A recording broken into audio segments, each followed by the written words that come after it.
Under control of Han Li's spiritual sense, the threads of lightning continued to weave together in the pattern of the branch. However, this level of control was extremely difficult. Even with his vast spiritual sense and bright sight spirit eyes, he successively failed, resulting in eruptions. 8 times later, the golden lightning cloth eventually took form, floating motionlessly in the air. The cloth was the size of a palm, woven in eye-catching lightning patterns. It appeared rather mysterious. When Han Li saw the finished product, his face slightly changed and he waved his hand, summoning the cloth into his hand. It was exceptionally soft with a sleek surface. It was actually somewhat more exquisite than silk, and he couldn't find anything out of the ordinary with his bright sight spirit eyes. Han Li gently stroked the golden cloth and examined it for a moment more. His gaze flickered and he tossed the item into the air, striking it with a spell seal. The cloth turned into a streak of golden light and began to circle from his hands. It rang with soft rolls of thunder. The cloth dispersed inch by inch, revealing a hollow image of lightning patterns in a faint golden glow. As the translucent pattern appeared, an immense spiritual pressure burst out from it. This was the mysterious power he sensed from the branch previously. Han Li narrowed his eyes and attentively stared at the golden pattern. His heart lit up with excitement.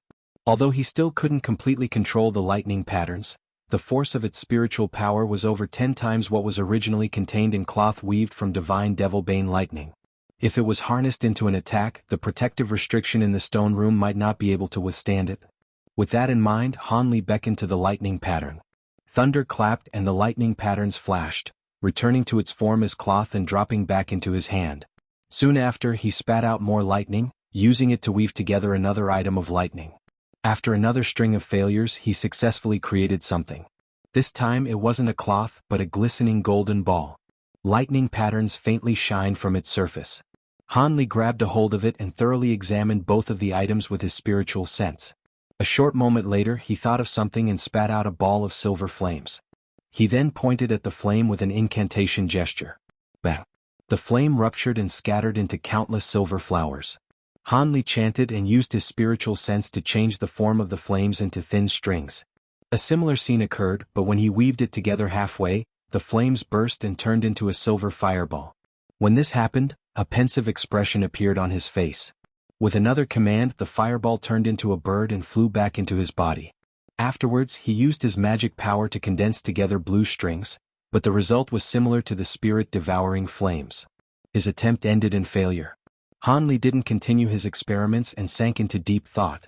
While both lightning objects originated from the same principles, many small details varied. The lightning Inti cloth was steady and pure, but the golden orb's lightning was restless and dangerous as if it could erupt at any moment. As Han Li fiddled with the 2 items in his hand, he eventually smiled after some meticulous thought.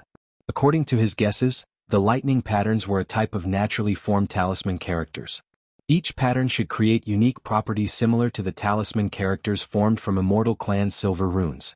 These lightning patterns' effects and skillful use weren't something he could come to understand in a short amount of time. As such, Han Li placed the 2 lightning items in a jade box and carefully sealed them with several restriction talismans before finally putting them in his storage bracelet. For the rest of the time before the auction, Han Li carefully withdrew his spiritual sense and shut his eyes in meditation. On the morning of the 3rd day, Han Li opened his eyes and withdrew the restriction from the seclusion room before heading out. When he left the room, he immediately released his spiritual sense out of habit and unconsciously swept his spiritual sense past the entire hall. As a result, he heard someone's voice. He looked to the side and frowned. Without making the slightest sound, he walked out of the main hall. Before he fully made his way out, he heard a man's voice wildly laugh. "Fairy Sue, if you can't take a loss, then don't make the bet in the first place. Did you not agree to become my apprentice's wife?" The laugh sounded extremely foreign, as if it came from a broken gong. Han Li calmly walked out and swept his gaze across the entire hall. He saw 2 pairs of people standing in confrontation. One of the pairs consisted of a man and a woman. The woman was Fairy Sue, but her face was deathly white. The other was the large green-eyed man, but his face wore an unsightly expression. They faced 2 black-robed men. One of them had a slim face and long triangular eyes, wearing dark azure armor. The other was a pockmarked middle-aged dwarf with diseased hair. The laugh came from the old man. "Senior Han." As soon as Han Li appeared, the large man glanced at Han Li and quickly saluted him with a face of deep relief. Fairy Sue also appeared overjoyed when Han Li appeared. Han Li stopped and many thoughts quickly flashed through his hand, but his face remained unchanged. The old man's wild laughter suddenly stopped and he examined Han Li with a trace of surprise. So your esteemed self must be the newly arrived fellow Taoist Han. At nearly the same time, Han Li swept his spiritual sense past the old man to discover he was a mid-deity transformation stage cultivator. He couldn't help but raise a brow at the old man. Who are you fellow Taoists and why are you making a commotion? Han Li coldly asked. The old man was enraged by Han Li's rude demeanor as his cultivation level was a level above his. But when he recalled that Han Li was an ascended cultivator, he forcefully suppressed his rage and wore an artificial smile. I am Huang Bao, leader of the 27th Squad. I've come here because I have some matters to discuss with Fairy Sue. It'd be best if you didn't interfere. I have nothing to say to you. Fairy Sue gritted her teeth. This matter only concerns your disciple. Shouldn't Senior stop interfering with this matter and making this bigger than it is? What? Didn't Fairy Sue miss an appointment with my disciple? Since you didn't say anything, he had requested others to help him. If you have the skill, you can look for help. Otherwise, disaster will befall your Sue clan. The old man's voice turned cold and he gave the woman a deathly stare. My affairs have nothing to do with the Sue clan. Senior can't involve the unrelated. Fairy Sue couldn't help but betray her anger. The old man laughed. How are they unrelated? The moment you made an agreement with my disciple, the Sue clan were made witnesses. If you don't keep your word, I will have to seek out the witnesses. Fairy Sue's face paled even further and she glanced in Han Li's direction. Although she didn't say anything, her plea for help was beyond obvious. As for the green-eyed man, he wore a helpless expression. Han Li stroked his nose and calmly asked, what was the agreement? To tell the truth, if it wasn't for the fact the woman was a descendant of Fairy Ice Soul, or the fact they had some friendship between them, he wouldn't have asked. With his status, he showed his intention to involve himself upon asking that question. The old man's expression faintly changed. The dwarf rolled his eyes and chuckled. It's quite simple. I wanted to marry Fairy Sue, and the ice crystal sword is of incredible cold. She promised that if my treasure could withstand a strike of her sword without freezing over, she would agree to marry me. I had already done that, but she planned on reneging her word and has hidden here since. Is this true? Han Li asked her. It is true, but something was done to my magic treasures. Otherwise, an early-stage cultivator like him wouldn't have been able to endure my strike. She wore a furious expression and couldn't help but glance at the old man.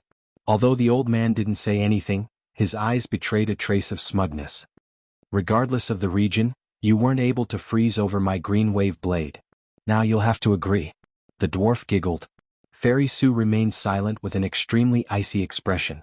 An icy glint appeared in Han Li's eyes and he imposingly said, so it was like that. However, I don't believe that your magic treasure can withstand her ice crystal sword. Demonstrate this right now. If it is true, I will turn a blind eye to this matter.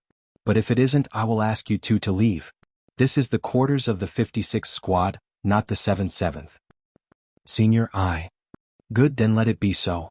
I hope fellow Taoist Han can remember his own words. When Fairy Sue heard this, she was greatly shocked. She thought to say something, but the old man agreed with glee.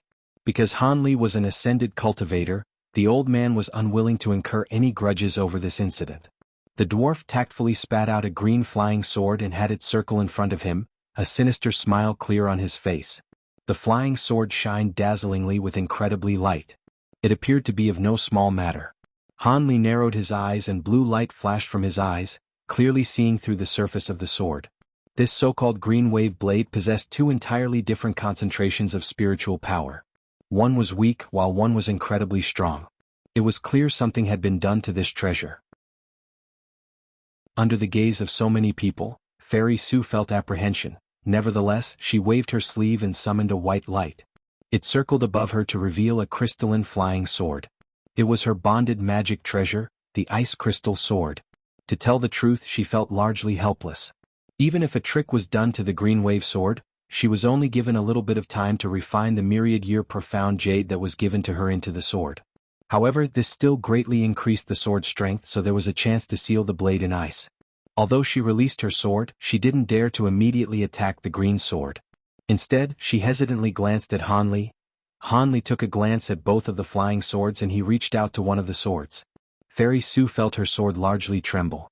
Then it flew against her control and arrived in Han Li's hand. He grabbed the sword's hilt and flicked his finger against its body, emitting a phoenix's cry.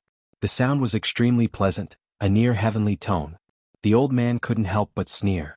Although cultivators of their level could use secret techniques to forcefully boost the might of their magic treasures, it was a difficult task to do this to another treasure. After all, regardless of the nature of the spiritual power and technique will conflict and make it difficult to fuse together. When he forcefully boosted the power of his disciple's magic treasure, he unexpectedly acquired an extremely profound spirit talisman.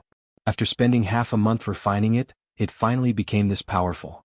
As Han Li was only an early deity transformation cultivator, he didn't believe that he could exceed that power in only an instant. Furthermore, sealing the green wave sword in ice was something that only equivalent ice-attributed power could perform. This in itself was a huge restriction. As this quickly flashed through the old man's mind, he had no fear of Han Li's action. A good sword. As if having seen through the old man's thoughts, the corner of Han Li's lip twitched and a silver flame burst out from the hilt of the sword. In the blink of an eye, it wrapped around the sword and disappeared into it. The crystalline sword turned silver white in the blink of an eye.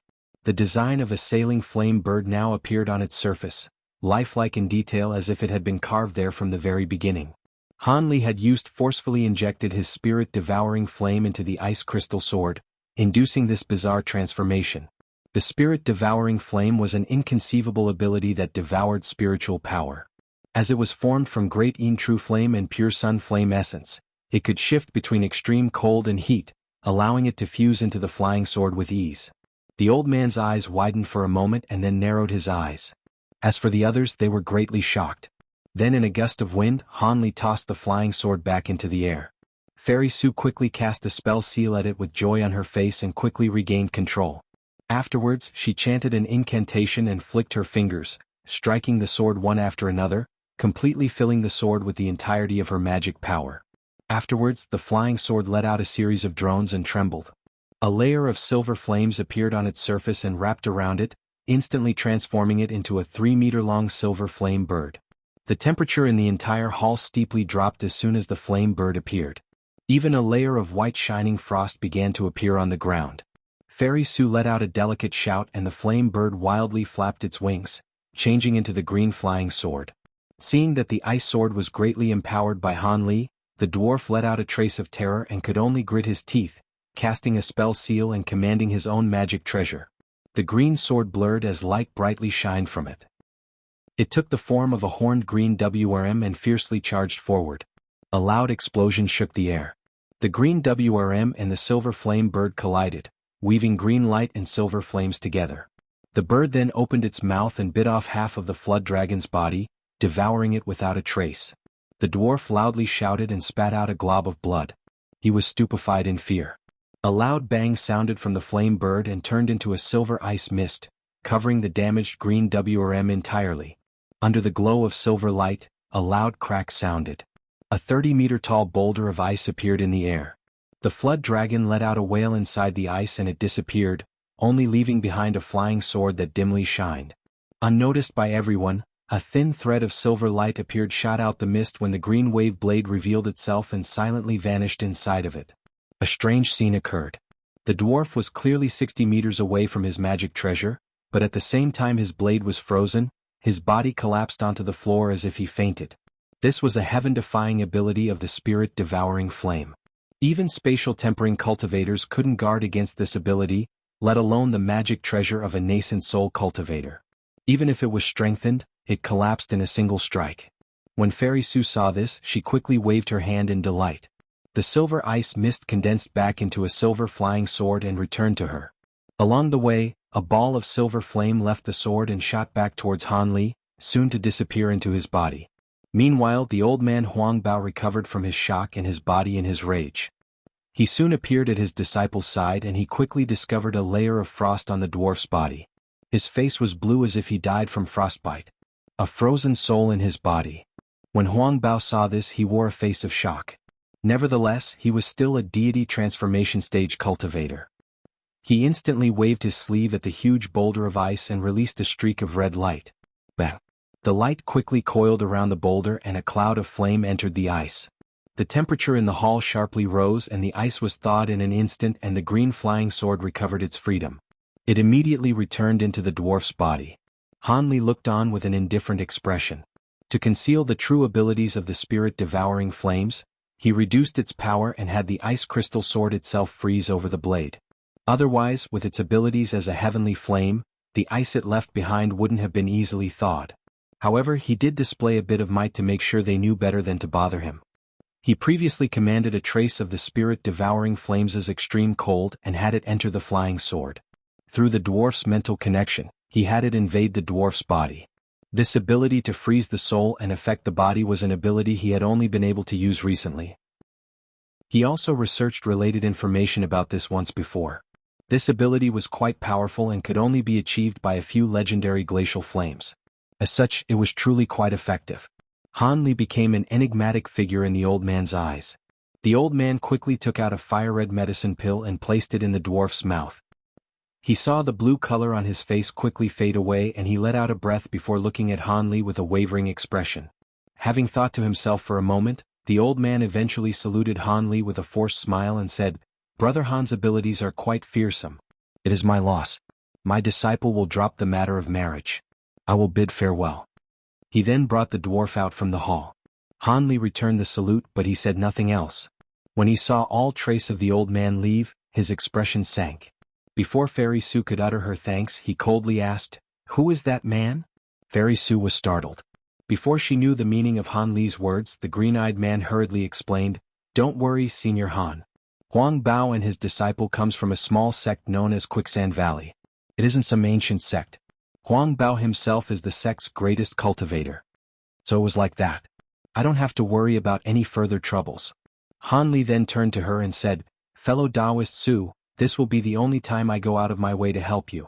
If something else comes to trouble you, you'd best fend for yourself." Fairy Sue's heart sank and she respectfully answered, "This junior understands. Many thanks for your help, senior. I definitely won't trouble you in the future." Hanli nodded and then walked out of the hall in bold steps before taking off.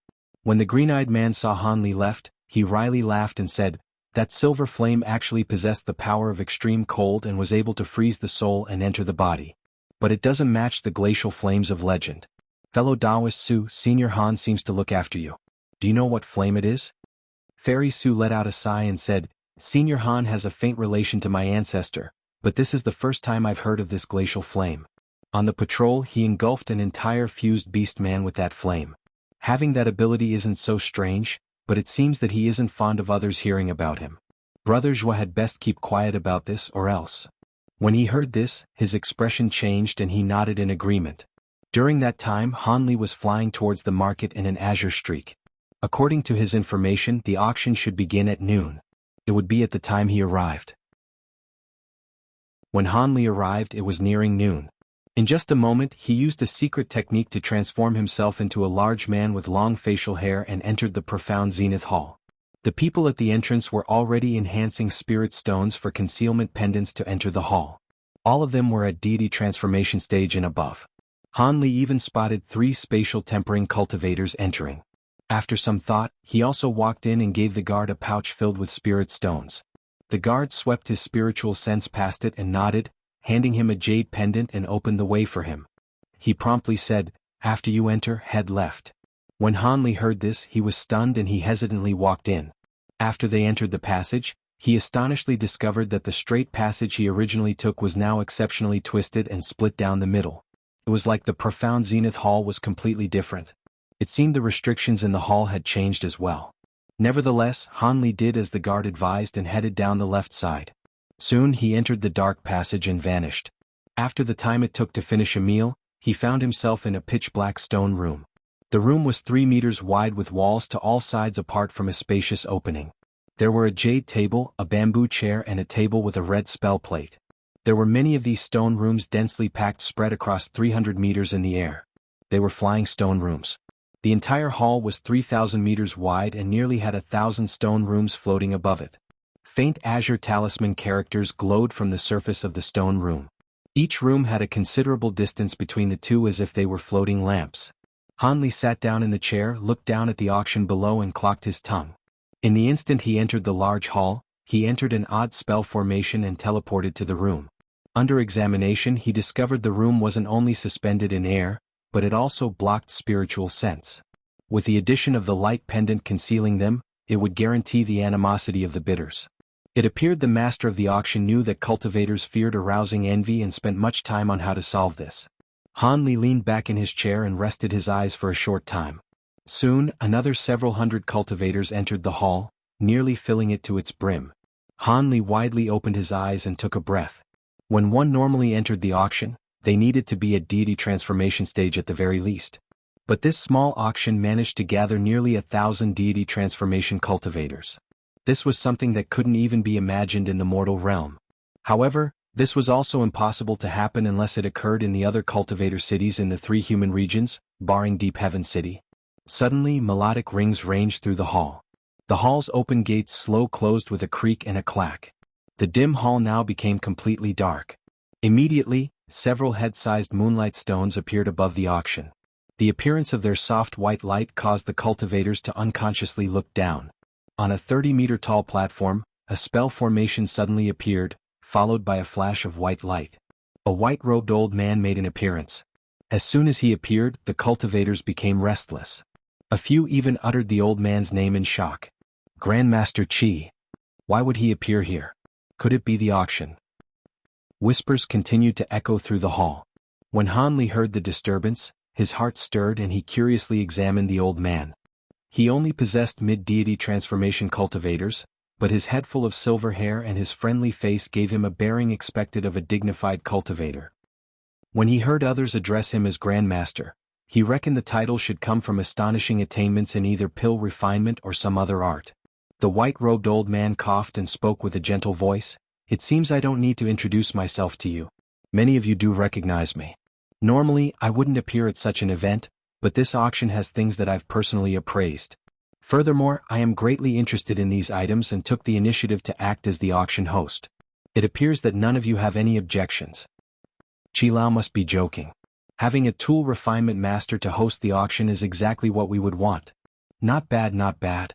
Brother Qi's personal appraisal can't be wrong. We'll be more at ease. Praise repeatedly sounded through the floating rooms. Although many of the cultivators didn't say anything, they also raised no opposition. It appeared that the white-robed old man was quite famous. The old man continued, "In order for everyone to know what's going on, I'll give you a preview of what to expect. There will be 3 items of extraordinary value. They were rarely seen in the last several hundred years. Among them are top-quality items from the wilderness, and a spirit treasure that has rose up to the primal myriad spirit rankings. As for the last item, it is an entire set of cultivation arts that was left behind by a late-stage body integration senior that shook the worlds of both humans and demons."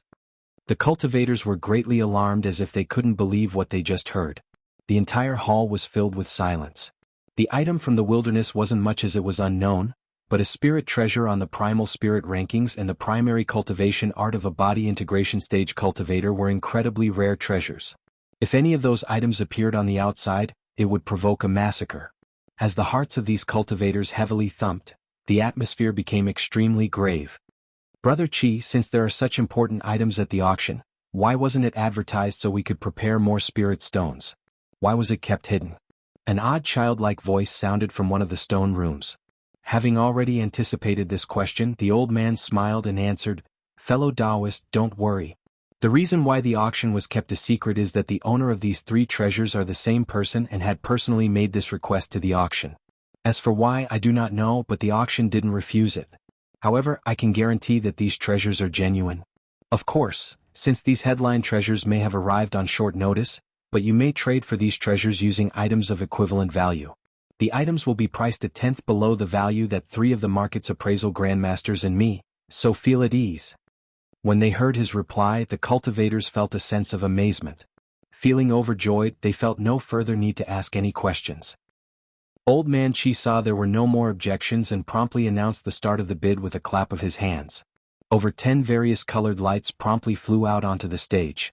After the light faded, 10 beautiful palace-robed women appeared from behind him. Each woman possessed core formation cultivation and held a box of varying size. Following convention, we will begin the auction with finished goods and then move on to materials and secret techniques. The headline items will be auctioned last. For the first item of the auction, we have 3 bottles of the Bright Heart Pills, Cultivation Progression Medicine for Deity Transformation Cultivators. Starting bid is 300,000 spirit stones, with each increase being at least 50,000. The white-robed old man waved his hand. Suddenly, one of the women gracefully walked in front of him and raised her hand, opening the box to reveal 3 small jade bottles. The old man waved his hand in front of the bottles and summoned one into his hand. He skillfully opened it and tilted it, dropping a pure white crystalline pill into his hand. Its dense medicinal scents immediately scattered. The white-haired old man promptly held the pill in 2 of his fingers and waved it towards the cultivators. An inconceivable event occurred. The shining pill's surface immediately released an azure and red glow. They were dazzling as if they were gems. And the air filled with its medicinal scent became several times stronger. I've already demonstrated the Bright Heart Pill's characteristics to you. I'm sure you don't have any further doubts. You may begin the bid. 350,000. 400,000. 450. Suddenly, a large and a small ball of purple light appeared above the platform. It lit up to show the number of spirit stones on the current bid and which room the bidder was in. From the start of the auction, the price surged. It appeared that these deity transformation cultivators had great uses for these spirit stones. This was to be expected. Although the headline items were tempting, a majority of cultivators couldn't hope to acquire time. It was better to take advantage of this opportunity to grab smaller items while the rich were distracted. After Han Li returned to his abode, he would be able to refine the clear jade pill and wouldn't need to bid on similar items. He simply watched the bid until the pills were won for 600,000 spirit stones. At that moment, many others had the same thoughts as Han Li, to quietly wait until the auction of the 3 headline items. To tell the truth, Han Li was somewhat interested in the spirit treasure and the divine materials, but he wasn't going to participate in the auction. However, the main cultivation technique of the late body integration stage cultivator greatly tempted him. Han Li's Azure Essence Sword art had been cultivated to the peak of its potential. Although his other abilities are powerful, once his divine essence-fused light was fully cultivated, its might grew alongside his cultivation. The heavenly spirit devouring flame also relied on his body's progression to increase its power. Neither of them were of any assistance in increasing his cultivation stage. Without a suitable technique guiding his cultivation, his body would surely implode from excessive spiritual qi if he continued to rely on pills. Now that Han Li wanted to increase his cultivation, there were 2 paths for him. One was what common cultivators used: find another set of high-grade cultivation arts to continue cultivation. However, suddenly changing to an unfamiliar cultivation art midway was bound to be inevitable. Furthermore, if he wasn't careful, it would produce conflict with his original cultivation art and produce fewer results than the effort he put in. The other cultivation method was to read through the experiences of body refiners, figuring out a path that was rarely tread. That was magic and body dual cultivation. He would have to seek out a devilish sect or demon clan's technique related to body refinement. Both devilish sect and demon clan techniques will not only strengthen his body to a high level when cultivated, but they will also increase his magic power. However, not only is this method rarely seen, but it is also incredibly difficult. Although some human cultivators chose this method, those that succeeded were a sparse few. Originally, the potential of a human's body couldn't compare to the elder devils and the demon clan. Once a human's flesh body was cultivated to a certain strength, it couldn't be progressed further apart from outstanding individuals. But when dual cultivation progresses to the highest levels, not only will one possess astonishing power, but their chances of breaking through bottlenecks are far beyond similar level cultivators. This caused Han Li to feel a bit of conflict over what to choose. He did happen to possess a set of dual cultivation arts. They are the heaven-bearing devil art and the techniques from the sacred provenance plate. Han Li already confirmed that those 2 techniques are closely related to one another and the bright jade arts. Since all 3 techniques can be cultivated separately and all possess their own abilities, they can be considered a set of cultivation arts and can be cultivated in sequence. If he cultivated them without relation to one another, the other 2 techniques wouldn't have a previous foundation for cultivation and the strength would be only displayed at 1/10 of its potential. But if he cultivated them together from the very start and restored the set of dual cultivation arts, they would reach their full potential. Although these techniques originated from an extremely powerful devilish art from the true devil realm, after passing through expert revisions from the human Buddhist sects and the devilish Tao as well as the demon clan, they were now entirely different. Cultivating magic and body didn't use true devil chi, but worldly essence chi. Although Han Li researched this on his own and felt that these three techniques could be cultivated together, in truth, there hasn't been any human that attempted it before. When the Buddhist sect's Bright Jade arts and the Devil Tao's heaven-bearing devil arts were created, they were regarded as different cultivation techniques. And the Sacred Provenance Plates techniques was a legacy passed down by the mortal realm's demon king. It was missing two parts, but it couldn't be the same as the Bright Jade arts and the heaven-bearing devil arts. If he truly cultivated them together, who knows what problems he could encounter. However, it was without question that the Heavenly Provenance Plate was a dual cultivation technique that far exceeded others. And the might of his body cultivating the Bright Jade arts has become brutal to the point of being able to use brute strength to fight nascent soul cultivators. If he could cultivate the other two, who knows what power he could achieve. Cultivating purely magic power or dual cultivation each had their advantages and downsides. The first made quicker progression, was easier to cultivate and was more reliable. The other kind was difficult and risky, but it led to overbearing strength. It would also increase his chances of even greater cultivation. As a result, Han Li still remained hesitant and had yet to come to a true decision. He had always made note of commonly cultivated high-grade techniques, but he never came across anything suitable in the market. It wasn't that there wasn't any high-grade spatial tempering arts being sold, but after using the divine essence-fused light and the heavenly spirit devouring flames, he felt common techniques to be beneath him. Now that he heard a set of late body integration stage techniques were being auctioned, his heart stirred. If the cultivation art was truly suitable, he would give up his shaky path on dual cultivation. As Han Li pondered this with worry, Old Man Chi auctioned off the medicine pills in succession. They were all auctioned off at several times their base price. After all the medicine pills had finished bidding, all of the female cultivators holding the boxes flew up to the winners of the bid and exchanged them for spirit stones. Most of them, including the Bright Heart pill, were used for early deity transformation stage cultivators.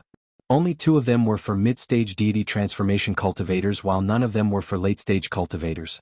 This was no surprise. Even with the density of spiritual chi and abundance of spiritual medicines in the spirit realm, the primary ingredients for deity transformation stage medicine pills were found in the wilderness. If the herbs could be raised by humans, they would either take too much time or were difficult to nurture. As such, it was naturally rare for deity transformation stage medicine pills to appear on sale. Furthermore, the success rate of refining these medicines were incredibly low. Even if one succeeded in creating a late-stage medicine pill, he would keep it for himself, not auction it off. This was why even in Deep Heaven City, where pill refinement materials were abundant, early deity transformation stage medicines are always scarce, let alone those for mid-stage. With the auction for medicine pills over, the old man waved his hand and the women behind him immediately took another set of boxes. They opened the boxes to reveal different style jade boxes. They were medicine as well, but they weren't for cultivation progression. They were antidotes and for healing wounds. Another round of bidding began. These medicine pills weren't nearly as well received. Although they were all bid away, their prices were far lower than the last round. To a cultivator, one could never lack for cultivation medicine. These kinds of assistance medicines would only be prepared in few numbers, so they wouldn't be fiercely bid on. When that was done, the women took out wooden boxes with restriction talismans out of their storage bracelet. It was then that the lax atmosphere in the hall became more fervent. These talismans were all torn off to reveal treasures of sparkling light. There were more commonly seen magic blades and sabers, but there were also seals, medallion, mirrors and other top-grade ancient treasures of rarer forms. The white-robed old man soon reached out to one of the boxes and summoned a bronze token into his hand. They saw the old man toss the token into the air and formed an incantation gesture, striking it with a spell seal. After it twirled through the air, it suddenly turned into 3 hollow copies and shot out. It turned into 3 20-meter-long pythons, 1 azure, 1 red, 1 white, and all sitting in a coil while suspended in midair. They all looked formidable. Old Man Chi spoke with a clear tone, venomous python token. The primary material to refine them was 3 snake-type ancient beasts. Control their soul manifestations to attack. Joined together, they will be at the level of 3 nascent soul stage assistants. It can be considered to be a rare exceptional treasure. Starting bid is at 2 million spirit stones. Each increase will add 100,000. 2 million. Although 3 nascent soul assistants aren't much in the eyes of a deity transformation cultivator, in a crucial moment it could be used as a surprise move. 2,200,000. After a brief silence, the bidding war started. 2,300,000. Each of the treasures were bidded. After 2 waves, the final treasures on display were spirit treasures. The prices had reached a height of disbelief. Although they were only lowest grade spirit treasures, the spatial tempering stage cultivators continued to vie for them. Each spirit treasure would greatly increase their odds of surviving greater tribulation. In past auctions, headline items would likely be on par with these spirit treasures. However, there were a few spatial tempering stage cultivators that viewed this with indifference. They were saving their bids for the last 3 items. Although it can be considered a spirit treasure, common spirit treasures and a divine spirit treasure on the primal myriad spirit rankings were vastly different in power. If one had an opportunity to take a hold of such a treasure, they wouldn't easily relinquish it. All this time, Hanley hadn't participated in any bids and remained quiet in his room. Then came time for the rare materials and secret techniques to be auctioned off. Hanley quickly paid attention with roused spirits. A rare item and a rare cultivation art were quickly bid on. And when the white-robed old man uttered the words, "A vial of true toad spirit blood," Hanley's face lit up. He originally thought to bid on it, but when the white-haired old man said the starting bid was at 1,500,000 spirit stones, Hanley's mouth twitched.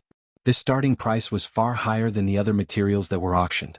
Before Hanley could think of the number of spirit stones to offer for the spirit liquid, he suddenly heard a price that caused his heart to sink.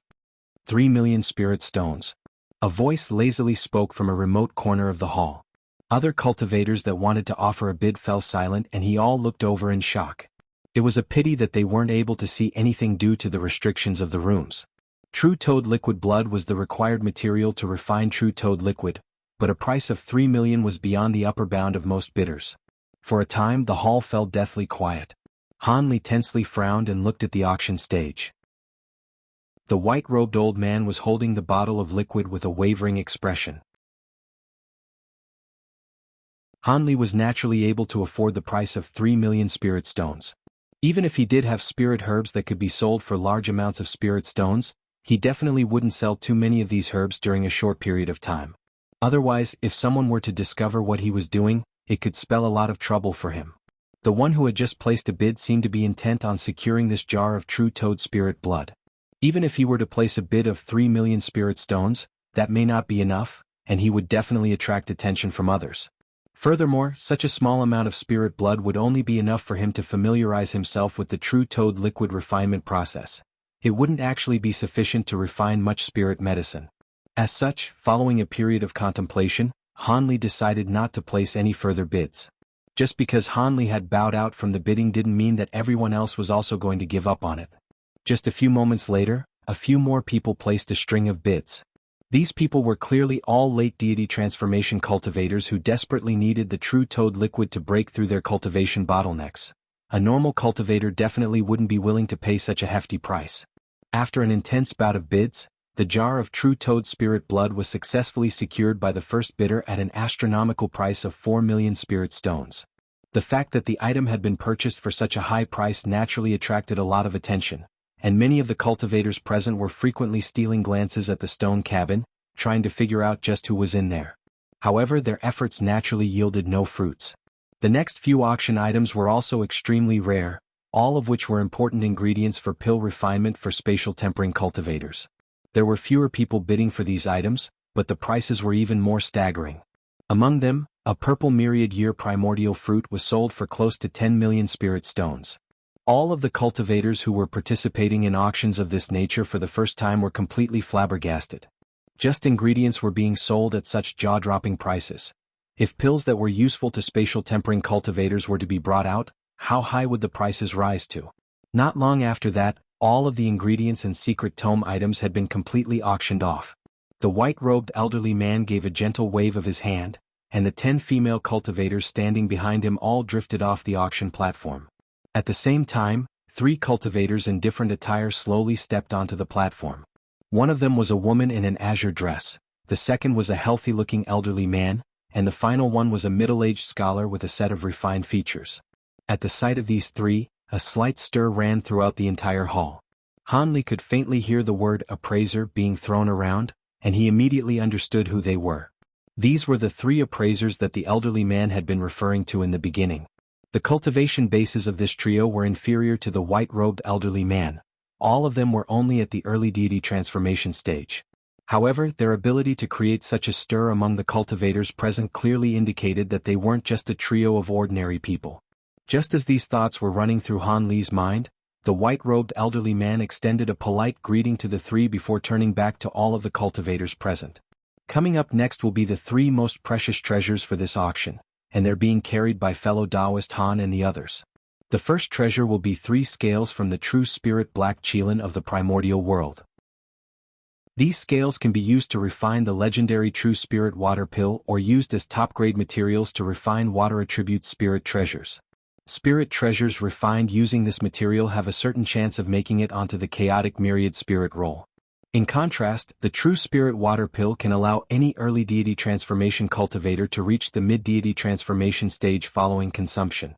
Of course, regardless of whether it's the spirit treasure or the true spirit water pill, the probability of successfully refining either of them is rather low, even if a master of the craft were to be commissioned for the job.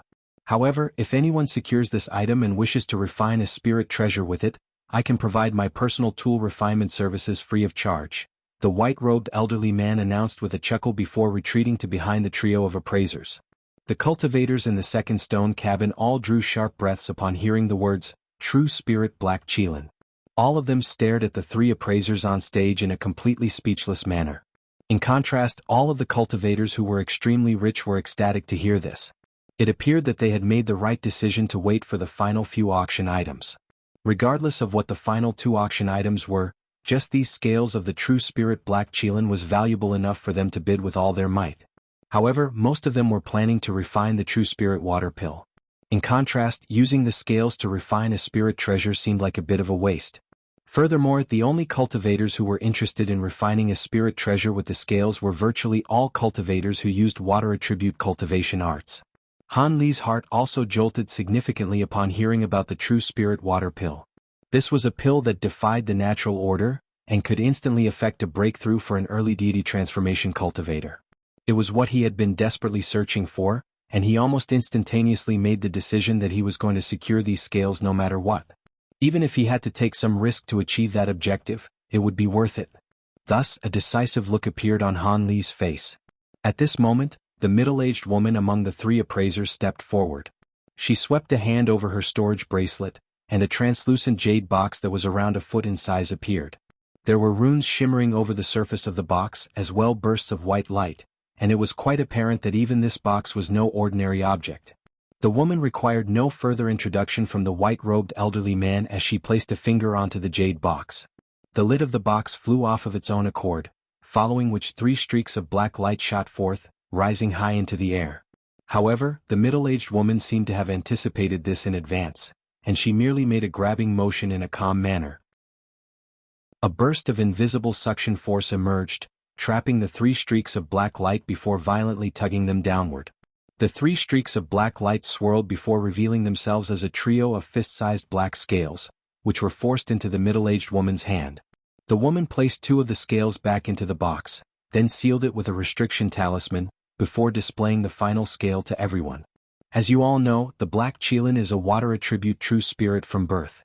Their scales are the best water attribute materials in this world, and they're most useful for fellow Taoists who are using water attribute cultivation arts. However, there are only 2 ways to verify the authenticity of such scales. The first of those methods is to assess the spiritual power within the scales. Even without further refinement, these scales contain astonishing water attribute spiritual power, comparable to that of top-grade water attribute treasures. As she spoke, the middle-aged woman injected her spiritual power into the scale before waving it through the air. All of a sudden, blue light flashed and a blue lotus flower of light blossomed on the surface of the scale. The lotus flower was translucent and dazzling, as glamorous as a diamond. The lotus flower then rotated on the spot and swelled drastically in size at the middle-aged woman's behest, expanding to around the size of a human head within the blue spiritual light. Its petals swayed and countless specks of blue light shot forth in all directions. In the blink of an eye, extremely rich water attribute spiritual chi had spread throughout the entire hall. Situated within one of the stone cabins, Han Li's eyes flashed as he raised a hand and made a grabbing motion.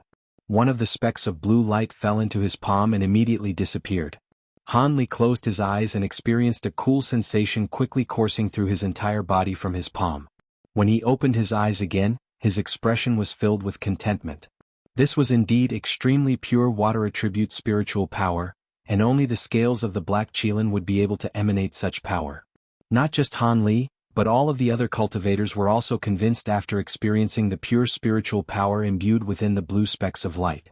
At this moment, the middle-aged woman flicked her wrist, and the blue lotus flower on the scale disappeared. The specks of blue light hovering throughout the entire hall also instantly vanished.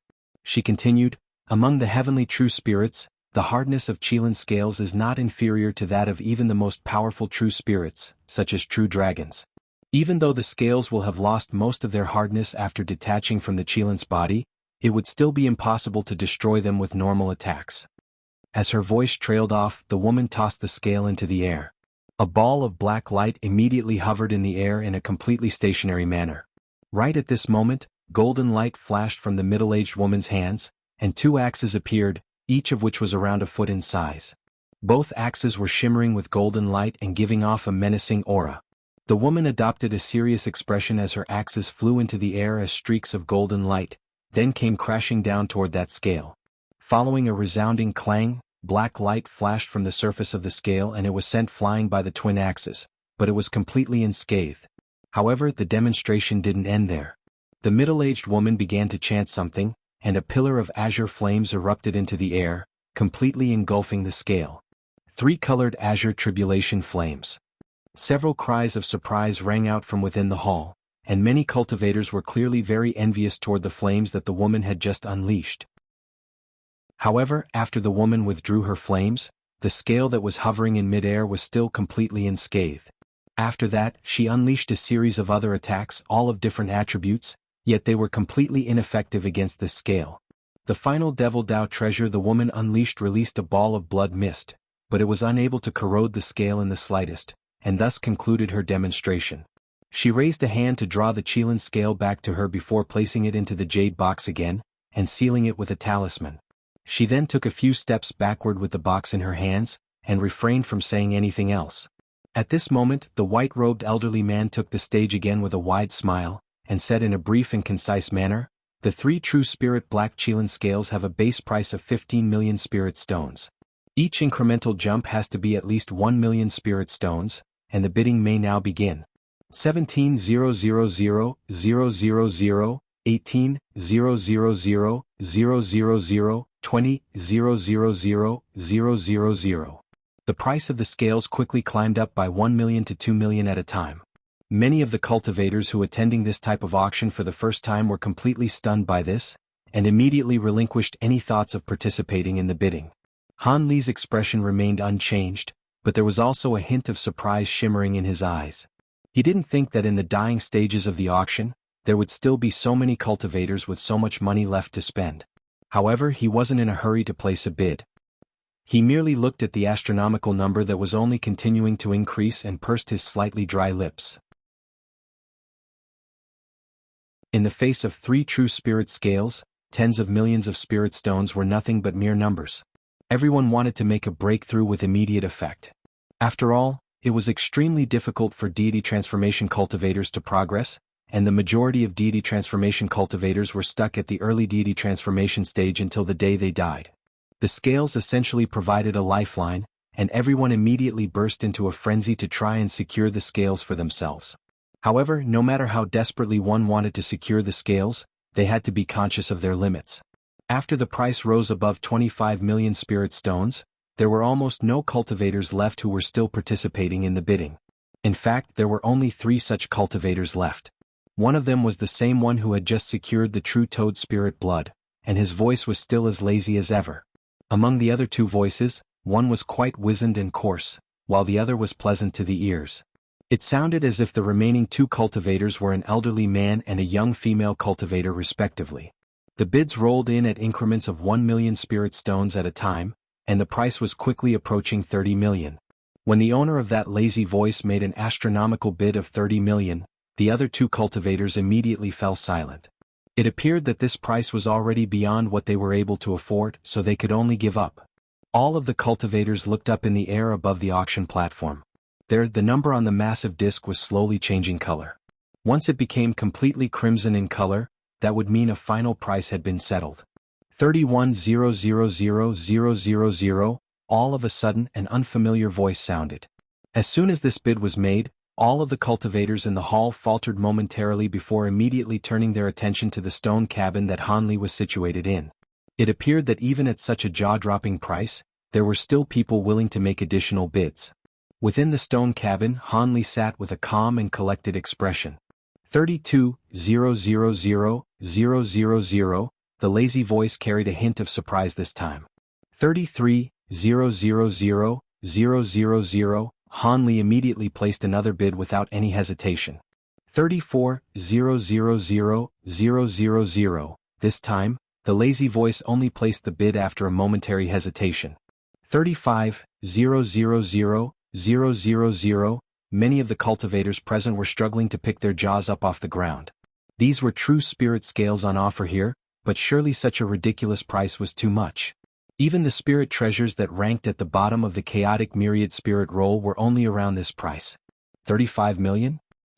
Fellow Taoist Chi, I highly suspect that this fellow Taoist doesn't have that many spirit stones, and is only bidding to cause trouble for me. Shouldn't you be assessing whether he actually has that many spirit stones? The owner of the lazy voice suddenly said in a cold manner. I'll be sure to verify this in person at the conclusion of the auction. However, everything shall progress as normal before then. Please continue, fellow Taoists, the white-robed elderly man merely replied with a calm smile. He clearly didn't want to offend either of the bidders before learning their identities. If that's the case, then I won't be placing any further bids. I want to see if this fellow Taoist truly can offer something worth 35 million spirit stones as a bond. The owner of the lazy voice seemed to have grown quite frustrated, and he really did refrain from participating in any further bidding. Thus, the number on the massive disc turned crimson, and the white-robed elderly man announced Hanli to be the new owner of the 3 true spirit scales. After that, the white-robed elderly man and the woman carrying the jade box began to fly toward the stone cabin that Hanli was situated in. Soon they reached the cabin before stopping. The elderly man flipped his hand over to produce an azure badge. He waved the badge gently toward the stone cabin before entering the cabin with the female appraiser behind him. After entering the room, the elderly man appraised Hanli for a brief moment before offering a smile and cupping his fist in a salute. Your treasure has been delivered, fellow Taoist. It's time for you to issue the spirit stones. If you have something you can offer as a bond, fellow Taoist, he here will appraise its value and offer discounts accordingly. If you'd like, I can also invite the other 2 appraisers here as well. The white-robed elderly man was speaking in quite a polite manner. I trust your discerning eyes, brother Chi, fellow Taoist he. Have a look at this. Hanli glanced at the jade box being carried by the woman before rustling his sleeve. A small brocade box that had been prepared well in advance emerged from within. The white-robed elderly man had seen countless treasures in his time, and he merely accepted the box with a calm expression before opening the lid. A burst of fragrant aroma immediately wafted throughout the entire cabin. The elderly man's calm facade completely crumbled at the sight of the contents of the box. A myriad-year spirit herb. The elderly drew a sharp breath before finally tearing his gaze away from the item in the box. He then turned to Hanli with a rather peculiar look in his eyes. The woman's heart also jolted upon hearing the words, myriad-year spirit herb. She strode over to the elderly man and also peered into the brocade box. Lying within the box and shrouded in a ball of white light, was a pristine white spirit herb that was several inches in length. There were runes around it that were flashing like projections. Myriad-year spirit runes? That does indeed appear to be a myriad-year spirit herb, but further appraisal will be required to verify its authenticity, the woman said in a slow voice after staring at the spirit herb for a long while. That's your area of expertise, fellow Taoist he, so I'll have to trouble you to appraise this treasure. The white-robed elderly man was being quite respectful toward the woman. The woman nodded before accepting the brocade box that was being handed over to her.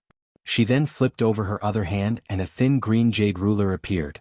The ruler was around a foot in length, and there were over 20 peculiar spiral patterns carved onto its surface.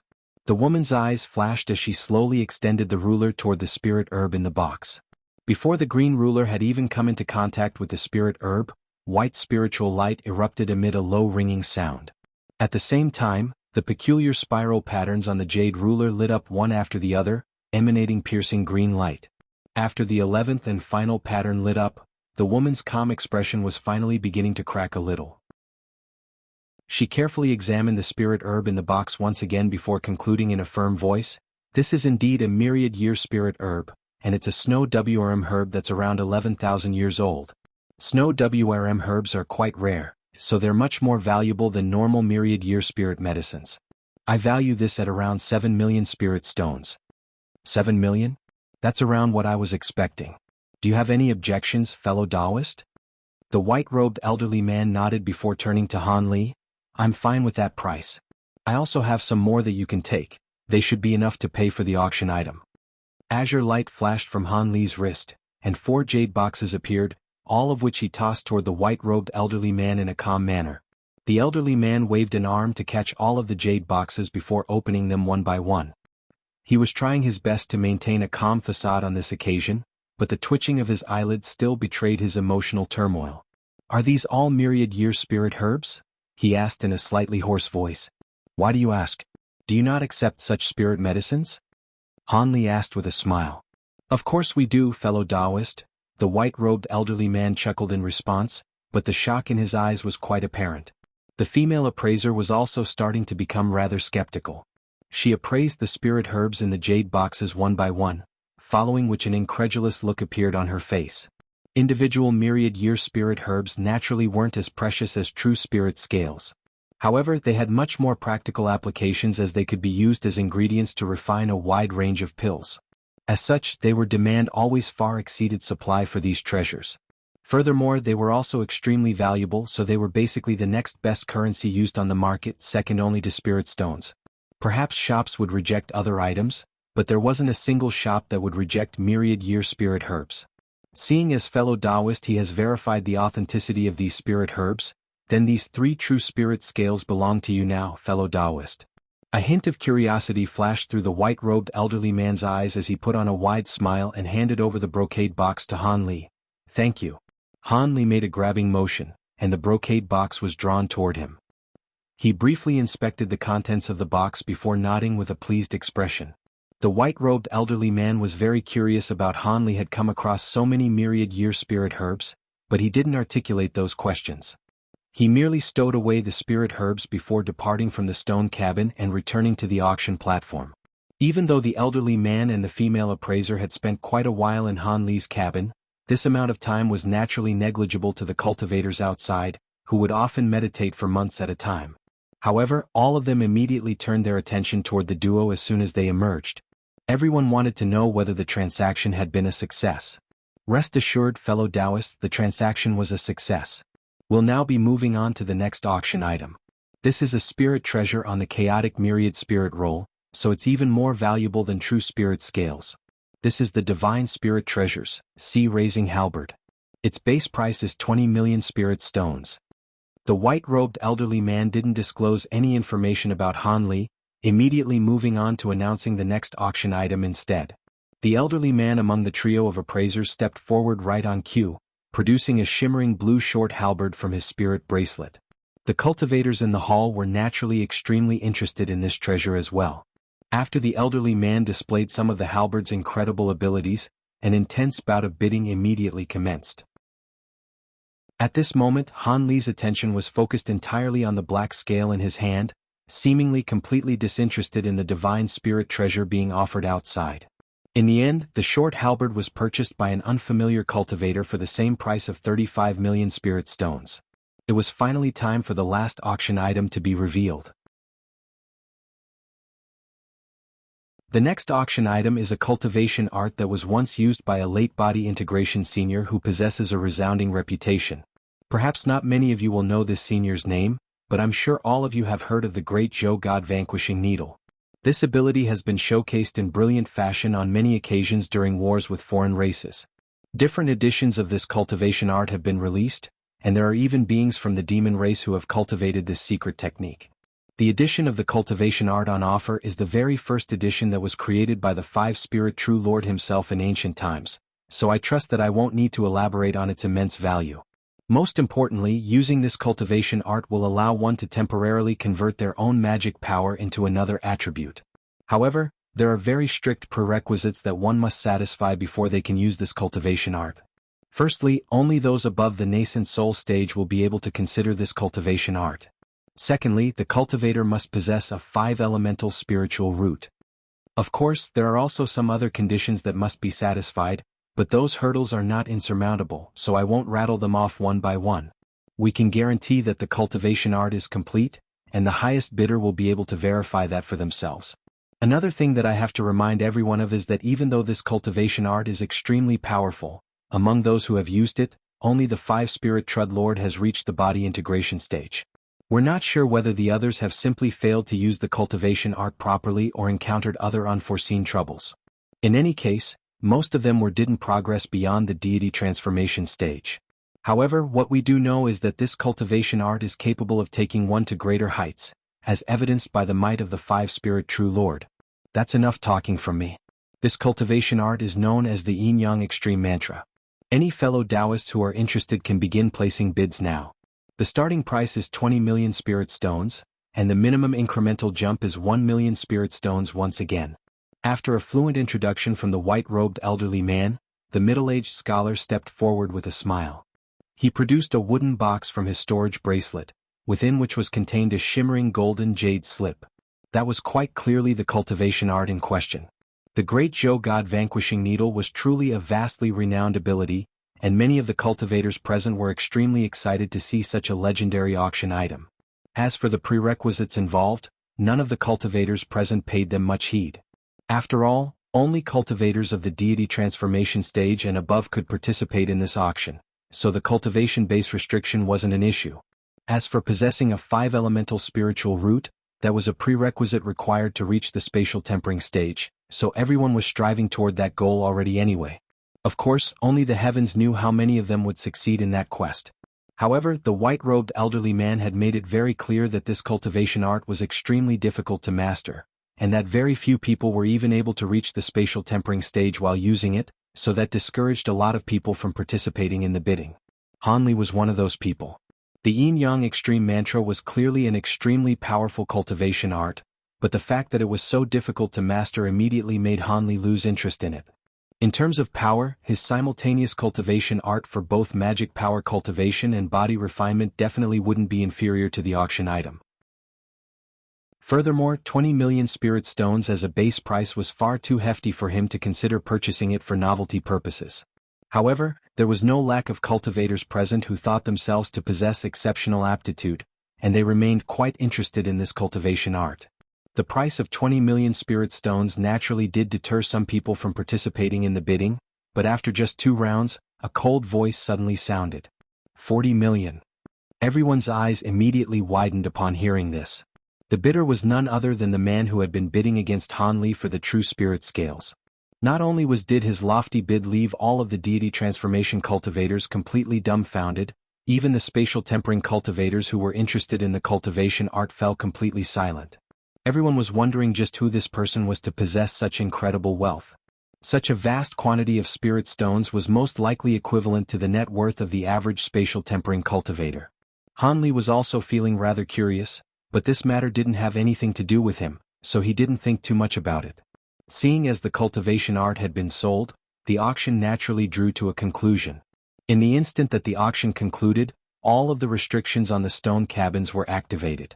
Hanli was teleported out of his cabin amid a flash of white light, and he appeared in a certain corridor outside the auction hall.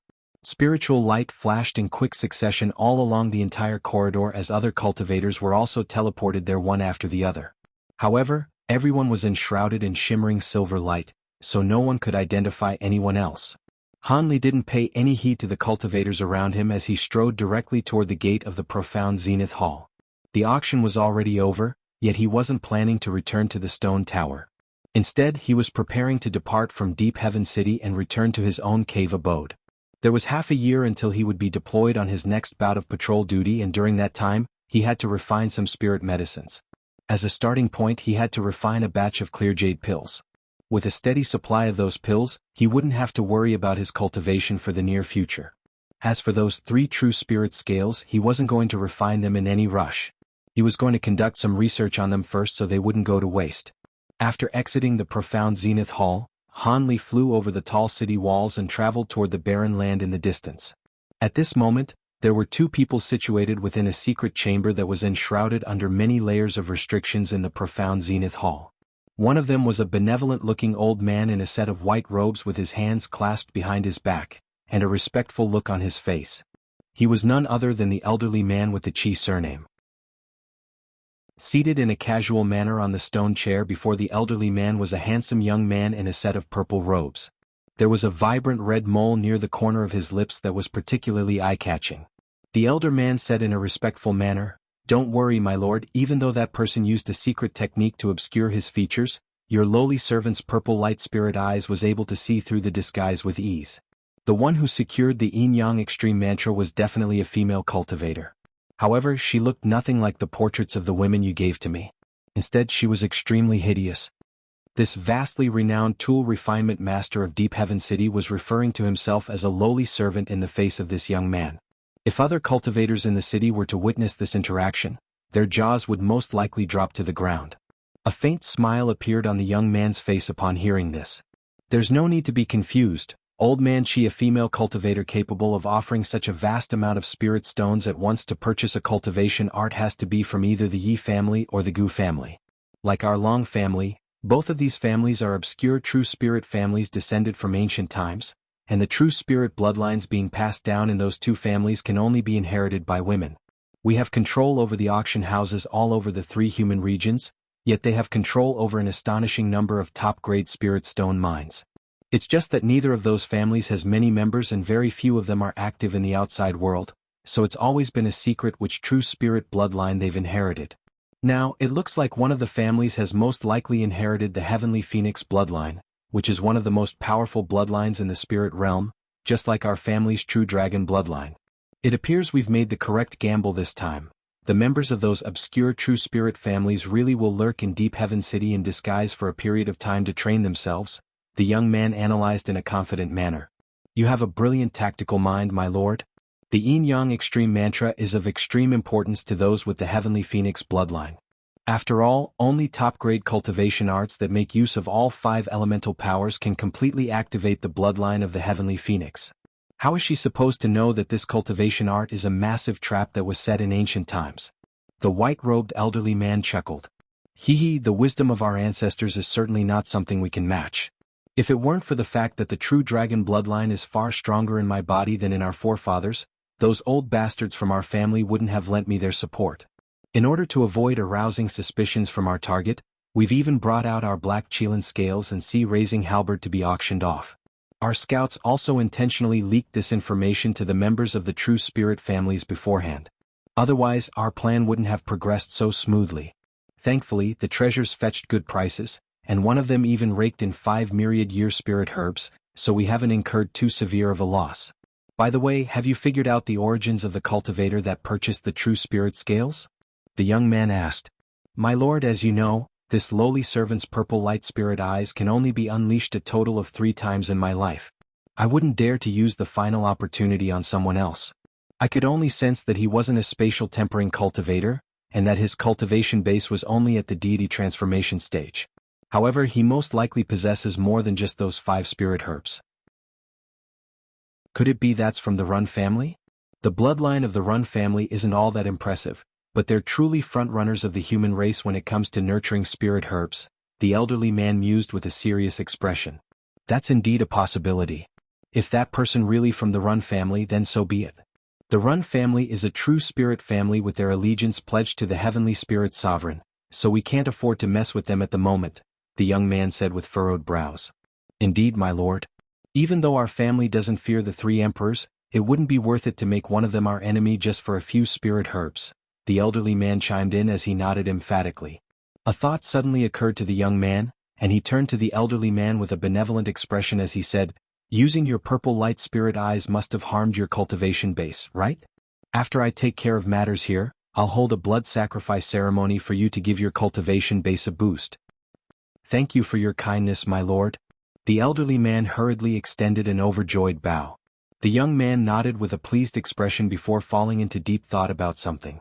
Several days later, Han Li had reached the mountain ranges where his cave abode was situated. Over 500 kilometers away from his cave abode, there were two people locked in a tense showdown with one another. Brother Jean, why have you followed me all the way to this place? Have I done something to offend you? The man who had spoken was none other than the one who had fought Han Li for that plot of spirit land, and the one who was facing off against him was the fatso with the Jean surname whom he'd been interacting with outside the Heavenly Jade Pavilion. The two appeared to be on relatively good terms, but they seemed to be on the brink of breaking out into battle. Of course not, Brother Wang. I just so happened to be passing by this place as well, and I saw you stopping here, so I thought I'd come over to greet you, the fatso replied with an innocent expression. You just so happened to be passing by and you thought you'd greet me? Do you think I'm retarded? Who would come to a secluded place like this for no reason? And if you wanted to greet me, was it necessary to follow me for almost 10,000 kilometers while using a concealment technique to hide your presence? The man interrogated. Haha, I also found it to be strange that you would come to a place like this. Why have to come here instead of staying in your own cave abode to cultivate? If I recall correctly, this was the plot of spirit land that you were fighting for but lost in the end. The fatso's eyes narrowed with a sly look. Humph, do I have to explain myself to you now, Brother Jean? The man's expression darkened significantly. There's no need to be angry, Brother Wang. I'm just here to remind you of the fact that this plot of spirit land has an owner now. I was afraid that you'd do something reckless and stir up some trouble that you can't rectify. What are you trying to look for in this place? Why don't you tell me and I'll give you a hand? The fatso was intent on getting to the bottom of this. The man harumphed coldly and didn't say anything further, but a vicious light shimmered in his eyes. All of a sudden, green light flashed behind the fatso, and a thin green thread appeared out of thin air.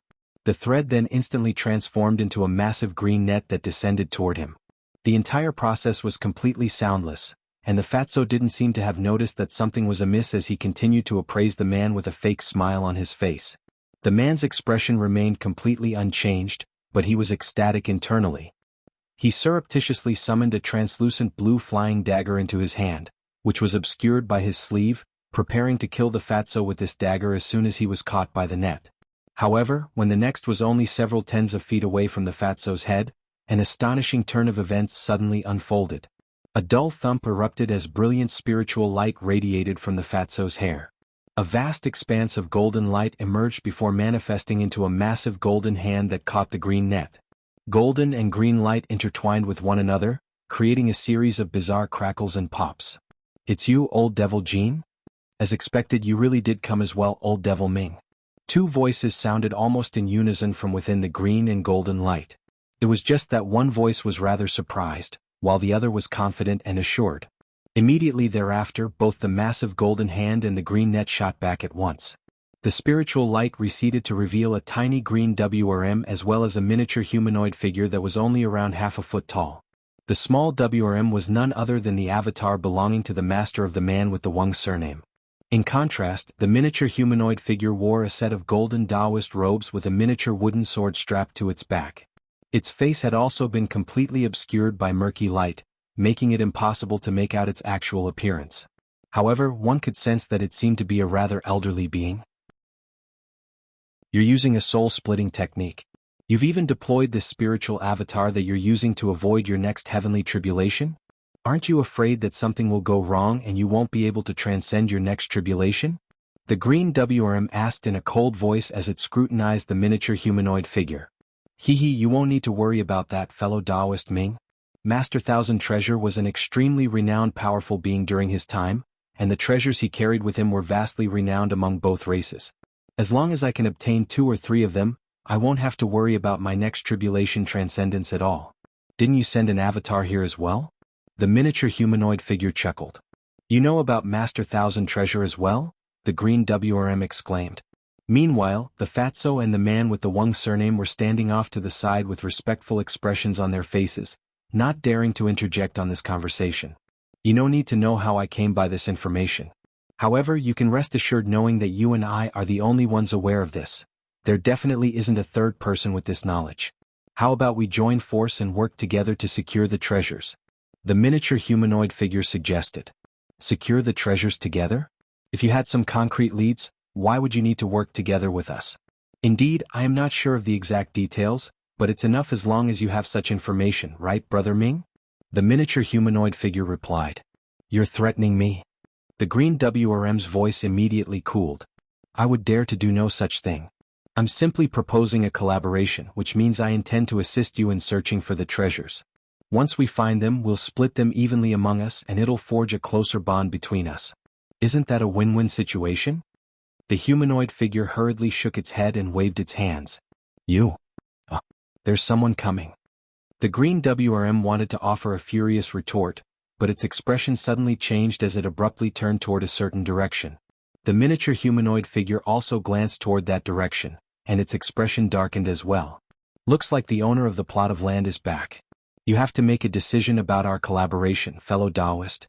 Otherwise, if things get out of hand and the old monsters of Deep Heaven City are alerted, our efforts could completely go to waste.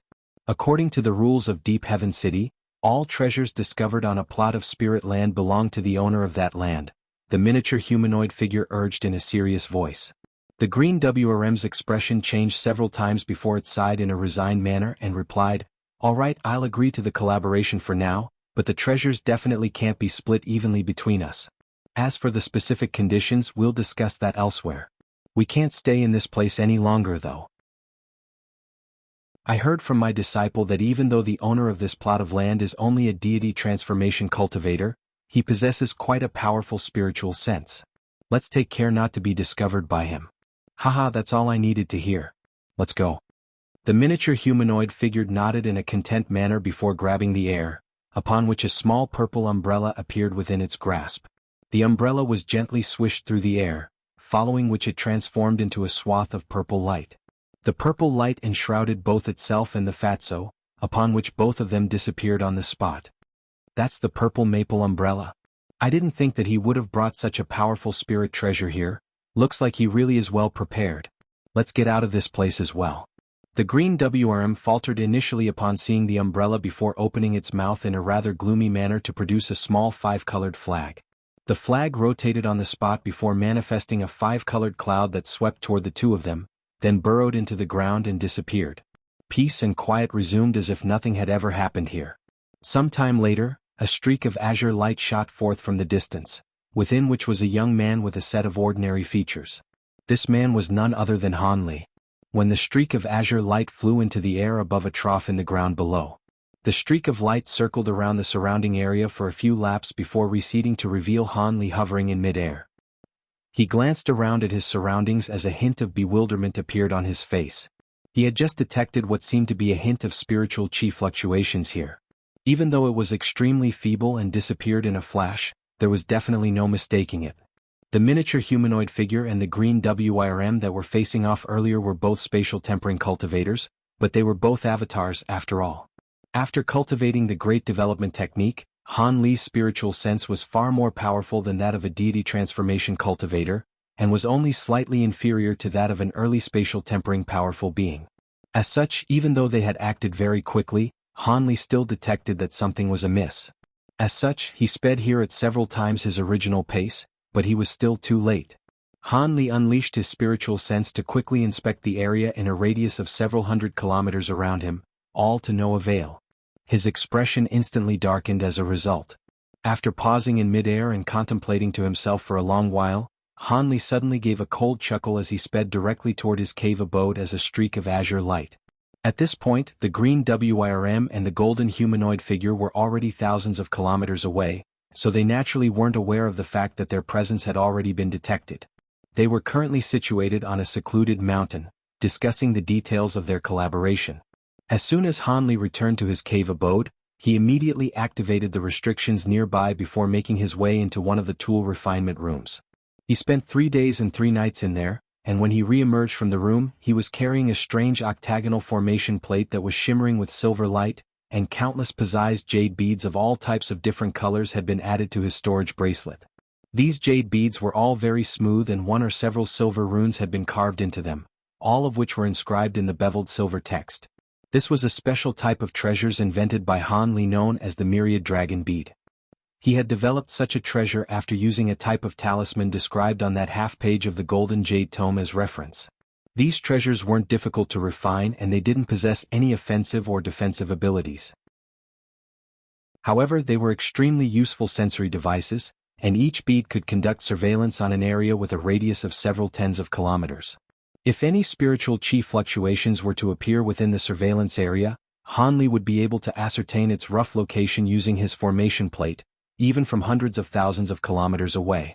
Of course, such surveillance measures couldn't be set up simply by burying these beads casually into the ground. Not only did they have to be placed in a special spell formation, the location that the myriad dragon beads were buried at had to have the formation plate as its center. That way they would be able to resonate with one another, but a massive formation was required to facilitate this. As for how large the formation had to be, that was naturally dependent on how many myriad dragon beads Hanli was going to bury. Under normal circumstances, if one were to try and conduct surveillance over the entire plot of Spirit Land, just the Spirit Stone expenditure required would be downright astronomical. Even with Han Li's enormous wealth, if a surveillance formation of this nature were to constantly be in action, it would only take several years before Han Li's entire supply of Spirit Stones was exhausted.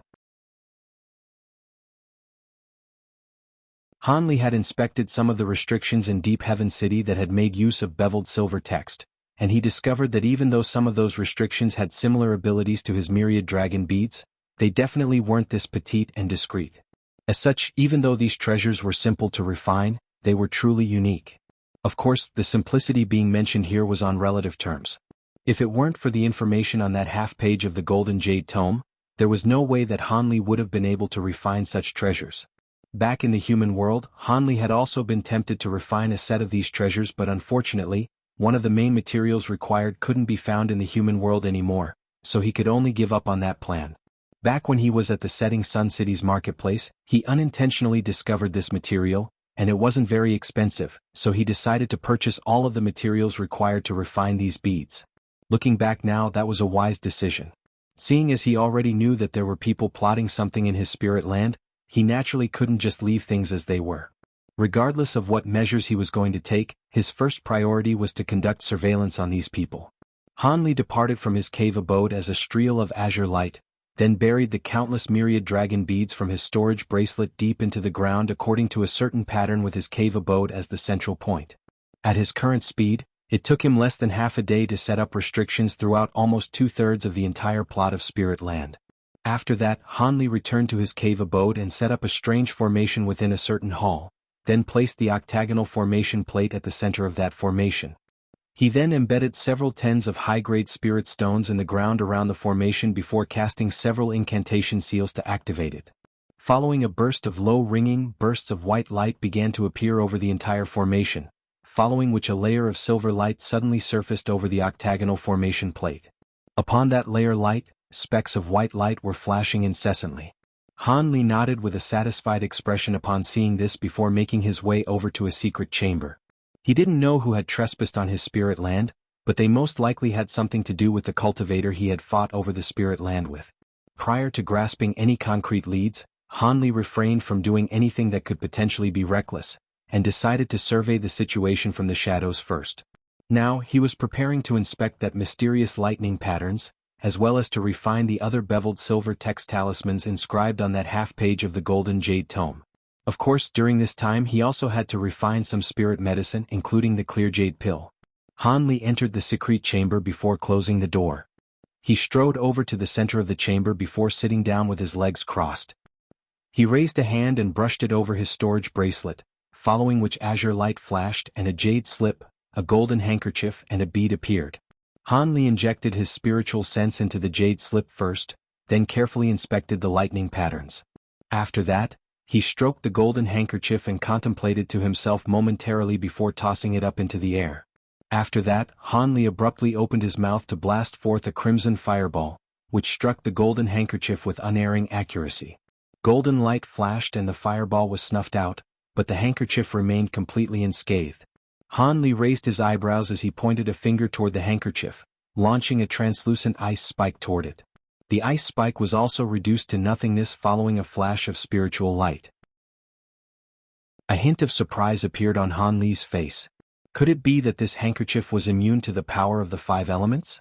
With that in mind, Han Li flicked a finger to expel a burst of golden sword chi.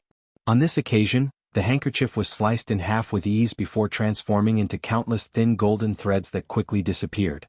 Han Li's brows furrowed as he nodded initially before shaking his head. He then turned his attention to the golden bead in his hand. The power of lightning imbued within this bead seemed to be extremely volatile. An hour later, an earth-shattering boom suddenly erupted within the secret chamber. The walls of the chamber suddenly shattered, even though they had been reinforced by many layers of restrictions. Arcs of golden lightning that were as thick as large bowls surged violently through the air as if they were countless golden snakes dancing amid brilliant golden light. Right at this moment, a crisp ringing sound erupted from the very center of the golden light. An inky black small mountain then appeared, and it began to radiate rings of murky gray light. As soon as the gray light swept through the air, all of the golden arcs of lightning disappeared, but a golden lightning WRM had taken shape within the divine essence-fused light. The lightning WRM was struggling desperately in an attempt to escape. At the foot of the small mountain, Han Li was seated in a cross-legged manner at the center of an area with a radius of around 10 feet. Aside from that area, which remained completely unscathed, everywhere else in the secret chamber had been severely ravaged by the arcs of golden lightning. It was as if Han Li was perched on top of a stop pillar amid a gargantuan crater, creating an extremely peculiar sight to behold. Han Li glanced at the small mountain and the golden lightning WRM, then assessed his surroundings, and an elated expression appeared on his face. The power of the lightning bead has increased the might of the divine Devilbane lightning by more than tenfold. If it weren't for the fact that I was set up a barrier of divine essence-fused light to protect myself in advance, I would have been caught up in its power. If I can create a few more of these beads, I'll have no need for other treasures. This bead will be able to easily slay opponents of the same cultivation base. Han Li murmured to himself with an excited look in his eyes. However, on the subject of the power of lightning, he seemed to have more than just the divine Devilbane lightning. A thought suddenly occurred to Han Li as he opened his mouth to expel a ball of azure light. A tiny antiquated cauldron was hovering within the azure light, and it was none other than the Heaven Void Cauldron. Han Li immediately laid a hand over the top of his own head, following which a swath of murky gray light erupted forth, enveloping the golden lightning WRM that had been trapped by the small mountain before pulling it downward. The golden lightning WRM was completely powerless to resist and immediately came plummeting toward Han Li. Han Li then pointed a finger at the small cauldron that was hovering before him. A buzzing sound immediately rang out as the lid of the cauldron flew off of its own accord. The gray light then forcibly stuffed the lightning WRM into the cauldron before vanishing of its own accord. Han Li then waved a hand toward the small mountain up above and drew it back into his own body. As for the Heaven Void Cauldron, he wasn't in a hurry to withdraw it. Instead, he allowed it to hover above his head. Han Li inspected at the chaotic mess around, and his brows furrowed as he raised a hand to summon a massive ape puppet that was around 20 feet tall. He injected a wisp of his spiritual sense into the puppet and left it with an instruction to repair the secret chamber before making his way toward another secret chamber. The Heaven Void Cauldron hovered close behind him. After entering the new secret chamber, Han Li sat down once again before waving a hand toward the small cauldron. The Heaven Void Cauldron whizzed directly toward him at his behest. Brilliant azure light radiated from the tiny cauldron and it swelled drastically to around 10 feet in size. Han Li flicked a finger toward the cauldron, and a faint clang rang out. Bursts of thunderclaps suddenly erupted within the cauldron as a ball of silver light that was roughly comparable to the size of a human head began to unleash astonishing arcs of electricity. Meanwhile, the cauldron was rumbling incessantly, and it appeared that more balls of lightning were stored within it. This was none other than the golden and silver two-colored heavenly lightning that Han Li had forcibly extracted during his minor heavenly tribulation. This lightning was not inferior to the divine Devilbane lightning in power, and Han Li had a large quantity of it. As such, there would be sufficient materials for Han Li to experiment with refining more lightning beads. Han Li took a deep breath before flicking his 10 fingers toward the balls of lightning, upon which his enormous spiritual sense surged forth like a flood. The silver balls of lightning immediately transformed into countless silver threads of lightning amid a series of rumbling booms. Time passed by slowly, and after what seemed like the blink of an eye, Han Li had already spent half a month in seclusion within the secret chamber. On this day, the octagonal formation plate that had been set up earlier suddenly began to emit a ringing sound. At the same time, brilliant silver light began to radiate from it and a screen of silver light also appeared in mid-air. The doors of the secret chamber were immediately thrown open, following which a streak of azure light shot forth, appearing in the hall that the formation was situated in after just a few flashes. The light receded and Han Li was revealed, wearing a set of golden and silver two-colored robes. The robe appeared to be quite simplistic in design, but there were golden and silver runes shimmering over its surface, giving it an extremely vibrant appearance. Han Li flipped a hand over expressionlessly to produce a set of azure robes. He donned those robes, and the two-colored robes draped over his body was immediately completely obscured. He then strode forward into the formation and cast his gaze toward the silver screen of light. On one corner of the light screen, 4 specks of light of different colors suddenly appeared, all of which were slowly moving toward the center of the silver screen. A cold light flashed through Han Li's eyes, but he continued to scrutinize the silver screen. However, his expression darkened significantly as he witnessed the 4 specks of light drawing closer and closer to his cave abode. 2 hours later, the 4 specks of light suddenly stopped around 1,000 kilometers away from his cave abode. They then split up and began to travel through the surrounding area in a rather meaningless and indecisive manner. Han Li stroked his chin upon seeing this before suddenly rustling his sleeve. A dozen or so fist-sized gold-devouring beetles shot forth from within, whizzing around the hall before disappearing out the door. Meanwhile, Han Li cast a few more glances at the light screen before exiting the hall and re-entering the secret chamber. He took off his azure robes to reveal that two-colored robe again. He gently stroked the hem of the robe with his finger, upon which a smile appeared on his face. This lightning robe had been refined after Han Li had used up almost all of the heavenly lightning in the Heaven Void Cauldron. This robe was imbued with over 10 types of lightning pattern runes, and if they were to all be activated at once, they could unleash extraordinary power. This was enough for it to qualify as a new trump card of Han Li's. As for that lightning bead, he refined a dozen or so of those as well, and if they were all unleashed at once, even a spatial tempering cultivator would most likely have to flee the scene. With that in mind, Han Li had grown a lot more powerful within a short span of time. After pausing to consider the situation for a while, Han Li donned his azure robes again before sweeping his hand over his storage bracelet to summon a palm-sized white jade badge. It was none other than the half-page of the Golden Jade Tome. The half-page contained the refinement methods for the High Zenith Invisibility Talisman that Han Li had once used, the 9 Palaces Heavenly Talisman that had inspired the creation of the Myriad Dragon Beads, and a puppet talisman known as the Armor Origin Talisman. There was also a 4th and final talisman known as the Heavenly Halberd Talisman, and it was the only one on the half-page that possessed offensive properties. Following his experimentation with the High Zenith Invisibility Talisman, Han Li had already roughly mastered the refinement method. Even though the success rate was extremely low, as long as he was willing to splurge on materials, he would still be able to successfully refine it. The 9 Palaces Heavenly Talismans was an immortal talisman used to trap enemies. Even though he had only gleaned half of its refinement method, that had still been enough for him to invent the Myriad Dragon Bead. As for the final 2 types of talismans, Han Li was completely clueless about them. However, as Han Li was searching for ready-made shadow puppet talismans in the marketplace of Deep Heaven City, he coincidentally discovered a key point about the Armor Origin Talisman. With his extensive knowledge in the field of puppetry, it was quite likely that he would be able to make some progress given more thorough research in the future.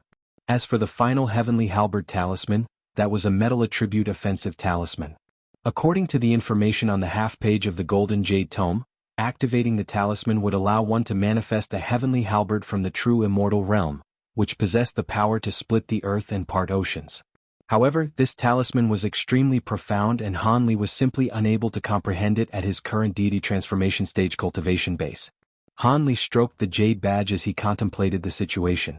There were countless high-grade cultivators in Deep Heaven City, many of which were more powerful than him. As such, it is naturally best to create as many trump cards for himself in order to ensure his survival. Unfortunately, he was unable to refine 3 of the 4 aforementioned talismans. However, even with just the High Zenith Invisibility Talisman, he could already conceal himself even from spatial tempering cultivators. If he could refine a couple of those, then that would definitely prove to be very useful. As for the other talismans, Han Li wasn't in a hurry to refine them. He would simply have to conduct further research on them in the future. With that in mind, Han Li flicked his wrist and brilliant azure light erupted from his storage bracelet. The azure light swept down toward the ground before receding to reveal a series of brocade and jade boxes of different sizes, as well as some vials and gourds. Han Li made a grabbing motion toward the ground, upon which a brocade box immediately flew toward him. He removed the lid of the box to reveal a section of red hide from an unknown beast. However, the spiritual light shimmering over its surface suggested that it belonged to no ordinary demon beast. Han Li immediately tossed the small section of beast hide into the air before opening his mouth. A spluttering sound rang out, following which a ball of azure spiritual light completely enveloped the beast hide.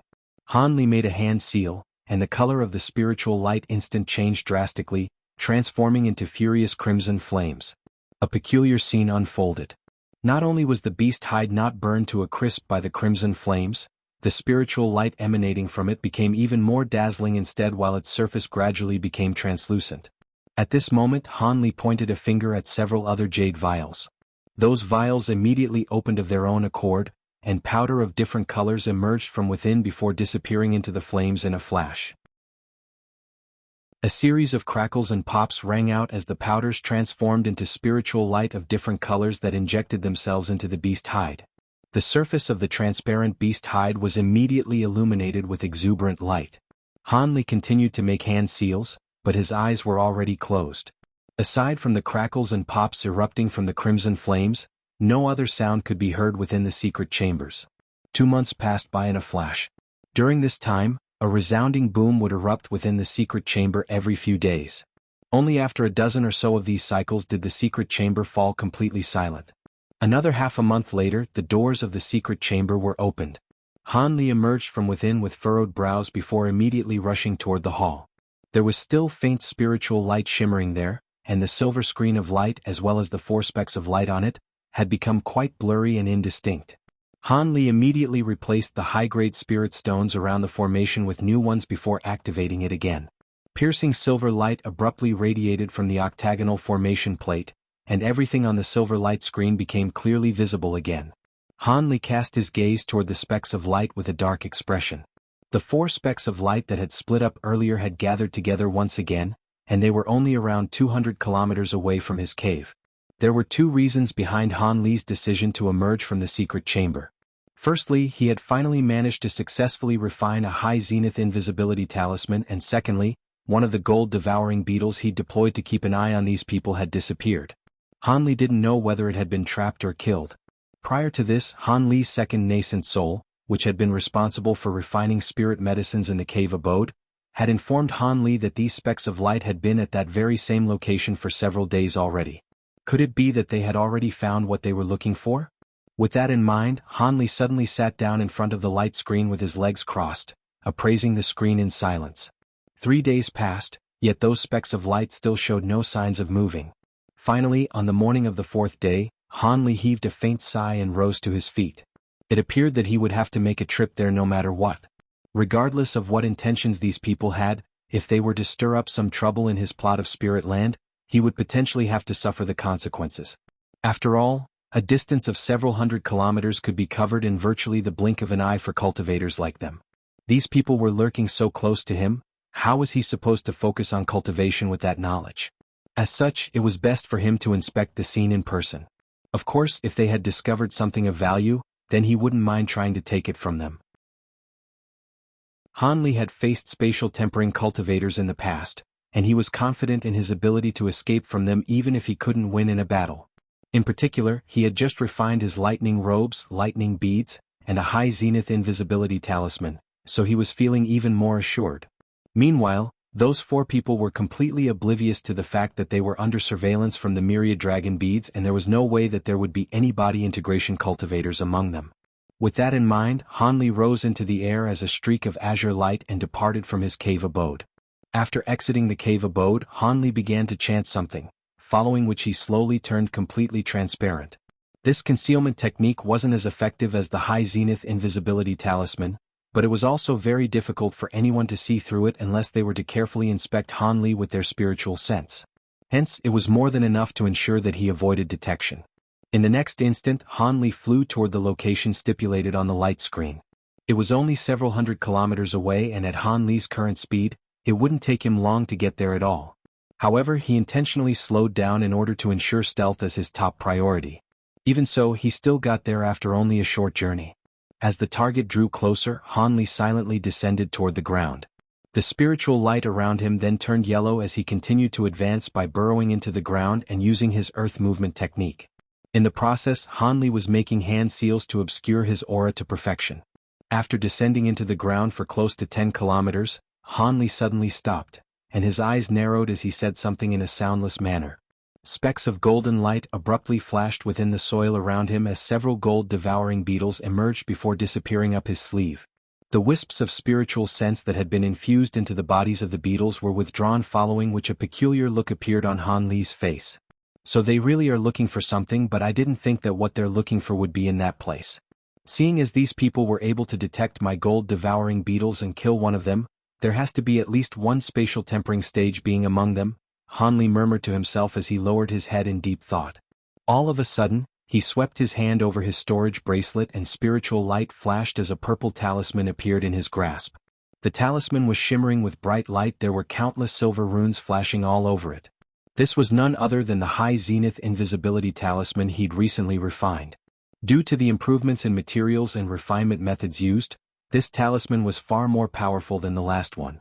Han Li wasn't confident in his ability to approach any further without being detected by spatial tempering cultivators. As such, even he was rather reluctant to use this talisman. He still decided to do so anyway. He had to ensure that he would continue to remain undetected.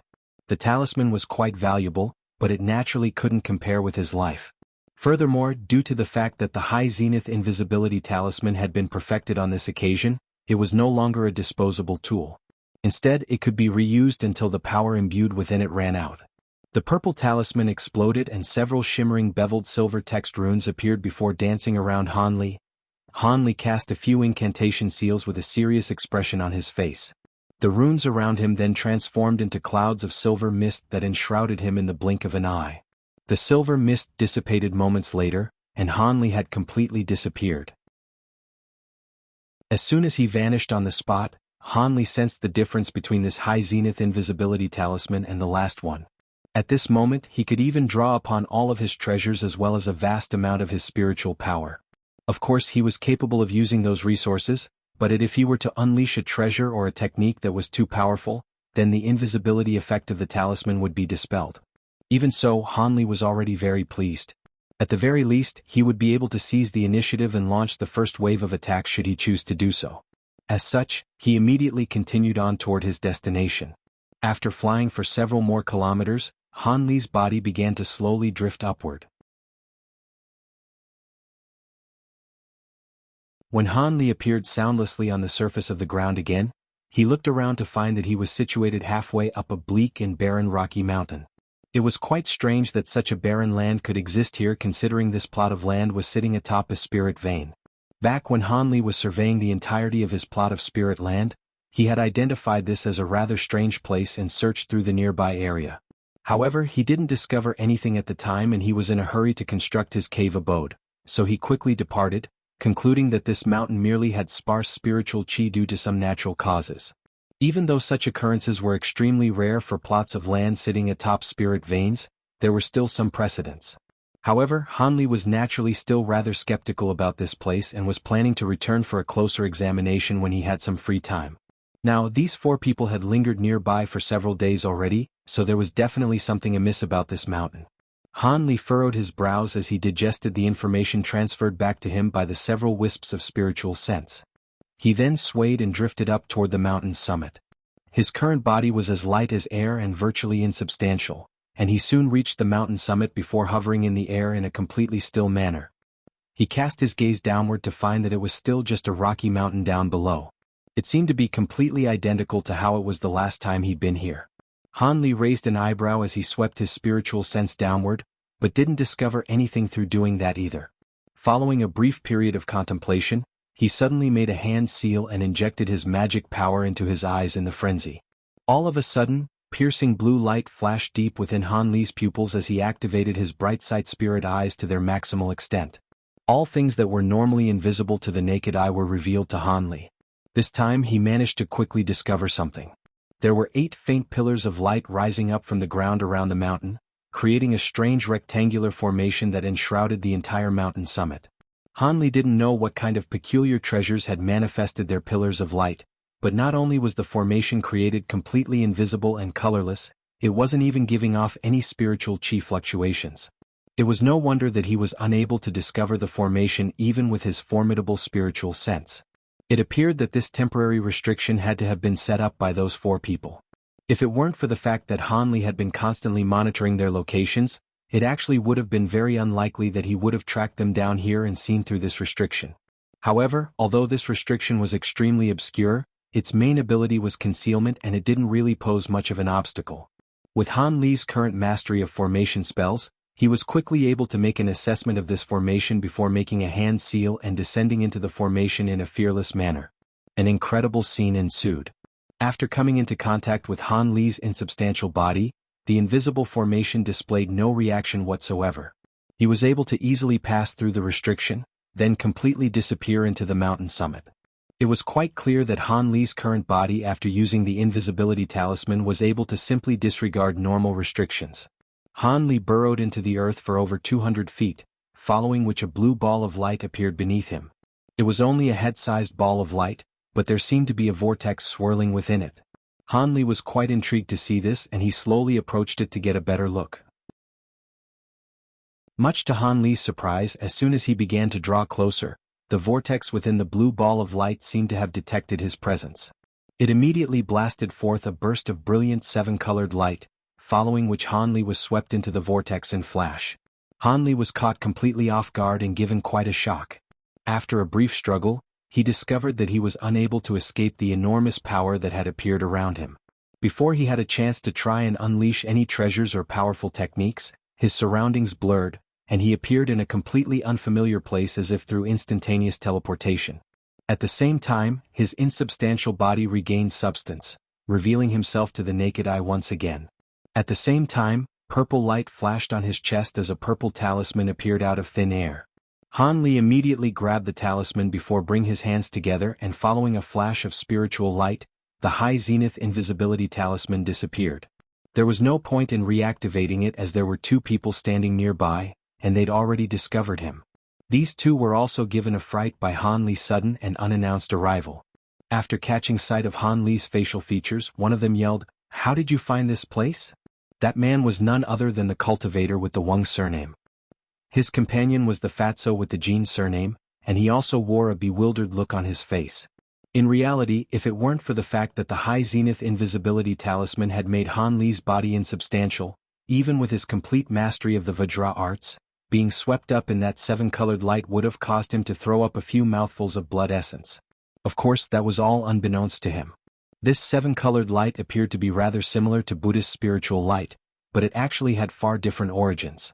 If a normal cultivator were to be swept up in it, not only would they be completely unable to use their magic power, they would be crushed into mincemeat by the immense pressure. In order to nullify this restriction and forcibly enter this place, the two men and their masters had worked tirelessly for 3 days and 3 nights.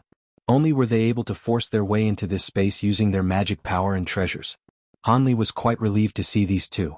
Seeing as there were no spatial tempering cultivators present, he'd be able to take care of these two with ease. Even though his concealment technique had abruptly been broken, he merely laughed it off and said, "I was wondering who had set up the restriction outside. Turns out it was you too. Do you have any business here, fellow Taoists? If I recall correctly, one of the laws of Deep Heaven City states that outsiders are prohibited from trespassing on the spirit land of others.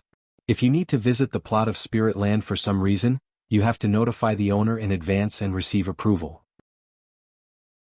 Otherwise, if this were to be reported to the heavenly guards, the trespassers will be punished by torture using the poisonous whip." Han Li's voice gradually grew colder as he spoke. Even though both of these intruders were deity transformation cultivators, they still winced slightly at the mention of the poisonous whip. However, the Fatso quickly put on a smile and said, "Please don't misunderstand, fellow Taoist Han. Brother Wang and I just so happened to be passing through this place, and we were resting on the summit of this mountain when we somehow activated this restriction and were teleported here. We're also quite confused by this situation as well." "Oh, do you think I'll believe that, Brother Jean? By the way, if I'm not mistaken, there are 2 more fellow Taoists here, right?" Han Li clasped his hands behind his back with a fake smile on his face. At this point, he had already assessed his surroundings with his spiritual sense. Through doing so, he discovered that he was situated in a mysterious space. This space was over 1,000 feet tall and around half a kilometer in radius, so it wasn't very large at all. However, there was seven-colored light hovering in the sky above and swirling throughout their surroundings. What was even more surprising was that high up in the air within this space, there were seven massive balls of light that resembled suns. However, the white light they were radiating had a cooling effect instead. There was a seven-colored door of light situated at the center of each of the balls of light. Within was a series of completely murky and indistinct scenes. Both of the intruders were already shocked to hear Han Li's words, and their expressions immediately darkened as they caught sight of Han Li glancing toward the seven doors of light. How many of us were in here? The fatso's voice immediately turned extremely cold. Are you trying to pick a fight? I forgot to tell you this, but before coming here I already left behind a few voice transmission talismans and set up some restrictions. If something were to happen to me down here, those voice transmission talismans would be sent out to Senior Zhao Wugue as well a few friends that I recently made. Trespassing on one's spirit land without any good reason nor permission, then attacking the owner of the spirit land, also for no justifiable reason. I'm sure the enforcement squads would be interested to hear this. Those two crimes lumped together would probably earn you more than just punishment by whipping. Besides, do you two really think you have what it takes to kill me even if you join forces? Han Li asked with a disdainful, "You know Heavenly Guard Zhao?" The man with the Wang surname was rather skeptical to hear this. His fatso companion also faltered upon hearing this.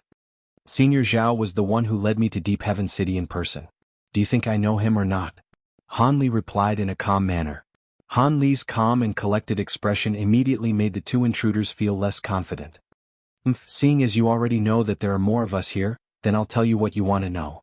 Aside from the two of us, our masters are also here, and they've entered the deeper restrictions. What are you going to do? You're just a deity transformation cultivator, are you going to try and stop them? The laws of Deep Heaven City only apply under certain circumstances. Do you think anyone will risk offending two spatial tempering cultivators just to avenge a dead deity transformation cultivator? Even if you know Senior Zhao Wugue, you're probably just an acquaintance of his. The man with the Wang surname scoffed after a brief silence. Oh really? How about we make a bet then, fellow Taoist Wang?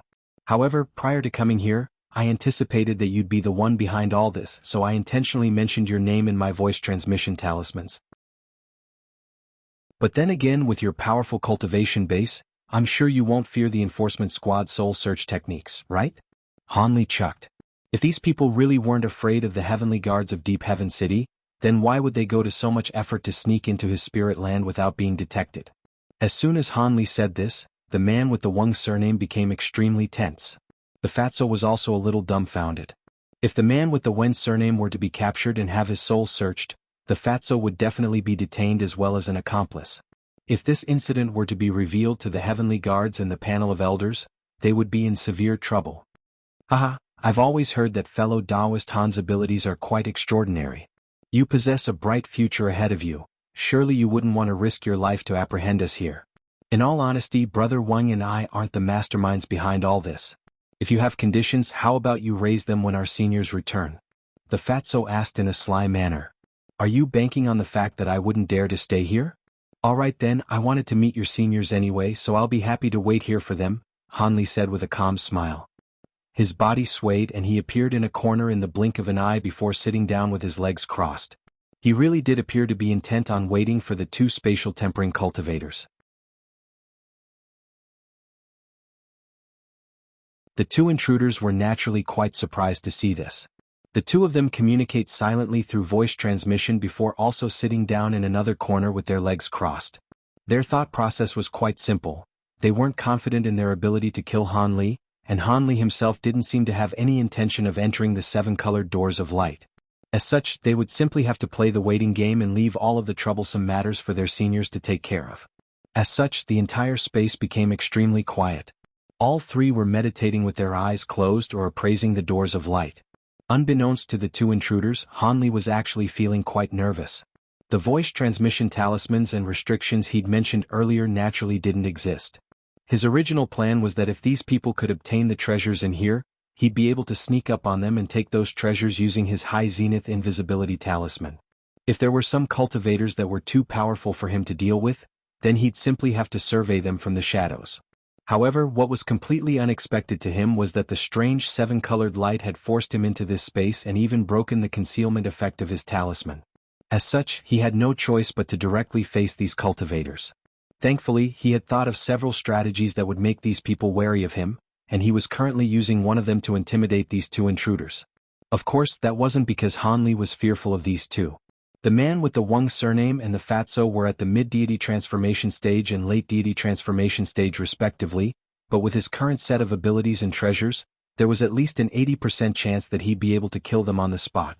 Killing these two would be quite simple, but the consequences would be rather troublesome to deal with, as he'd be forging a vendetta with the two spatial tempering cultivators who had entered the doors of light.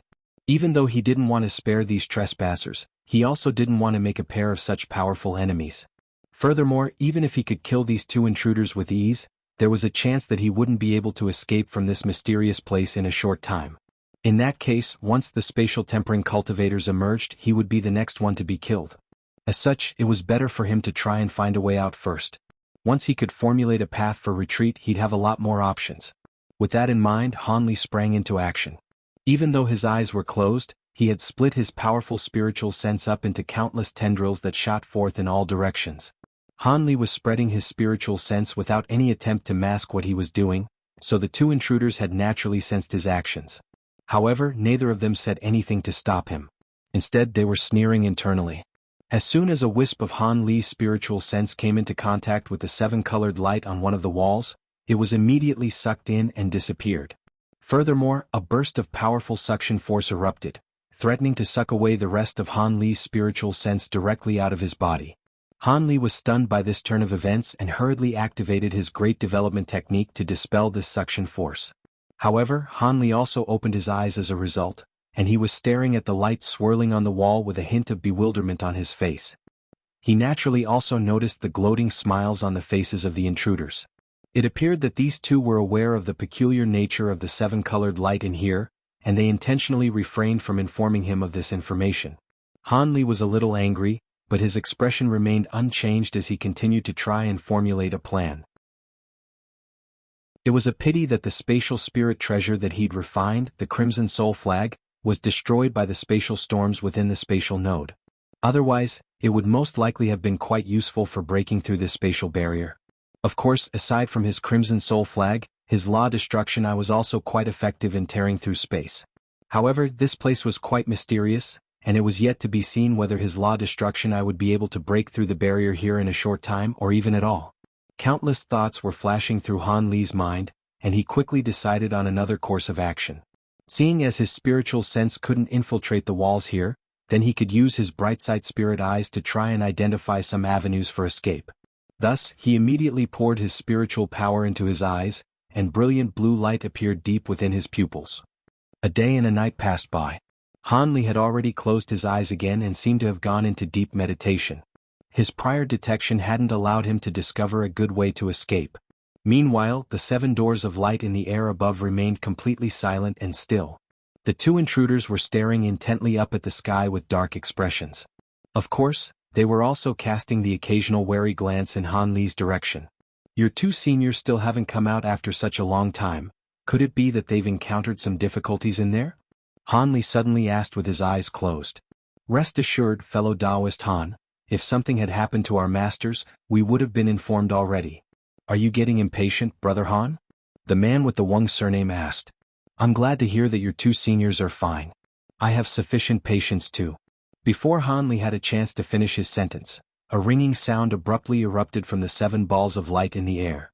Immediately thereafter, they began to emanate astonishing spiritual pressure as well as scintillating light. Not only were the two intruders given a massive surprise, Han Li also opened his eyes to assess this turn of events. However, this was only the beginning. As the ringing sound intensified, the seven balls of light swelled drastically, expanding to the size of wagon wheels in the blink of an eye while flashing erratically. Rippling spatial fluctuations abruptly appeared around the seven balls of light before flashing over the door of light at the very center. All of a sudden, it was as if an enormous burst of invisible power had begun compressing the door, making it twist and warp violently. The Fatso immediately rose to his feet upon seeing this and exclaimed, "This is bad." His companion also wore a stunned expression. Han Li was also rather disgruntled by this turn of events. Not only were the balls of light in the sky becoming quite unstable and erratic, Even the walls and ground were beginning to tremor gently while the seven-colored light was displaying signs of crumbling. These were clearly strong indications that this space was on the verge of collapse. Seeing as his life was under threat, Han Li immediately rose to his feet and laid a hand on his head, following which a burst of gray light began to emerge from the back of his head. He then flipped a hand over, and golden light flashed as 3 shimmering golden beads were summoned. These were none other than the 3 lightning beads he'd refined not long ago. At this moment, the 2 intruders had also summoned several treasures. However, they had no confidence in their ability to escape from this mysterious place, and both of them wore horrified expressions. Han Li naturally wasn't going to pay any heed to whether they lived or died. He immediately decided to use his Law Destruction Eye in conjunction with his Divine Essence-fused light and these lightning beads to break through this space in order to facilitate an escape. However, right at this moment, a massive rumbling boom erupted from within the doors of light up above. Han Li was startled by this loud commotion and reflexively stopped what he was doing. 7-colored light flashed and a streak of green light, as well as a streak of golden light, shot forth from within the door in the very center. The 2 streaks of light flashed through the air before receding to reveal a tiny green WRM and a miniature humanoid figure. The green WRM was missing one of its horns as well as many of its scales. Meanwhile, the miniature humanoid figure's hair was quite disheveled, and it was missing a large chunk of its golden robes.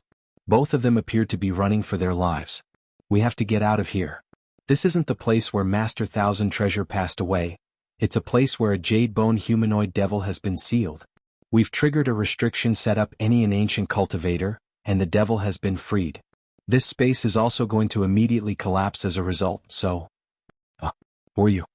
The miniature humanoid figure's urgent voice abruptly cut off as he caught sight of Han Li. The fatso was ecstatic to see their 2 seniors re-emerge, and his lips tremored as he informed the 2 of Han Li's identity through voice transmission. Grandpa, he's that Han brat So he's the owner of this plot of spirit land. A hint of killing intent flashed through the eyes of the green WRM upon hearing this.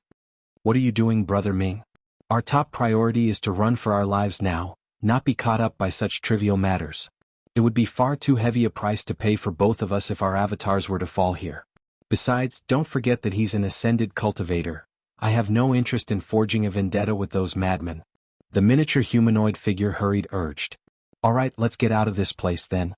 As long as we don't kill him in person, even if Zhao Wugui and the others come to find us, they won't be able to do anything. Once this space collapses, that Han brat can perish along with that jade bone humanoid devil. It's a pity that only my avatar is here.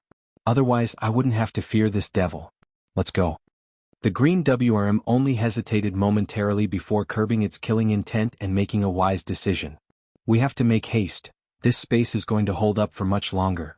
The miniature humanoid figure was quite relieved that the green WRM was open to seeing reason. After all, it would be a massive waste if this soul avatar were to perish here. As such, it immediately began to make hand seals while chanting something. The wooden sword strapped to its back tremored before abruptly rising into the air, transforming into a massive sword of light that was around 10 feet in length. The green WRM also let loose a loud roar as it transformed into a massive green WRM over 100 feet in length amid bursts of wind and lightning. There was a single twisted green horn on its head, and the purple lightning flashing over its body made for a formidable spectacle to behold. Han Li didn't know what these people had just discussed, but his heart jolted slightly at the sight of the powerful abilities unleashed by these 2 spatial tempering cultivators. At this point, the 7-colored lights swirling along the surrounding walls had completely disappeared.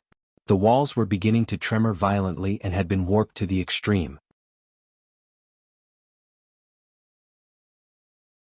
The massive WRM's body shuddered as it whipped its tail and opened its mouth to blast forth a pillar of azure light. An arc of purple lightning that was around the same thickness as a large bowl also erupted from its remaining horn. The 2 then combined as one before hurtling directly toward a nearby wall. At the same time, the miniature humanoid figure laid a hand on the top of its head, and a pillar of golden light immediately erupted into the air, disappearing into the giant sword above its head. A ringing sound erupted from the sword, and not only did it further expand to around twice its size in the blink of an eye, it also began to emanate piercing golden light that was scintillating as the sun. Meanwhile, the miniature humanoid figure shrank even further after unleashing that pillar of light. However, it completely disregarded the changes taking place to its own body as it made a hand seal. The massive sword flew forth as a streak of golden light in hot pursuit behind the azure pillar of light. Both attacks were targeting the same spot on the wall. A resounding boom erupted as azure and golden light exploded and intertwined with one another, forming a gargantuan ball of light that was several tens of feet in size with countless bolts of purple lightning shimmering over its surface. The ball of light was able to slowly sink into the wall at the behest of the two spatial tempering cultivators, and it appeared to be unstoppable as it threatened to forcibly tear open the spatial barrier. Both the WIRM and the miniature humanoid figure were ecstatic to see this. The WRM called out to the man with the Wang surname, and its body regressed to its former size as it swept up the man as a streak of green light before hurtling directly toward the massive ball of light. The man with the Wang surname took a cold glance at Han Li as he was being swept away. At this moment, Han Li was looking on with a blank expression, yet was doing nothing to save himself. The WRM shot a glance at him as if he were appraising a dead man before letting loose a long roar and disappearing into the ball of light. It wasn't afraid of Han Li also attempting to escape through the same avenue. This ball of light contained the true essential power of both itself and the miniature humanoid figure, so no one could pass through it unless they were accompanied by one of them. The miniature humanoid figure also swept forth as a swath of golden light, sweeping up the fatso before also hurtling toward the ball of light. Right at this moment, a dull thunderclap suddenly erupted nearby, following which a winged humanoid figure appeared amid a burst of spatial fluctuations. The humanoid figure then rustled his sleeve, and a swath of gray light surged toward the golden light. The miniature humanoid figure felt a burst of suction force appear out of thin air. It was taken by surprise as another humanoid figure adhered himself to its body. "Seeing as you have a way out of here, I'm sure you won't mind taking me with you, right, Senior?" The owner of the voice was none other than Han Li. The miniature humanoid figure faltered slightly before turning its gaze toward the direction where Han Li had already been situated. There he discovered another Han Li, standing on the spot. The Han Li replica smiled at it before disappearing, transforming into a green talisman that disappeared in the blink of an eye. This was none other than the spirit form talisman that Han Li had been nurturing this entire time. Han Li had begun hatching a plot as soon as the two spatial tempering cultivators sprang into action to tear through the spatial barrier here. He manifested his spirit from talisman into his own form in order to act as a decoy while he snuck closer to the ball of light surreptitiously using his thunderstorm wings. Due to the fact that the spirit form talisman had been nurtured for several centuries and that it possessed certain properties of a tribulation avatar, the spatial tempering cultivators weren't able to identify that something was amiss about it, such was their hurry. Thus, Han Li took advantage of this opportunity, using his divine essence-fused light to adhere himself to the miniature humanoid figure like a plaster.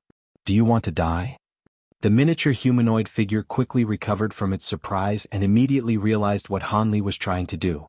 Thus, it faltered in midair before blasting forth countless streaks of golden light, all of which swept toward Han Li with devastating force. However, much to its surprise, the golden light was only able to make the gray light around Han Li's body tremor violently, but was unable to puncture through it nor dispel it. If your true body were here, then I naturally wouldn't be able to withstand your immense power. However, if you're just an avatar, then you won't be able to escape my divine essence-fused light in a short time. Do you really want to be stalled here by me, Senior?" Han Li chuckled from within the gray light. "You're threatening me?" The miniature humanoid figure erupted into a thunderous rage, yet just as it was about to unleash another attack, a shrill shriek suddenly rang out from the air above. Upon hearing this ghastly cry, Han Li's body temperature rose drastically as all of his blood surged toward the surface of his skin. However, Han Li had already completely mastered the Vajra arts, so his skin possessed no less fortitude than a top-grade treasure. As such, he was able to alleviate his discomfort by activating this cultivation art. However, the miniature humanoid figure's expression changed drastically upon hearing this shriek. Even though the fatso was being protected by the golden light that it was radiating, his face still immediately turned bright red upon hearing this cry, and his body began to sway unsteadily. "It's using the blood-weeping technique." The miniature humanoid figure hurriedly swiped a hand through the air, upon which a pillar of golden light erupted forth and injected itself into the fatso's body.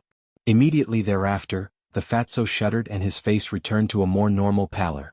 At this moment, a massive bone claw suddenly extended out of one of the twisted doors of light, trying to force it open again. The claw was as pristine white as jade and was emanating astonishing spiritual pressure. The ghastly shriek from earlier also appeared to have erupted from within that door of light. Hanli set aside the astonishment in his heart as he asked in a remarkably calm manner, "Looks like that jade-bone humanoid devil will emerge soon. If the senior that just escaped from this place destroys this passageway in order to prevent the devil from escaping, then we really will perish here. Are you not concerned about that, senior?" The miniature humanoid figure's expression had already darkened significantly at the sight of the massive bone claw, and its expression soured even further upon hearing this. Old Devil Ming really was cruel and decisive enough to be capable of something like this. At this moment, another bone claw found its way out of the door of light. The two claws were clamped on either side of the door of light, and the sharp shriek suddenly cut off, only to be replaced by a thunderous roar. It appeared that it was going to emerge at any moment. "You made the right gamble this time, brat. I'll take you out of this place." The miniature humanoid figure immediately agreed without any further hesitation. Hanli was ecstatic to hear this. The divine essence-fused light around the miniature humanoid figure was eased slightly, following which brilliant golden light suddenly erupted, enveloping most of the gray light before plunging into the massive ball of light with Hanli in tow. Hanli merely used his divine essence-fused light to protect himself and allowed the miniature humanoid figure to do whatever it was that it had to do. After entering the ball of light, Hanli felt as if he had arrived in a world of scintillating light. Immediately thereafter, he was struck by a rush of dizziness, following which he abruptly appeared in the air above the mountain. There was a massive ball of light hovering mid-air nearby. However, only half of it was visible while the other half was presumably still within the peculiar space from which they had just escaped. The green WRM and its disciple were situated not far away from here, and both of them were stunned to see that Hanli had also managed to escape. Hanli immediately spread open his thunderstorm wings and disappeared as an arc of azure and white lightning in the blink of an eye. In the next instant he appeared several hundred feet away. For some reason, the miniature humanoid figure made no attempt to trap him and allowed him to easily open up some distance between them. The tiny green WRM looked on with a cold expression, and a sinister light flashed through its eyes as it prepared to attack Hanli.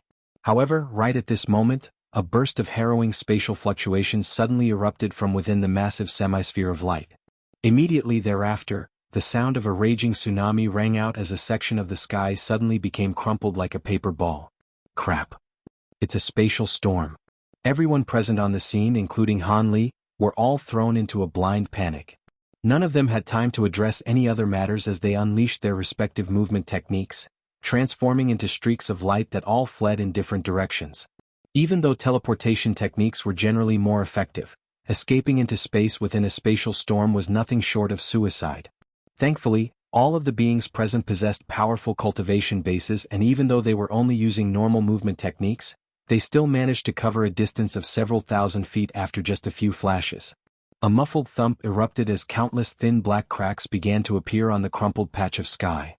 These cracks then quickly elongated, making the entire space within a distance of over 1,000 feet riddled with cracks in the blink of an eye. The tsunami-like rumbling and roaring then intensified as these black cracks shattered, following which bursts of liquid-like white light began to ooze forth from within in a frenzy. A peculiar scene ensued.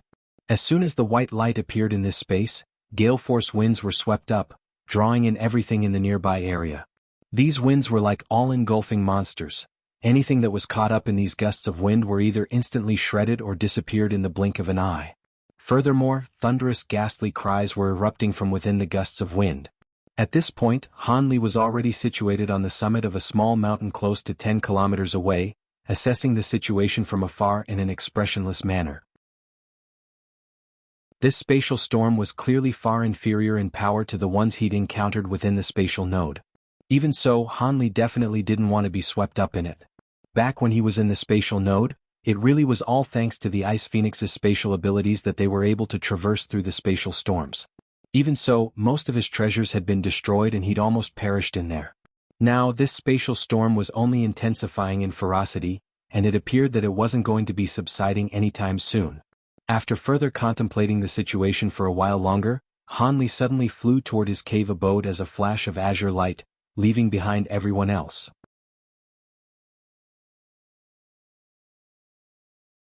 The green WRM naturally sensed what Hanli was doing, and its brows furrowed as it suddenly asked its disciple a few questions.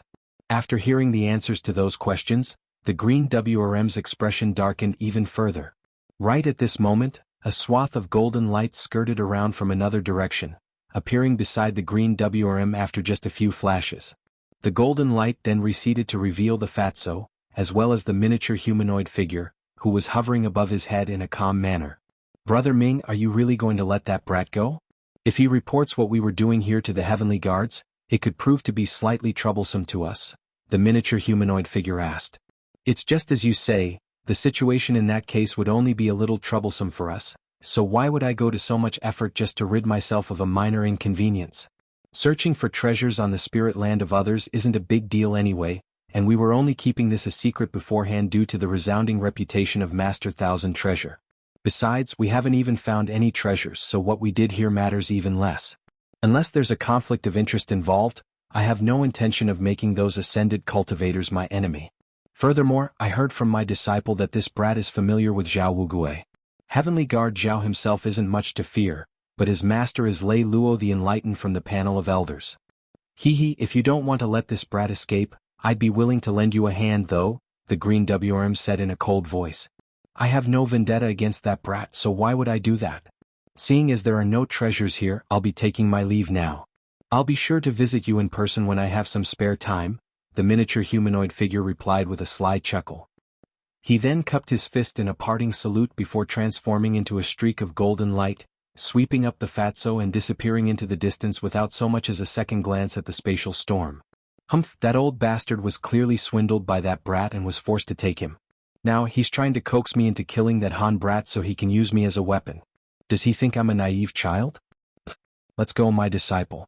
Seeing as a spatial storm has appeared here, the attention of Deep Heaven City's enforcement squad would definitely be drawn to this place. Even though they won't be able to get here so quickly from Deep Heaven City, it's not entirely impossible that there could just so happen to be heavenly guards nearby. It'll be quite troublesome if we were to bump into them. Not only did we not secure the treasures we're looking for this time, this avatar of mine has sustained some substantial damage. What a stroke of ill fortune. The green WRM harumphed coldly after the streak of golden light disappeared into the distance. The WRM's body then elongated before flying toward another direction as a streak of green light. His disciple hurriedly followed suit as a streak of blue light.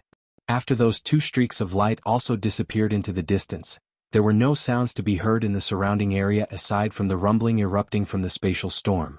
At this moment, Han Li was situated within the hall of his cave abode, inspecting the silver screen of light before him with his arms crossed. After verifying that the two spatial tempering cultivators had indeed left his spirit land, he heaved a long sigh of relief. Now there was only a massive yellow speck of light flashing erratically and incessantly on the silver screen. That speck of light is naturally none other than the spatial storm detected by the myriad dragon beads. Han Li's situation was different from those of old Devil Ming and the others.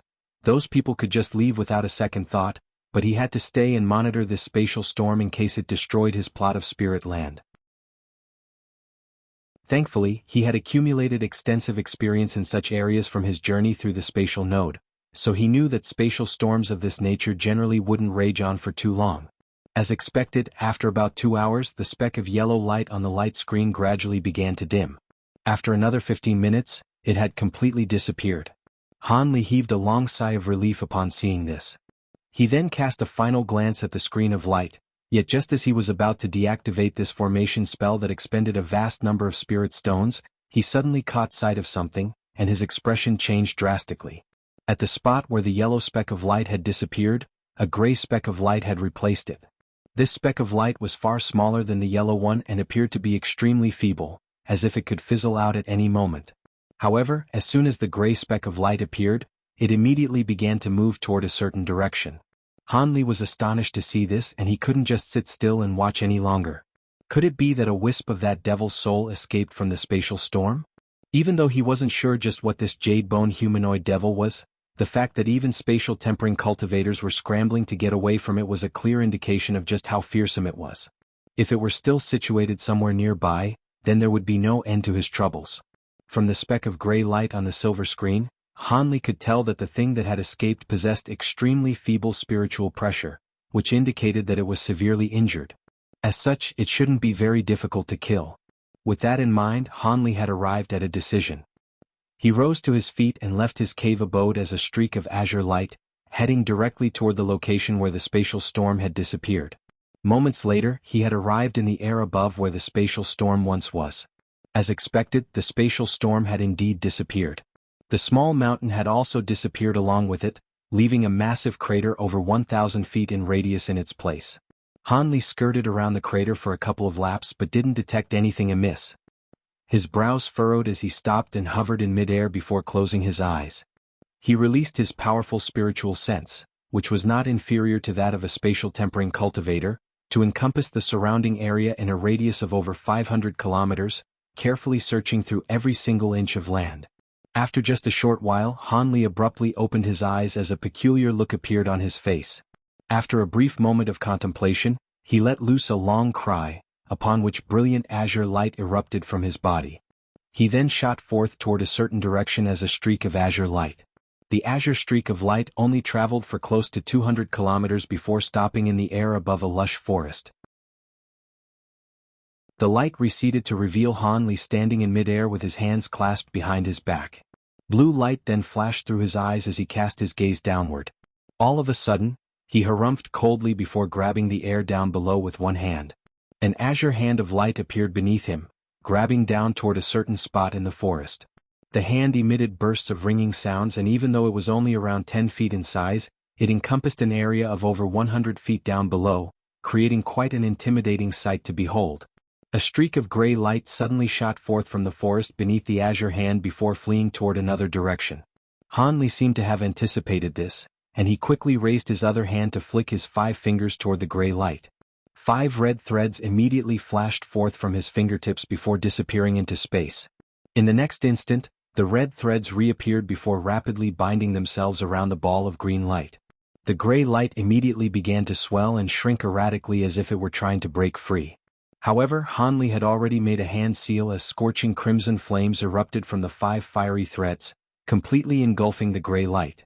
Anguished cries erupted from within the gray light, and it seemed to be very feeble as it was completely eradicated by the crimson flames, revealing a pristine white object. Hanli raised his eyebrows as he waved a hand downward expressionlessly. The flames on the surface of the object immediately receded, and it was forcibly drawn into Hanli's grasp. Hanli focused his gaze on the object to find that it was a white bony hand with golden runes faintly shimmering over its surface. He could tell from a single glance that this was one of the jade bone humanoid devil's hands, but it was only at the size of a normal hand now. Hanli carefully inspected the bone hand with his spiritual sense and his bright sight spirit eyes, and the discoveries he made were quite astounding to him. His spiritual sense revealed to him that this object was a treasure, and quite a powerful one at that.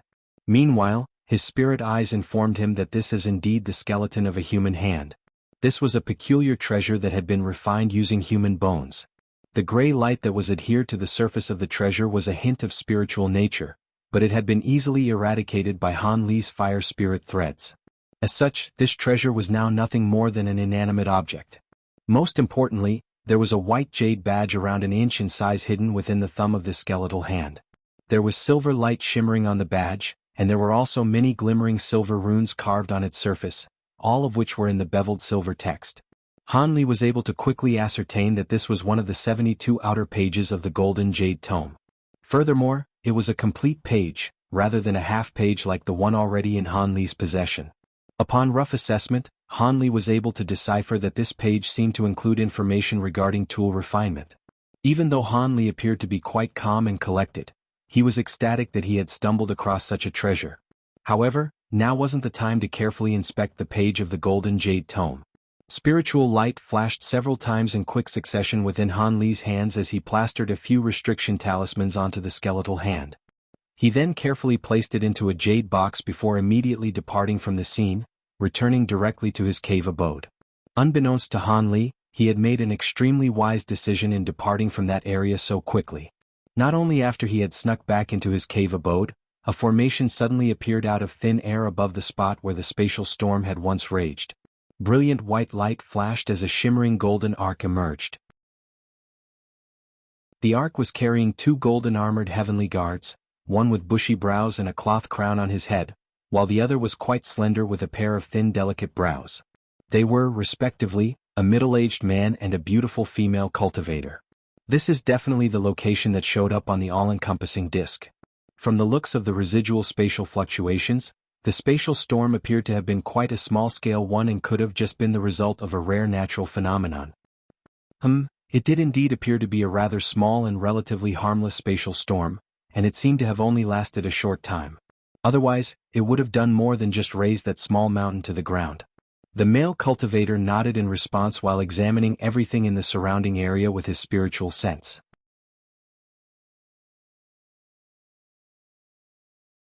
The female cultivator frowned and said, "However, the space here was very stable before.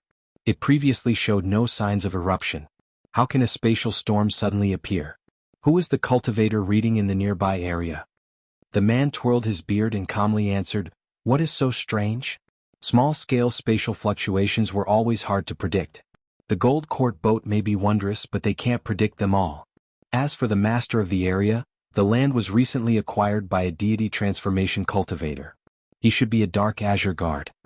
The woman held a sparkling spell plate in her hand and fiddled with it a moment. Then with a frown she suggested, "The foreign spirit plate didn't acquire the aura of any foreign tribes. It seems there aren't any hiding here. Should we call the nearby dark azure guard and interrogate him? He might have something to do with the spatial storm." The cultivator shook his head and spoke with a solemn expression. "Why is there any need to go through the trouble? So long as a foreign being isn't here, it has nothing to do with us, even if the spatial storm is suspicious. Don't forget that we have many other tasks to attend to. The yin-yang plate anticipates a large-scale spatial storm occurring in another area." After some hesitation, the woman giggled and agreed, "Brother Ma's words are reasonable. I was too attached to this matter. Let's go." The man nodded in satisfaction and flew back to the gold court boat in a yellow streak. The woman looked around her and soon boarded the boat. A short moment later, the gold court boat blurred and vanished. A teleportation formation of light briefly appeared underneath it before scattering. Unbeknownst to Han Li in his cave residence, 2 spatial tempering heaven guards had examined the storm in a short amount of time. They even hurriedly left without interrogating him. For the sake of carefulness, he immediately sealed his cave residence once it returned and temporarily halted monitoring on all of his myriad dragon beads to avoid any expert from seeing through them. Afterwards, he headed straight to his secluded chambers and began to research his newly acquired bone hand. Although the bone hand was peculiar as if it had been refined in a method he hadn't seen before, Han Li didn't pay much attention to that regard. Instead, he bluntly spat out a golden sword that was several inches long. The small sword trembled and fine golden lightning quickly coiled around the bone hand. The hand's thumb was then silently split into 2. The inch-long jade badge appeared from it and it trembled before flying off of its own accord. Han Li already anticipated this and easily grabbed at the air, activating an invisible restriction and firmly trapping it in his grasp. With the pure white jade badge in his hand, he began to examine it with flickering blue eyes. There were silver rune characters on the jade badge that reminded him of when he first made contact with the path of tool refinement. It contained knowledge that undermined most of what he understood about tool refinement, and it greatly captured his interest. However, the silver runes greatly differed from ordinary ancient script. Were it not for his diligent study of the half-page, he wouldn't have been able to understand anything about the true spirit runes. As a result, Han Li promptly entered the seclusion room with the outer page of the Jade Book and spent 3 days studying it before obtaining a general understanding of it. In addition to an elaborate introduction to tool refinement techniques, its primary contents detailed a technique by the name of the 100 Meridian Refinement Mantra. This technique used the person's meridians, flesh, and bones as a base, refining them into different magic treasures of inconceivable abilities. Were it not for the tool refinement techniques he read from the half-page, he would have believed what he read to be nonsense. Additionally, the passage on tool refinement preceding the passage gave him flashes of new insights, leading him to gain more confidence in this technique. Besides, from the bone hand he managed to acquire, it was clear that it was a product of this technique. How else was a bone hand able to escape a spatial storm of its own accord? According to what the Jade Book said, those cultivating this ability would be able to forge their bodies into treasure entirely at once, or could slowly cultivate the ability bit by bit. But regardless of the method, the final product will have one's body completely refined into a Buddhist impervious Vajra body. After that secret technique was completed, regardless of one's own cultivation, their limbs would possess world-shaking abilities and their bodies would approach near immortality.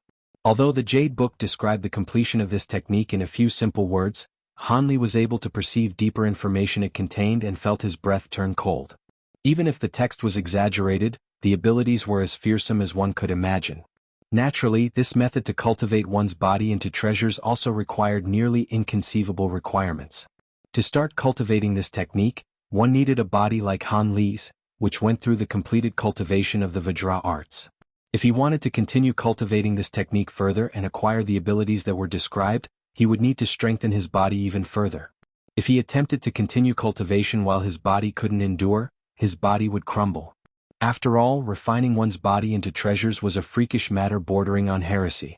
As he stroked the jade pendant, he spent a long while deep in thought. Han Li sighed and muttered, "It seems I won't have to look for any other techniques. I'll need to choose a dual cultivation technique." With the appearance of the 100 meridian refinement mantras, it would push his body to its limits. Originally hesitant on choosing a cultivation technique, he finally resolved himself and planned on using the set of revised human and demon techniques for dual body magic cultivation. He stuck a restriction talisman on the jade page and placed it away in his storage pouch. He then took out a faint red jade slip.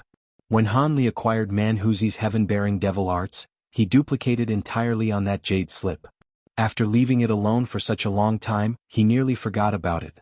Since this technique is split into 3 portions and are all unique, I may as well call them the Provenance True Devil Arts. As Han Li swept his spiritual sense past the jade slip, he softly muttered to himself and struck the jade slip on his forehead, and he shut his eyes, earnestly comprehending the technique. The last time he was at Deep Heaven City's stone pagoda, he already attempted to cultivate this devil arc slowly, but without the aid of medicine pills, he didn't acquire many results. As a result, in the following months, Han Li spent a majority of his time in his secluded room. He did take some time to tend to his spirit medicines and began to refine clear jade pills. The pill was indeed for deity transformation stage. After using an astonishing amount of spirit medicines and a good number of attempts, he was only able to produce 3 bottles. Han Li didn't mind this result by much. He would gain more skill by refining it more. With enough time, his success rate will increase. The amount of medicine he refined would be enough for him to cultivate. Of course, while he cultivated the heaven-bearing devil arts, he would also find some time to comprehend the 100 meridians refinement mantra. As such, his rest period was concluded in the blink of an eye. During this time, no one else had come to bother him. It appeared that without any benefit, those spatial tempering eccentrics had no reason to waste their time on him. Han Li was satisfied with this result. With the half-year rest period almost finished, an azure streak shot out from the gorgeous miasma and it circled in the air before heading back to Deep Heaven City. He needed to take part of the 3-month patrol assignment before he could return to his cave residence and continue cultivation. 3 months later, Han Li returned without incident. He immediately returned to his cave residence and began seclusion once more. With half a year of cultivation, he emerged once more. Time slowly passed by in this manner, and eventually 60 years proceeded in a blur. This amount of time didn't amount to much for a cultivator, but this time, there was a hidden undercurrent flowing through the spirit realm. The higher echelons of various clans frequently gathered together in discussion. These clans were normally well informed and could predict when something disastrous was about to occur, but they still remained apprehensive as they began to put safeguards in place. As the frontmost area for the human and demon races, Deep Heaven City was able to sense any strange changes. At the very least, the cultivators patrolling on the outside could sense this vast chance as well.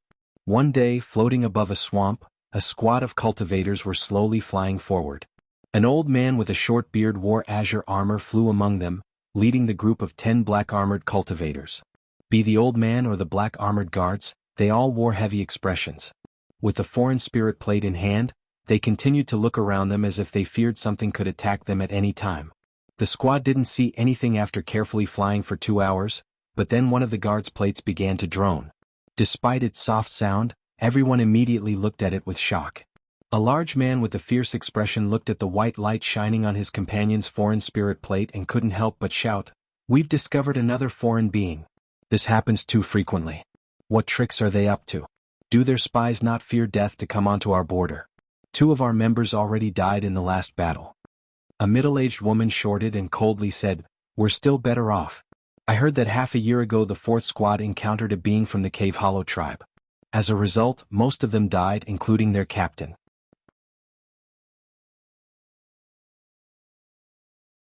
The azure-armored old man frowned and commanded, "Since the foreign tribe plate has already sounded alarmed, We'll need to investigate or else we'll be punished when we return. Most foreign beings aren't very powerful. So long as we're careful, we should be able to take care of it smoothly." Since their deity transformation captain spoke, the rest of the squad kept silent, even if they were unwilling. Soon after, the old man uttered a series of commands and the squad immediately split into several small groups before heading in the direction pointed by the foreign spirit plate. The squad of cultivators changed direction and flew off tens of kilometers. They came across an unremarkable pile of stone and a purple miasma that seemed to surround the swamp. The old man looked at the foreign spirit plate in his hand and nodded. Then he waved his hand and commanded, "It appears to be there. We can't let it escape." Suddenly, the black-armored guards splat out treasures to defend themselves and released their spiritual sense below.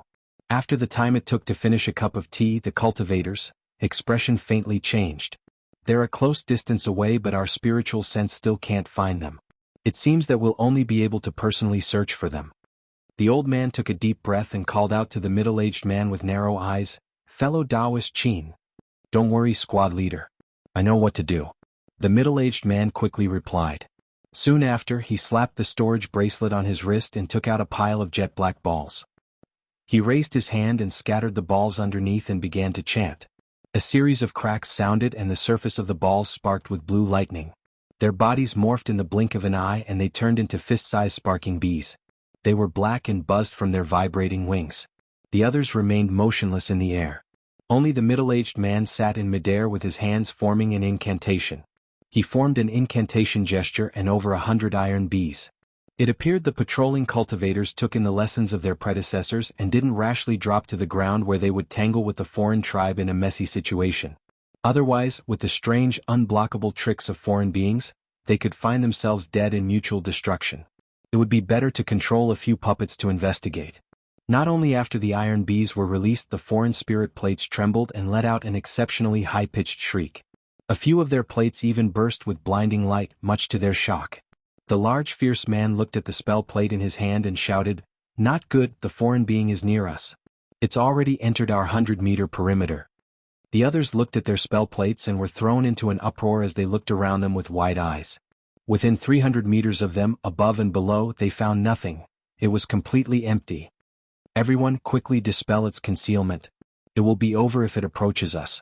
The old man shouted loudly, leaving a faint ringing in his subordinates' ears. He then flipped his hand and produced a copper mirror. The old man flung the copper mirror over his head and suddenly, it took the form of a bright moon. Light flashed from its surface and a bowl-sized azure beam shot out.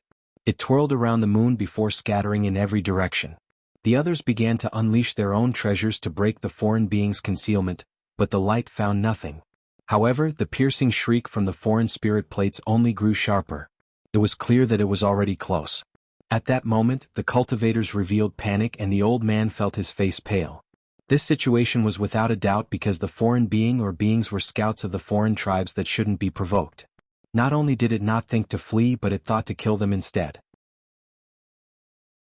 As if squeezing his voice out from his throat, the old man shouted, "Quickly lay out the elemental spirit light formation. Common protections won't protect us." Soon after, he paid no further attention to the mirror above his hand. He flipped his hand and summoned a red command token. He tossed it into the air and turned into a ball of flickering red light. The other black-armored guards suddenly realized something and they released various magic tools into the air. But at that moment the magic tools slowed down. Bang! 3 of the foreign spirit plates simultaneously erupted. Above the owners of the 3 plates, several faint blurs suddenly appeared. These silhouettes blurred as soon as they appeared and rushed towards the cultivators. Ah! The 3 black-armored cultivators finally discovered these gray silhouettes and couldn't help but shout. However, the magic treasure and spirit light protecting them didn't block the blurs from entering their body. Suddenly, they let out screams of pain and they fell to the ground as they covered their heads. It was unknown if they survived. As soon as he saw the blurs, the old man's face vastly changed and he hastily shouted, "They are shadow puppets from the Shadow Tribe. Quickly release your lightning attribute treasures and techniques." Afterwards, he opened his mouth and spat out a silver-white flying sword. Once the sword appeared, it covered the old man in silver-white lightning. Afterwards, a gray shadow appeared right behind him, but thunder rang and a bolt of lightning shot out, flinging the shadow 10 meters away. The Shadow Tribe had an infamous reputation, and the cultivators immediately realized what was happening. However, only 2 of them were able to release their lightning attribute treasure. The rest of them felt their bodies turn cold and they couldn't help but curse. Lightning was an overbearing but rare element. Not many cultivators possessed such a treasure. The Shadow Tribe was also a bizarre race. Apart from lightning-attributed treasures and a few peculiar techniques, nothing affected them. And in their brief moment of hesitation, more gray shadows appeared beneath them. The black-armored guards glanced at each other in terror and they shouted, scattering in streaks in every direction in an attempt to throw off the shadows. However, the gray shadows seemed to truly become the cultivators' shadow. They turned into streaks of gray light and relentlessly pursued the cultivators. In the blink of an eye, the cultivators and the shadow puppets were 100 meters away. All that remained in the original location was the old man and the other 2 black-armored guards that possessed a lightning treasure. However, as time went on, an increasing number of gray shadows began to appear in front of them. There were now 8 of them that were drifting around them, but rolls of lightning continued to hold them at bay. However, these shadows didn't seem to know pain since they continued to approach. The old man took a deep breath and no longer concerned himself with the well-being of his subordinates. His wrist flashed with red light and suddenly produced a stack of talismans. Evil creatures, you're courting death. The old man fiercely glared at them and approached one of the shadows. With a harsh expression, he released a talisman. It sharply crackled, releasing a dozen bolts of blue forking lightning at the gray image. Rolls of thunder rang and lightning erupted. The gray shadow let out whimpers as a net of lightning surrounded it and turned it to dust. The old man was overjoyed to see this. It seemed the hefty cost of these lightning talismans as well worth it. He flipped his hand to produce another stack of talismans and released it in an attack. But just as the forks of lightning was about to strike at another gray shadow, a cold snort sounded from all around them. Meanwhile, the gray shadow suddenly produced a large green hand from the front of its body and its fingers blurred. The green hand somehow caught all the lightning in its hand. After a series of muffled eruptions, the lightning disappeared without a trace. A green shadow. The old man's pupils shrunk. You all are courting death. A cold and motionless voice sounded from the green hand. The hand trembled and twisted, turning into a green light silhouette. The silhouette was in the shape of a person, but their head seemed extremely large, about 2 or 3 times larger than an ordinary human. The green light flickered from the face to reveal a pair of bright scarlet eyes. It appeared to be a high-grade Shadow Tribe being as the old man expected. The old man's lips twitched and his face turned blue. Although lightning was effective on a majority of the Shadow Tribe, green shadows were at the same level as deity transformation stage cultivators and their bodies were somewhat resistant to lightning. When a deity transformation cultivator and a green shadow fought, most of the time the cultivator perished or lost. And from the number of shadow puppets the green shadow could control, he feared that the green shadow was the highest of its grade. The old man's heart completely dropped. At that moment he heard distant eruptions from a distance. It was clear that the black-armored cultivators sank into a desperate battle. The green shadow cared not for the old man's terror and wordlessly took a step forward. His body strangely warped until he was a few meters away from the old man and he raised his arm towards the overbearing lightning surrounding the old man's body. He planned on directly grabbed a hold of the old man's magic treasure. The old man's heart leapt. The green shadow was too fast. It was too late for him to dodge. He could only shout and pour the entirety of his magic power into his protective treasure. The silver lightning thundered in front of him and grew 3 times thicker.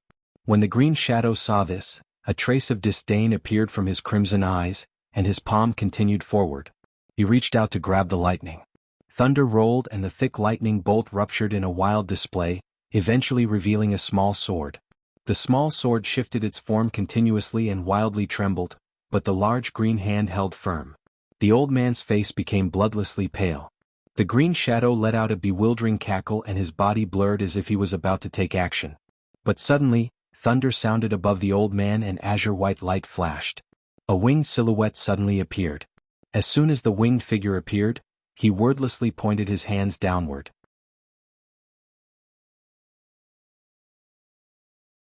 He flicked his fingers and 5 dense bolts of lightning lashed out. Another light flashed from his hand to produce a square embroidered cloth drifting downward. Its surface faintly glowed with strange talisman characters in a mysterious fashion. When the green shadow saw this, he was alarmed but not frightened. Instead, he shook his shoulder, summoning 2 gray shadows from his back. In a blur, they split off to confront the oncoming lightning and cloth. The green shadow then twisted his body, wanting to create some distance. An icy harumph sounded from the winged silhouette above him. An inconceivable event followed. As soon as the green shadow heard him, he violently trembled. Afterwards, his figure stopped and was left in a daze. A rolling thunder rang and the 5 bolts of golden lightning were the first to strike the shadow puppet. Upon contact, the gray shadow dissolved from the golden light like ice to the sun. A gray mist was all that was left behind. Simultaneously, the odd talisman characters on the embroidered cloth lit up and ruptured. Myriads of fine silver threads covered the gray shadow and immediately retracted it back into the cloth, holding the shadow puppet firmly in place. Thunder rang from the embroidered cloth, and countless arcs of lightning leaped out, attacking the immobile shadow puppet. At that moment, the winged silhouette flapped his wings and immediately disappeared with the flash of a silver line. A moment later, the silver line appeared above the green shadow. The winged silhouette then waved his hand in a casual motion. His palms sparkled with light and soon light lit up from his fingers, releasing 5 various colored bone rings. The rings were as fine as jade with pizzazed skulls meticulously carved from their surface. The eyes in the skulls stirred and the skull opened its mouth as if it were alive. The 5 skulls released different colored glacial flames, and they fused together to create a gorgeous barrier of rainbow flame. Just as he collected himself from being intimidated before, the green shadow saw flames light from in front of him as he was about to be engulfed in rainbow flames. He felt his entire body tensed and felt it become incredibly slow. In the next moment, the green shadow felt great terror. However, he was a high-grade existence in the Shadow Clan. He instantly let out a piercing shriek from his mouth, causing his green body to burst into countless green threads. They scattered in every direction to avoid being trapped by the rainbow flames. The winged silhouette seemed to have already anticipated this and suddenly swiped down with his other hand. Light lit up from it and the image of a small black mountain was faintly revealed from his hand. With a flip of his hand, rings of gray light suddenly rushed out from his palm. When the gray light flew out, the green threads seemed to have encountered their match. As the rings swept the green threads inside of them, they were instantly crushed and turned to green dust. At that moment, the green shadow's crimson eyes were filled with terror. However, his body felt immense pressure as if the land itself was weighing down on him. Against such a powerful ability, he couldn't muster himself to escape. Winds tore as differently colored light shot out from the winged silhouette's hands, placing a series of talismans on the green shadow. The green shadow blurred and the crimson light gradually faded from his eyes. An inconceivable event occurred. Under the restriction of the talismans, the green shadow began to shrink until he was only a fist-sized green ball that weakly pulsed with faint green light. The winged silhouette didn't find this odd in the slightest and withdrew his abilities. He simply reached his hand out in the air. The green ball immediately tore through the air and easily arrived in the person's head. At that moment, the winged silhouette turned to the dumbstruck azure-armored old man and said with a smile, "Fellow Taoist, I'm afraid I've arrived too late. Are you all right?" The old man eventually collected himself and withdrew the flying sword in front of him. He returned the smile and saluted the man. "Brother Han, what are you saying? Had you not saved my life, I fear I would have been in trouble. I've long heard of your exceptional abilities, and now I see those rumors are entirely true. Even a high-grade Shadow Tribe member isn't enough to be your match." The winged silhouette was actually a youth wearing a set of azure armor, Han Li. But at that moment, Han Li already progressed his cultivation to mid-deity transformation stage. Han Li chuckled in response and said, "Brother, you is exaggerating. It's just that my techniques happen to be effective against the Shadow Tribe members. If it were another foreign race, my attacks wouldn't have been effective." Fellow Taoist, Han is quite modest. Who could have known that your small squad would suffer no casualties during decades of patrol assignments? I heard in those years, you've killed quite a few foreign tribe spies. Considering all your merits, my praise hadn't been enough. The old man wryly laughed and shook his head. "Nonsense, so the other fellow Taoists must be all right?" Han Li chuckled and then he looked around. There should be any problems. Since that Shadow Tribe member has been restrained, the puppets he controlled should have dispersed. My subordinates had been earlier possessed, but since only a short time had passed, their vitality will only be a bit damaged in the worst case. So why did you come across this place? Where are your subordinates? When the old man saw that Han Li didn't want to continue that conversation, he tactfully changed the topic. Han Li took out a jade box from his storage bracelet and put the restrained green shadow in it. Then he calmly answered, Hee, it was only a matter of luck. I recently acquired a high-grade foreign spirit plate, so it gives me a broader range. I happened to be patrolling with my squad in a nearby area and the plate rang. As for my subordinates, I ordered them to stay in place before I took off. So it was like that. I've managed to escape calamity through luck alone. The old man sighed. At that moment, the two black armored guards nearby approached Han Li and uttered deep thanks for his timely arrival. From a distance, the other cultivators were returning and arrived before Han Li, uttering a similar word of thanks. Han Li uttered a few pleasantries before saying farewell and flying off in an azure streak. After Han Li disappeared from sight, the large man with a fierce expression muttered, "I heard when Senior Han just arrived at Deep Heaven City, he was only at early deity transformation stage cultivation, but his abilities were on par with a mid-stage cultivator. And 10 years ago, he entered mid-stage and his abilities became even more profound." The other black armored guard said with admiration, "More than just that. I heard that in the decades he spent on his patrol assignment, he killed 8 high-grade foreign beings. He can't be compared to an ordinary dark azure guard. Could it be that ascended cultivators are all such fearsome existences?" The middle-aged woman snorted and said, "Ascended cultivators are a grade stronger than those native to the spirit realm, but that Senior Han is an outlier even among ascended cultivators." The other cultivators were startled when they heard this. After Han Li faded from sight, the old man twirled his beard long in thought. After a short while, he waved his hand and had his squad depart. Hundreds of kilometers away, an azure streak tore through the air and the light faded away to reveal Han Li. At that same moment, a dozen streaks of light flew up from the ground and stopped before Han Li to reveal black-armored cultivators. Squad leader. Senior Han. They all called out to him and stood at attention while floating in the air. After several decades had passed, the squad remained safe and sound, but this time they viewed Han Li with obvious respect. They no longer possessed an ounce of disobedience. This was to be expected. The other 3 squads that undertook patrol missions in similar areas would see an astonishing number of deaths. There were times that over half the small squads would need to be replaced. Although his own squad encountered many dangers, Han Li resolved each of them with ease, earning him the unopposed command of his squad. Of course, under Han Li's guidance, the squad acquired many rewards, much to their satisfaction. Han Li nodded and casually said, "Let's go." The foreign being was a green shadow and it has already been disposed of. A cultivator with a young appearance chuckled and said, "A green shadow? That is quite troublesome." The squad leader must have been able to restrain him easily with his divine essence-fused light. Let alone the green shadow, if a scarlet shadow appeared, the squad leader might have had a real fight. Han Li snorted and said, "A scarlet shadow is something that even spatial tempering cultivators find difficult to deal with. How could I possibly deal with one? Alright, let's hurry on our way. After we patrol this last area, we'll be able to rest for another year. Last time, we encountered a high-grade cave hollow tribe being there. This time we encountered a high-grade shadow tribe being." Cultivator Ma's cheek twitched and he sullenly said, "That's right.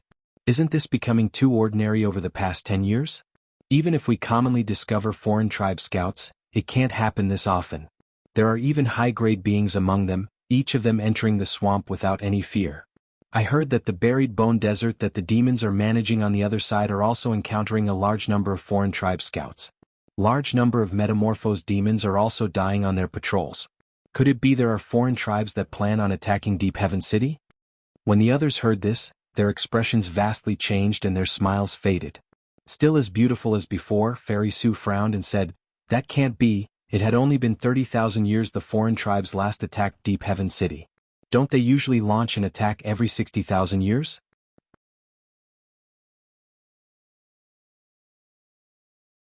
After a war, foreign tribes usually need 60 to 100,000 years to launch another attack. If something unforeseen has occurred and they want to quickly start another way at the cost of their strength, it would be possible.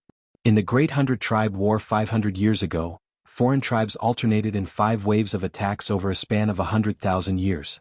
It nearly wiped out all the strength of both humans and demons, leaving us on the verge of destruction. It took 100,000 years before we could flourish once more.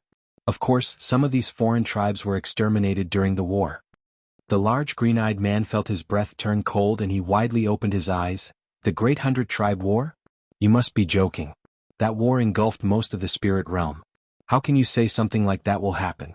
And didn't we end up on top after that? Fellow Taoist Ma's words are quite frightening. If another war like that happens, it will be difficult for us to survive. During that war, mortals were fine, but 9 out of 10 cultivators suffered heavily from them. Fairy Sue said with a chill. That's right, how can that? When the others heard the words 100-tribe war, their faces paled as if the Taoist priest said something fearsome, making it difficult to keep their calm. That's enough. We've only encountered more foreign tribe scouts recently. How would that lead to another grand 100-tribe war? There is little chance of this happening. And even if it happens, it isn't something we have control over. Let's first complete the patrol assignment, that's more important. As for matters of war, let the panel of elders deal with it. With a calm expression, Han Li uttered his orders and took the lead. The others promptly stopped their conversation and flew after him. In the blink of an eye, they disappeared from the horizon. Several days later, Han Li and the others sat on top of a gold court boat and returned to a giant pagoda in Deep Heaven City. While the others remained in the hall to rest, Han Li left the squad base alone and climbed up to the top of the stone pagoda. After walking 10 stories up, he eventually arrived at a tightly guarded gate and entered an unremarkable large hall. The hall's walls flickered with various restrictions. They were great in number and appeared to be incredibly powerful. Inside the hall, apart from the stone table and a white-robed middle-aged man sitting at the side of the stone table, there was no one else. Just as Han Li entered it, the middle-aged man slowly opened his eyes and gave Han Li a calm glance. So it was esteemed nephew Han. What did you gain during this patrol? Is it living or dead? Which tribe is it? The middle-aged man appeared quite familiar with Han Li. Senior, I report that I have captured a shadow tribe scout alive. Not daring to be negligent, Han Li respectfully saluted the middle-aged man and took out a jade box and placed it on the table. The shadow tribe. This rarely is one captured alive. Let me take a look. The white-robed middle-aged man's expression stirred in excitement. Han Li formed an incantation gesture and slapped the table in front of him. The stone table suddenly glowed with white light and a 3-meter-wide spell formation appeared with the jade box right at its center. A layer of silver light appeared from it and the jade box was thoroughly restrained. The middle-aged man swept his sleeve towards the jade box without any regard of the formation and opened its lid, revealing a green ball of faint light within it. The middle-aged man examined the ball and rejoiced. A green shadow. This is a high-grade shadow tribe being that is difficult to come across, and it is even alive. Nephew, this will earn you great merit. Senior praises me too much. I hear that in half a month, the Deep Heaven Hall will have an Elder Xing lecture about talismans. Is this true? That's right. This time at Deep Heaven Hall, it will be Elder Xing lecturing. Although I don't know if you follow talisman refinement, Elder Xing's famous for his talisman techniques and lecture will most likely follow that route. Could it be that nephew Han is interested in it? The middle-aged man said with surprise. Han Li openly said, I've recently delved into studying talismans and have gained some insights. I was hoping for some guidance. The middle-aged man frowned and slowly said, if the Tao of talismans is studied deeply, it will have countless wondrous uses in battle, but this is only a supplementary technique. It doesn't have much use in cultivation. For nephew Han to be able to progress his cultivation to mid-stage after only shortly ascending to the spirit realm, you are a rare kind even among other ascended cultivators like us. Your exceptional talents are clear to see. But it would be best if you weren't distracted by other things, or you may suffer harm in your main cultivation. Many thanks for your kind intentions, Senior, I will take it to heart. But I do want to attend Elder Xing's lecture. I don't know if my accumulated merits would allow me to listen to him. Han Li showed no intention of backing down. Since you've made your decision, I won't say anything further. Adding your past merits to this one, you have more than enough to enter the Deep Heaven Hall. Every 10 years an elder lectures there and you seem to never miss a single one.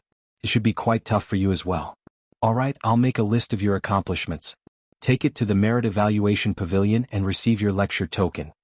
He took out a jade badge from his robes and inscribed something to it before handing it over to Han Li. Han Li took the jade badge with joy and saluted the middle-aged man. Then he bid goodbye and head into the hall. When the middle-aged man saw Han Li leave the hall, he shook his head and then nodded. Afterwards, the jade box on the table closed and he formed an incantation gesture before pointing at the table. The spell formation on the table glowed dazzlingly and white flashed from the box before it disappeared. Just as the middle-aged man was teleporting the green shadow to a restricted area, Han Li flew out the Deep Heaven City market. Several hours later, Han Li dropped down to the profound Zenith Hall. Han Li handed the guards a bag of spirit stones and wore the given concealment pendant before heading inside. After walking through a long passage, Han Li emerged into the large hall. It was filled with humans and demons trading with one another. The total of figures covered in silver and black light numbered over 300. There were tens of vendors laid out all over the hall. Han Li swept his gaze around and his gaze stopped on a stone pillar at the center of the hall. There was a demon standing still. Han Li took a deep breath and walked over. Before Han Li arrived, he heard a chuckle and a sweet voice happily say, "You've finally come. After our last meeting, I thought you've secluded yourself in bitter cultivation. I thought it'd be decades before I'd see you again." Han Li smiled and replied through voice transmission. "I've only come this time to test my luck. I didn't think that fellow Taoist Yen would actually arrive here. It appeared that you also sensed that something had been wrong recently and also wanted to conclude our business." After a pause, the woman's voice turned ice cold. "There is something wrong? You must have heard about it. Take a look at the hall. There are several times more people than normal. Doesn't this mean something?" Han Li leisurely replied. He paid no mind to the woman's tone. "Could it be that you've heard something?" A glint shined from her eyes. "I don't know much, but there have been high-grade cultivators dispatching troops. As for the regions we're overseeing, more foreign tribe scouts have been appearing there. About 6 times as many. How are things on your side?" After some hesitation, the woman truthfully answered, "It's about the same. Those old fogies have started to show their faces in greater numbers, and there even are new faces in the city. Their cultivation is quite powerful.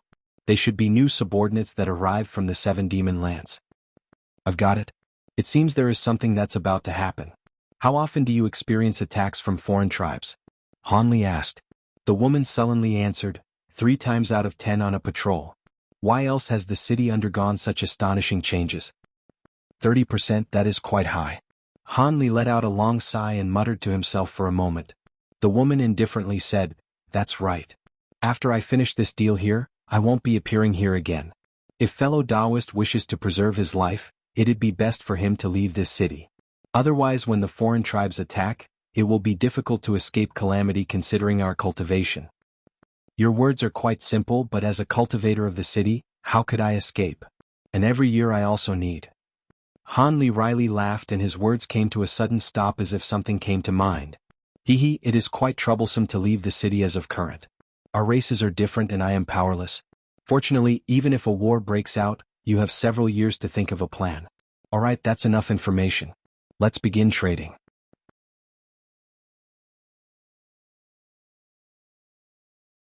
Han Li raised no objection to the woman and merely asked, "How many spirit medicine seeds did you gather this time?" "Last time, fellow Taoist Yen managed to find several. Although they were rare, they didn't have many uses." The woman sweetly laughed and said, "Don't worry, fellow Taoist. This time I was able to gather most of the ones you pointed out to me. To tell the truth, if it weren't for the fact that there will soon be a war, I wouldn't have paid such a large price for these seeds. I have other things that I have to worry about. More importantly, I hope you've brought enough myriad-year spirit herbs." Han Li strangely smiled and asked, "We've traded several times before. How would I be lacking in spirit medicine?" "This time, however, the seeds are exceptionally rare. They are no less valuable than your myriad-year spirit herbs. It's only that spirit herbs of that age are hardly seen, or else I wouldn't be doing business with you." The woman sweetly giggled and flipped her hand to produce an emerald green wooden box. She tossed it over to him. There were simple flower patterns engraved on the box. The faint talisman characters flickering on the box clearly showed it was no common object. Han Li caught the box with a solemn expression. Without opening the box, he peered inside it with his bright-side spirit eyes. He also searched it with his immense spiritual sense. For a time, Han Li stood in place with the box in hand. The demon woman didn't view Han Li's actions as strange and didn't urge him to be faster. She simply stared at Han Li without a word. It was as if she was trying to make out Han Li's true appearance through the silver light. A short while later, the woman sighed and withdrew her gaze. There was no doubt she was curious about this person. His identity must be unordinary since he possessed so many myriad-year spirit herbs. If she were to guess, this person most likely belonged to one of the hidden true spirit noble clans. It was most likely he belonged to the Min clan, who were renowned for spirit medicine nurturing. However, her partner was extremely cautious. She attempted to approach the topic several times, but not only did she come up with nothing, she almost revealed her own identity in a moment of carelessness. This left the woman incredibly vexed for a long while after. Although he couldn't find her using the name she'd give her, it completely stifled her intent on finding his identity. She instead became vigilant in not releasing any more information about herself. But she couldn't help but be excited at the thought of acquiring the myriad-year spirit medicine. Although she came from a somewhat extraordinary background and possessed some status in her clan, she still wasn't able to acquire many spirit medicines, no matter how many spirit stones she offered. So long as business here succeeds, she would have enough spirit medicines to have someone refine them into various required medicine pills she needed to break through her bottleneck. Of course, she was also greatly interested in the spirit medicine seeds that Hanli was collecting, but so long as he paid her as agreed, she was disinclined to delve deep into the matter. When the demon woman started to feel her heart thump, Hanli finally finished examining the box and nodded with satisfaction. Not bad. It's most of the seeds that I told you to get. Here are your medicinal herbs. Take a good look at them. With that, he took out several jade boxes from his body and handed them over to her. The woman didn't dare to be careless and carefully inspected it as well. The woman put away the medicine herbs and giggled. Yes, they really are medicine herbs 10,000 years of age. This will be the last business we'll have for some time to come. If you truly manage to avoid calamity, perhaps there will be another opportunity to meet. Hanli swept his sights past the other vendors and pensively said, I hope that's the case. Now that we're done, I'll be taking a look around to see if there is anything good. There should be a few hidden treasures waiting to be found. You are quite shrewd. From what I've seen so far, there are many rare treasures. However, I have other things to attend to, so I'll be parting here. Please go ahead, Hanli calmly saluted her. The woman nimbly turned around and made her way to the exit on the demon's side. After Hanli saw her leave, his lips twitched into a smile. Originally, the clear jade pills were only supposed to be effective for the early deity transformation stage. Now that he's done several trades with the woman, he collected enough medicines to create 2 types of medicine pills that would be useful to a mid-deity transformation cultivator. It appears he wouldn't have to worry about medicine pills for some time. With that important matter out of the way, he felt relief and slowly walked past a human vendor that was set up nearby. After walking around the hall, Hanli frowned. Although there were many vendors, the treasures they presented were far more previous than he had seen before. As of current, there aren't many treasures and materials that can easily catch his interest. What most interested him were secret techniques. They were rarely on sale and they weren't guaranteed to be interesting to him either. He shook his head and slowly departed from the hall. He took off to the air as soon as he left and went towards his residence in the stone pagoda. In half a month there would be the lecture at Deep Heaven Hall, something Hanli definitely wouldn't miss. And even without the lecture, he had other things to attend to that kept him in the city. When he returned to his residence in the stone pagoda, Hanli took the jade badge that had his merits recorded and he took it to another hall in exchange for a permission token. Then he returned to his squad's base and found a quiet place to rest. 3 days later, he hurriedly left for some part of the city. Half a day later, he appeared outside the city above a valley. The valley was lush and verdant. Apart from its natural beauty, there didn't seem to be anything else there. The azure streak circled in the air and suddenly dropped down onto the valley. The light faded and Hanli appeared 100 meters above a stone wall. He took a look around and found nothing out of the ordinary. Then with a wave of his sleeve, he released a golden talisman that vanished into the wall. Hanli quietly waited. A short moment later something suddenly changed. A layer of gray light appeared from the surface of the wall and a 6-meter-tall passage appeared before him. The passage was in the shape of a square and was made of gray stone that shined with a faint light. Hanli smiled and headed downward. After walking over 150 meters, he came across the white jade door covered in light. Without any hesitation, he formed an incantation gesture and muttered an incantation. The light trembled and split open to form a passage that Hanli leisurely walked through. Behind the door there was a 100-meter-wide hall. Apart from 20-some stone chairs and a large stone desk at the center, there was nothing else. Furthermore, there were already 9 cultivators sitting on the chairs. There were men and women, all of them in different attire, but each of them with cultivation at deity transformation and above. When these cultivators saw Hanli enter, a few of them smiled and called out to him. Brother Han had also come. You've come quite early. I heard Brother Han managed to capture a green shadow alive. TCHTC, he is the pride of us ascended cultivators. Hanli smiled and saluted them. He then went to the corner of the hall and looked for a stone chair. The other cultivators that didn't call out to him remained calm or ignored him entirely. Han Li paid no attention to them either and simply closed his eyes. Not long after Han Li took a seat, more cultivators began to enter the hall and he uttered a greeting to his acquaintances. 4 hours later, there were 16 cultivators in the hall. No further cultivators entered after a long while, but nobody had any private discussions. They were all quietly waiting in their seats. A long while later, a man's voice sounded out from the large hall. It appears that everyone that planned on coming has arrived, or they are occupied with a mission. Brother Zhao, let's start. Yes, just about everyone has arrived. Let's do as you say, Brother Wen. The voice sounded quite familiar. As his heart stirred, he opened his eyes. 2 middle-aged men walked into the hall. One of them was white-robed and had a smile. The other had a pale hairless face and was expressionless. It was Cultivator Wen who gave Han Li his merit badge not long before and Zhao Wugue who brought him to the city. When the 2 spatial tempering cultivators entered the hall, they began to stir. It was clear most of them recognized them. Zhao Wugue swept his sights past them and indifferently said, "Originally, it should have been fellow Taoist one who would take charge over the meeting of newly ascended cultivators. Because an important matter occurred, we'll be taking over. I hope there are no objections." The cultivators felt their hearts tremble and they remained silent. When the white-robed middle-aged man saw this, he wore a pleasant expression. Originally, only fellow Taoist Zhao was supposed to take charge, but recent affairs have become somewhat peculiar, so there are a few important matters I must discuss with you all. That is why I am here. An old man with a red nose suddenly asked, "Does the peculiar matter Senior Wen mentioned have to do with a possible attack on the city by foreign tribes?" When the others heard his question, they felt their hearts trembled and they all stared at the 2 spatial tempering cultivators, waiting for an answer. Zhao Wugue coldly said, "We'll be talking about that matter later. In accordance to common practice, we'll first host the trade meeting and then share cultivation experiences at the end. If anyone has any difficulties in cultivation, we can offer some guidance. But like fellow Taoist fan, it will come at considerable cost. Finally, if you believe there is any interesting information, you may report it to us. If it is useful, we'll be rewarding you with spirit medicines such as earth-cleansing pills."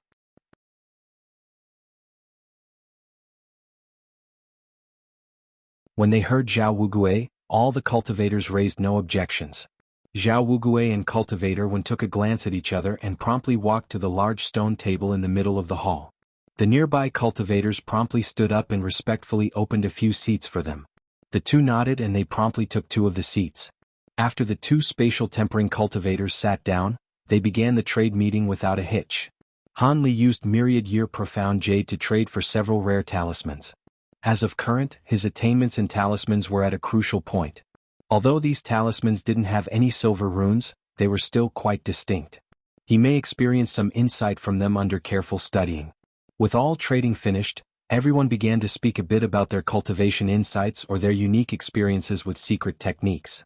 Although almost everyone spoke in simple or vague terms and a few spoke in detail, any crucial points were deliberately omitted. Those that were interested wouldn't urge them on but send them a voice transmission afterwards. The 2 would then conduct an exchange for their own techniques or insights. The 2 spatial tempering cultivators paid no mind to this. Having recently delved into the Tao of talismans, Han Li merely spoke of a few shallow areas of his understanding. However, it was clear there weren't many ascended cultivators in the hall that were interested in talismans. They didn't particularly pay much attention to him. But when Cultivator Wen and Zhao Wugue heard Han Li mention something related to silver rune talismans, a trace of astonishment briefly appeared on their faces. Although there were many high-grade cultivators that comprehended silver runes, it would be incredibly difficult to study talismans without direct instruction. After the group of cultivators finished speaking of their experiences, there were a few people that impatiently raised a few difficulties they experienced in their cultivation to Zhao Wugue and Cultivator Wen. However, Cultivator Wen only offered a few brief words in response and faintly smiled. As for Zhao Wugue, he gave them a few words in voice transmission.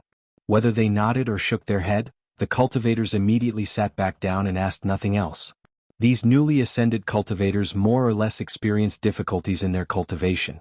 Apart from Han Li, all of them were unwilling to abandon the opportunity. Furthermore, Han Li was cultivating the dual body magic cultivation art, the Provenance True Devil Arts. Although there were areas he didn't understand, no one had cultivated it before, so he was disinclined to ask questions about it. He simply sat at the side. 2 hours later, everyone finished speaking and they began to trade their information to them for medicine pills. With this, all one would expect from an ordinary meeting was finished. At that moment, Cultivator 1 sighed and he slowly stood up. All right, since we've finished all minor affairs, we've brought a few orders from Elder Lei Luo. Listen well. The other cultivators felt their hearts tremble and their faces turned grave. Deep Heaven City had 5 human elders. Master Lei Luo and Monk Jinyu were 2 of them. The 2 were body integration cultivators of profound ability and were both ascended cultivators. However, Jinyu didn't bother with external affairs and spent most of his time in secluded cultivation. Master Lei Luo became the leader of the city's ascended cultivators as a result. He had an unrivaled prestige amongst ascended cultivators. However, Hanli had yet to see either in person ever since he's arrived at the city. He's seen the other 3 human elders during their lectures at the Deep Heaven Hall. Zhao Wugui's cold voice sounded through the hall. Elder Lei Luo gave a command not long before. He's finally acquired some concrete information. Within 10 years, Deep Heaven City will most likely be besieged by various foreign tribes. There is a slight possibility it will be an attack by 3 or more foreign tribes. Although the odds are next to nothing, there is a slight chance that there will be a repeat of the 100-tribe war. Although many in the hall already anticipated what Zhao Wugui had said, their hearts still sank upon hearing them. Most even turned pale when they heard the mention of the 100-tribe war. Although it had only been about 100 years since these cultivators ascended from a lower realm, they were still familiar with the legends of the ancient war. It was a threat that nearly resulted in the extinction of humans and demons. According to the last war, the fighting took 10,000 years to finish and was cruel beyond imagination. Sitting in the corner of the room and having spoken little this entire time, Hanli let out a long sigh and wryly smiled. It appeared these circumstances were far worse than he expected. He'd have to think of a plan to save himself.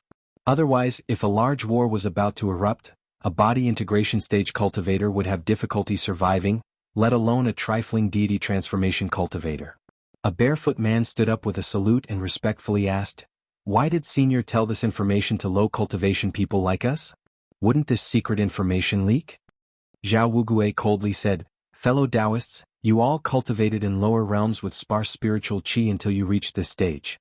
You prevailed against every difficulty to ascend to the spirit realm. Your wisdom is unordinary. So I will make it clear. In these coming years, all ascended cultivators holding positions as Dark Azure Guards will be placed in important positions. If a dangerous matter appears, the panel of elders will choose us to first deal with it. Although an ascended cultivator joins us every several years, most of the high-grade cultivators that died for Deep Heaven City were ascended cultivators like us. In truth, the number of ascended cultivators doesn't even amount to 1/10 of the total number of high-grade cultivators in the city. The cultivators native to the spirit realm hold safer positions. Over the past few years, you should have come to realize this.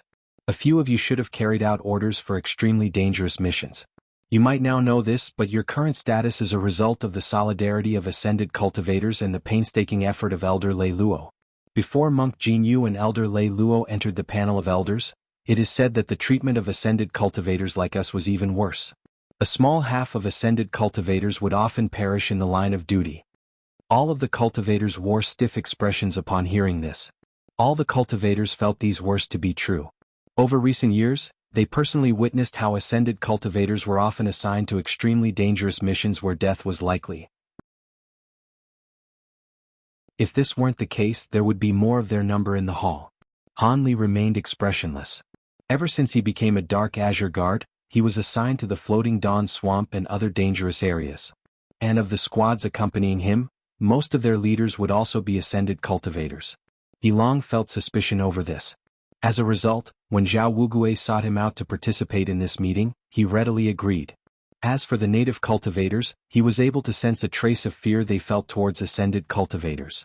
Otherwise, when old eccentric Ming and the others failed to acquire the treasure from his spirit land, they wouldn't have left so easily. All the more reason to accept the invitation, when a pillar of support came to find him. Of course, after he joined these meetings, no other matters sought him out and no different missions were forced on his small squad.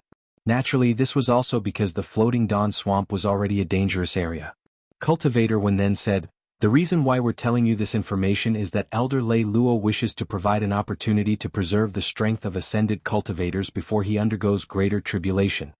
A woman in azure palace robes and a headscarf felt a spark of joy and said, "Does Senior mean that Elder Lei Luo has a method for us to leave Deep Heaven City and avoid the war?"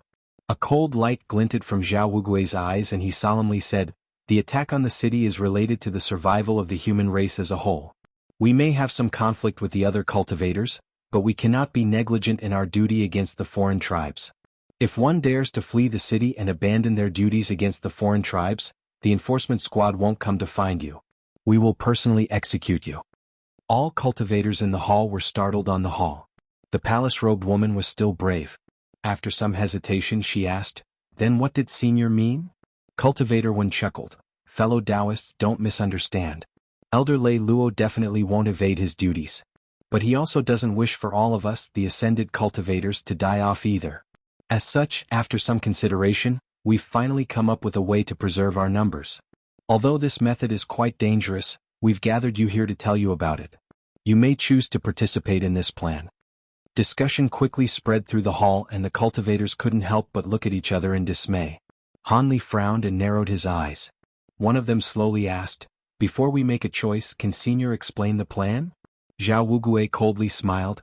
"It's quite simple. Recently, Elder Lei Luo issued comparatively longer-term assignments with heavy merits. These missions are extremely dangerous, so native cultivators won't likely accept them. But if you complete these assignments, you will acquire great merits and justifiably avoid the war. If the war doesn't happen, you can return to Deep Heaven City. If your cultivation isn't enough and war does break out, you'll be far from the war and preserve your life as one of our ascended cultivators. Let's get the ugly talk out of the way first. According to our plans, those on assignments will have a 50% chance of survival. Whether or not you will accept them will be entirely up to you. After all, there will only be two choices when the foreign tribes attack. You can carry out the assignment or most likely die in the war.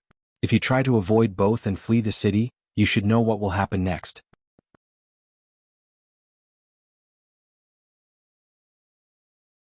Chapter 1357.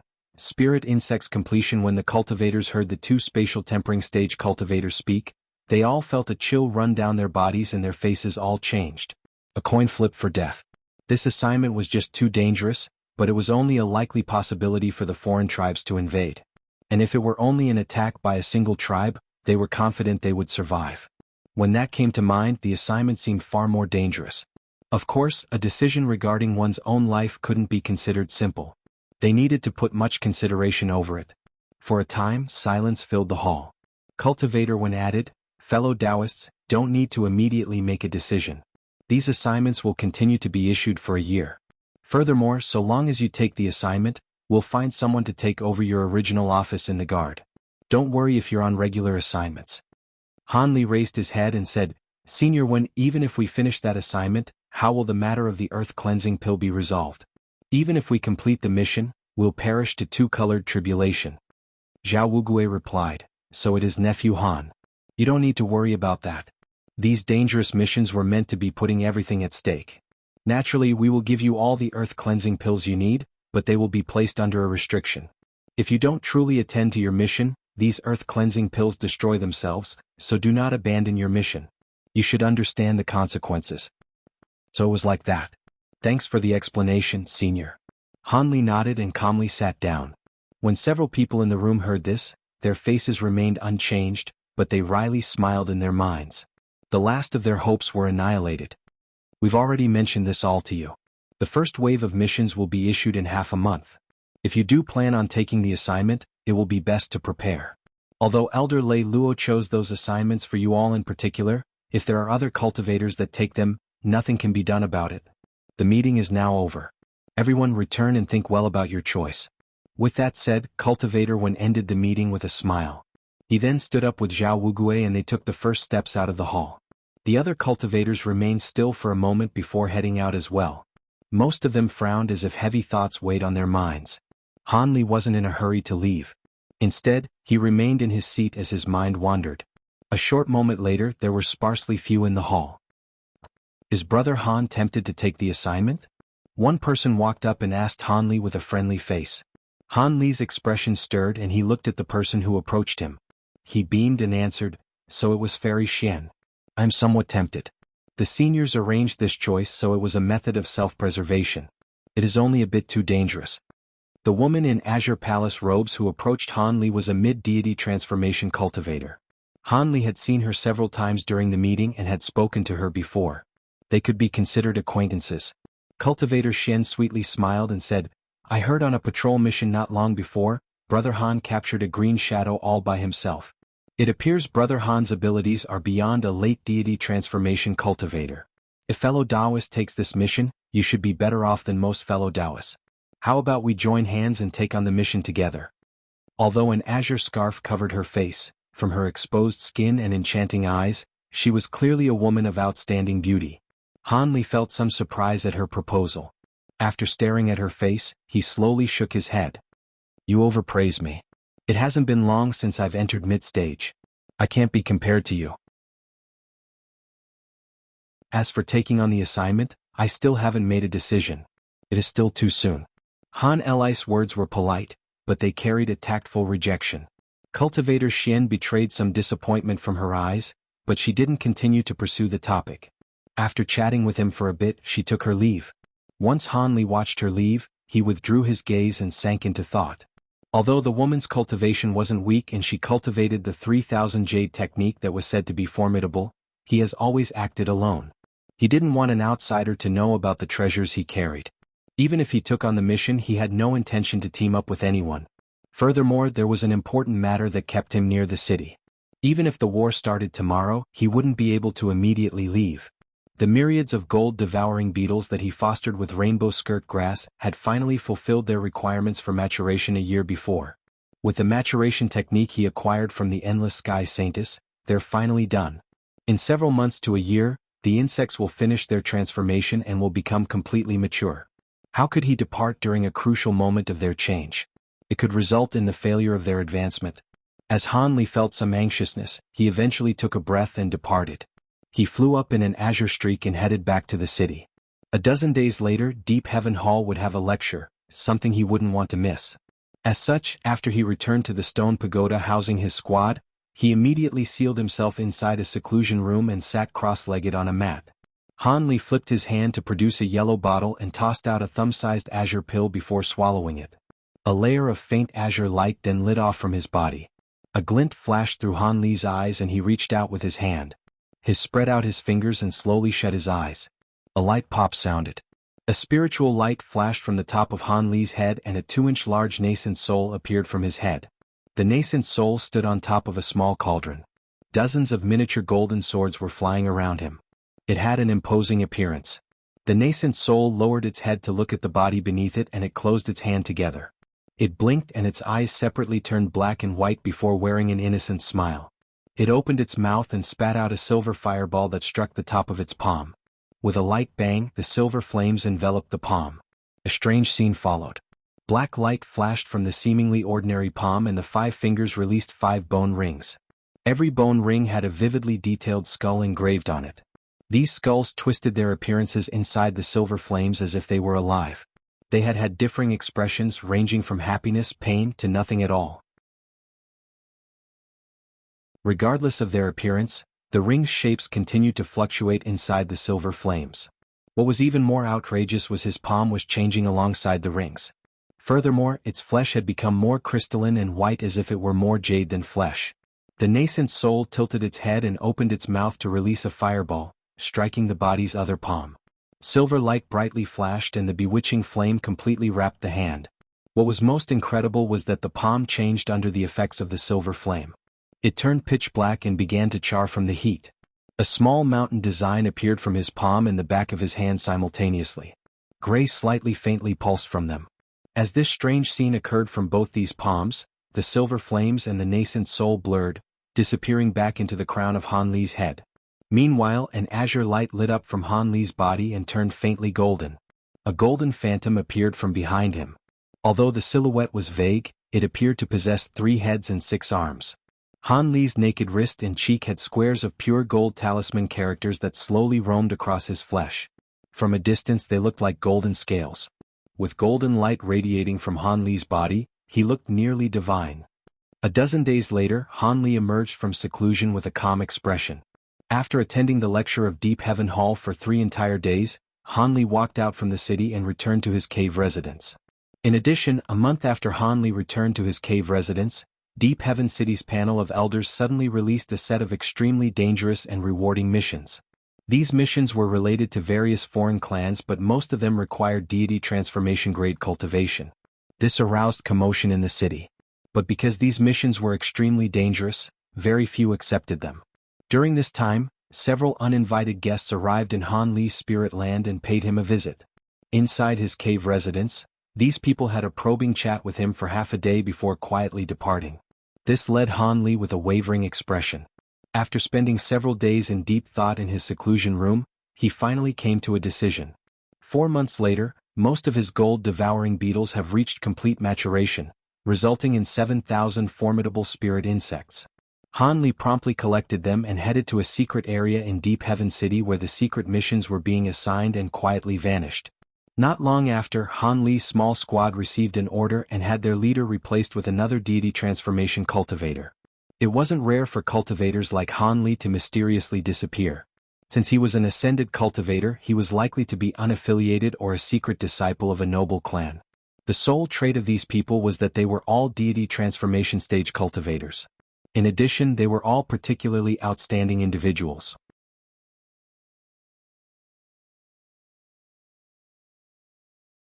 Book 9, Races of the Spirit Realm. In an endless crimson forest of twisted trees, there were 5 young men and women. They were in a hidden part of the forest and were 10 meters apart from one another. One of them was a man about 30 years old. He wore embroidered robes and had snow-white robes with eyes like lightning. There was a black-robed woman with a slender body, black brows and draped hair. Her face appeared hostile. The other youth appeared in his late 20s with a blood-red birthmark on his mouth and a handsome appearance. His face wore a faint smile. The second woman wore white robes and appeared to be 18. Her dainty face gave her an innocent appearance. The last of them was an azure-robed youth in his early 20s with an expressionless face. He was Han Li, who had recently left Deep Heaven City. The 5 appeared young, but their cultivation was at deity transformation stage and above.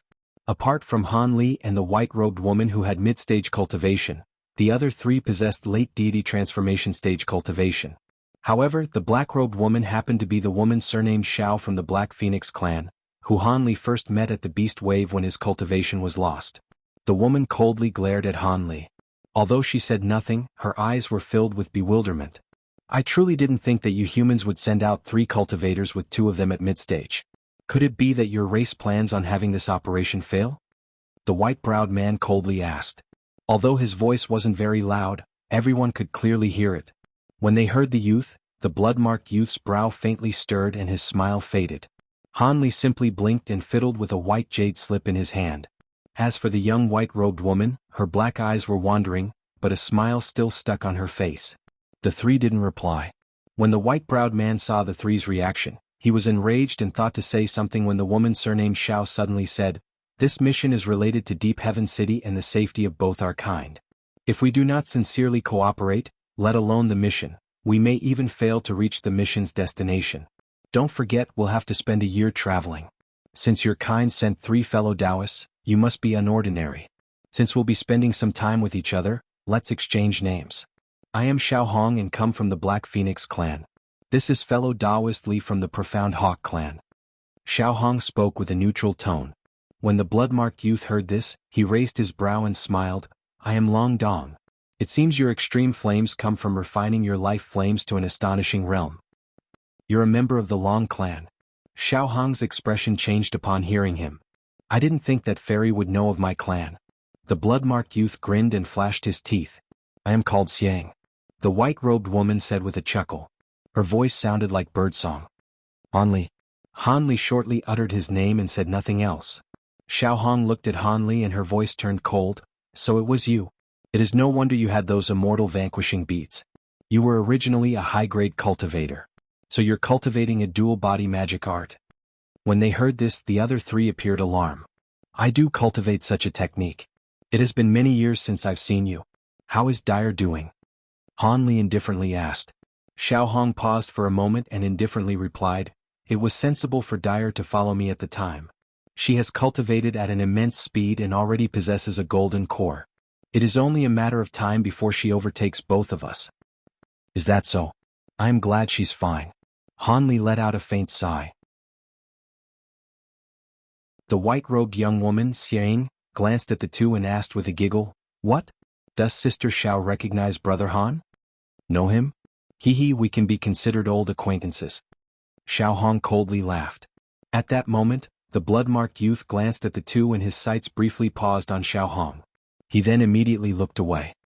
His eyes deeply revealed a trace of greed and no one seemed to notice. After some thought, Xiao Hong warned, "Although this isn't deep in the wilderness, it is already a sign of your strength that you were able to make it here. Our next step won't be as easy as the way here. If we do not unite together, I fear that it will be difficult to safely pass through the Black Leaves Forest. This path contains an immense amount of danger." When they heard the name of the rest, the other four war-changed expressions. The white-robed woman asked, "This mission is to scout the movements of the Tree Spirit clan? Will this mission be concluded once we recover the spies that are placed there and gather their information? That doesn't seem too difficult." The blood-marked youth sighed and muttered, "That's hard to say. It'll depend a lot on luck. If it goes smoothly, the mission will be simple, but if we encounter trouble and the tree spirits discover us, we'll all likely die. However, this mission is greatly related to our two races. There is certain to be some danger." The white-browed youth frowned and puzzlingly asked, "Since it is so important, why did they send deity transformation-grade cultivators? Wouldn't it be safer to send out spatial tempering cultivators?" The blood-marked youth didn't immediately reply. Instead, he looked at Xiao Hong with a mysterious smile. "Since he's asking questions, it seems your esteemed self should be in charge of him." The white-robed young woman calmly said, "Since Brother Long is aware of this, it seems you must be in charge of the human side." The blood mark on the Long Dong's mouth stirred and he vaguely answered, "That's right, I do know a few things." When the white-robed woman heard this, she curled her lips and turned to look at Han Li. Han Li remained expressionless as if he hadn't heard their conversation. This caused her to look at him with surprise. Xiao Hong turned to the white-browed youth and explained, "They've sent deity transformation cultivators like us because the Black Leaves Forest is already covered in the Heavenly Wood Dream Net. If anybody above deity transformation stage were to enter, it will immediately cause alarm." The white-brow youth nodded and suddenly looked at Han Li and Xiaoyin with narrow eyes. So it was like that, but even if fellow Taoist Long might do, the other two are mid-deity transformation cultivators. Aren't they lacking? Brother Li, please feel at ease, the panel of elders sent both young Lady Xia and fellow Taoist Han. They naturally hold you in high esteem as well. They definitely won't disappoint. Long Dong chuckled. The white-brow youth then sinister said, "Since you're vouching for them, let's leave that alone then. But if they become a burden, I will not save them." The white-browed man's open disdain finally caused the white-robed woman's face to sink. "Your cultivation only exceeds mine by a single grade, yet you speak like you're a spatial tempering cultivator." The white-browed youth replied with a cold laugh, "Once you've reached our stage, the difference is negligible." The white-robed woman felt anger. Just as she was thinking of a reply, Han Li interjected, "Since fellow Taoist Long and Fairy Xiao know more about this mission, why not have them give us the details first? When I received this mission, I was only given general details. I didn't think I'd need to cooperate with others. If I had known that, I would have most likely not taken this mission," Han Li said with an indifferent expression. He truly felt somewhat unhappy. When he found there would be multiple people on this assignment, he knew it wouldn't be simple and he doubts about it. But since the mission was important and he was given vague details about, it would forfeit the privilege of accepting a different mission if he backed out and would need to stay in Deep Heaven City for 10 years. As such, with nothing else keeping him, he had no choice but to take the mission as he needed to leave the city within several years. As a result, he needed to gather at this location in a month's time. When he saw there were only Spirit Realm natives instead of other ascended cultivators, he could only wryly laugh. It appears this assignment's complexity and danger was far beyond what he anticipated. Didn't Zhao Wuguei mention that this mission would only be chosen by ascended cultivators? Could it be he took the wrong mission? But before he set out, he was already given enough earth-cleansing pills and promised to finish his mission. This was the same as what Zhao Wuguei had told him. Han Li felt bewildered when he thought of this. Long Dong smiled and said, "I'll tell Brother Han and Lady Xia about the mission details on the way. The mission is time-sensitive, so we should best set off." Brother Long's words are reasonable. We are short on time. Let's head out and then give relevant information on the way. Xiao Hong agreed. The other two raised no objections. Han Li paused and slowly nodded. "All right, there will be time to talk as we travel." The blood-marked youth amiably proposed, "In that case, for the sake of carefulness, everyone should take my spirit cloud boat. We won't need to waste any magic power, only use a few spirit stones. The boat is also well hidden. We'll encounter less troubles on the way.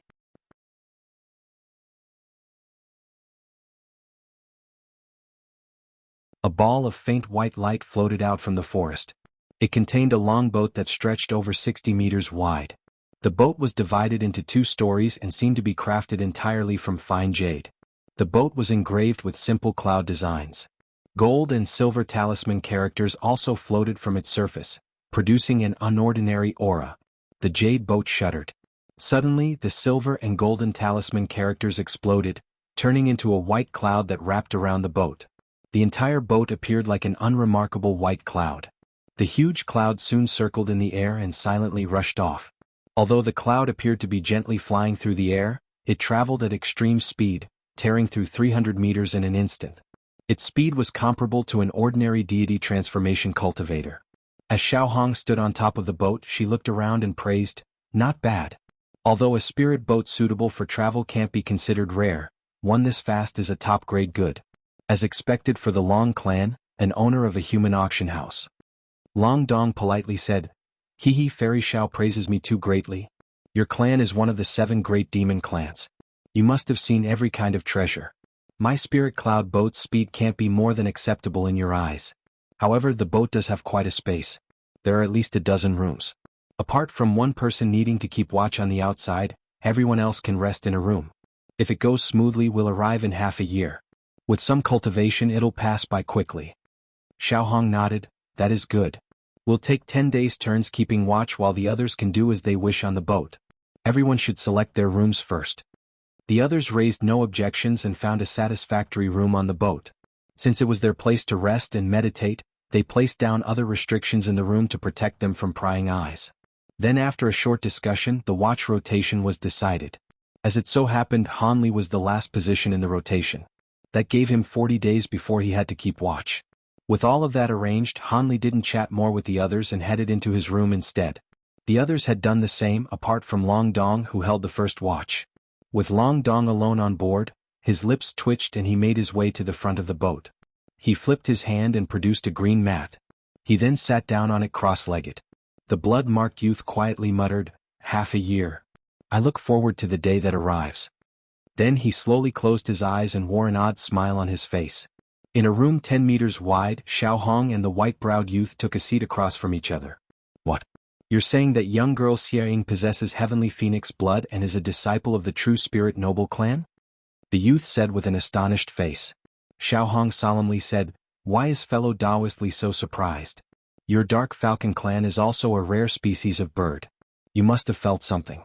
As for our black phoenix clan, although we are a side branch of the Phoenix clan, the purity of our heavenly phoenix blood is far greater than what that girl possesses. But there is no doubt about the presence of phoenix blood in her body." The white-browed sighed and wore an odd expression. "So it was like that. When I first saw that girl, I felt ill at ease, like there was a slight sensation of fear, so I was somewhat at a loss when we entered the forest. So why did Fairy Xiao tell me this? It's just that if the girl has other true spirit blood on her, it would have been fine.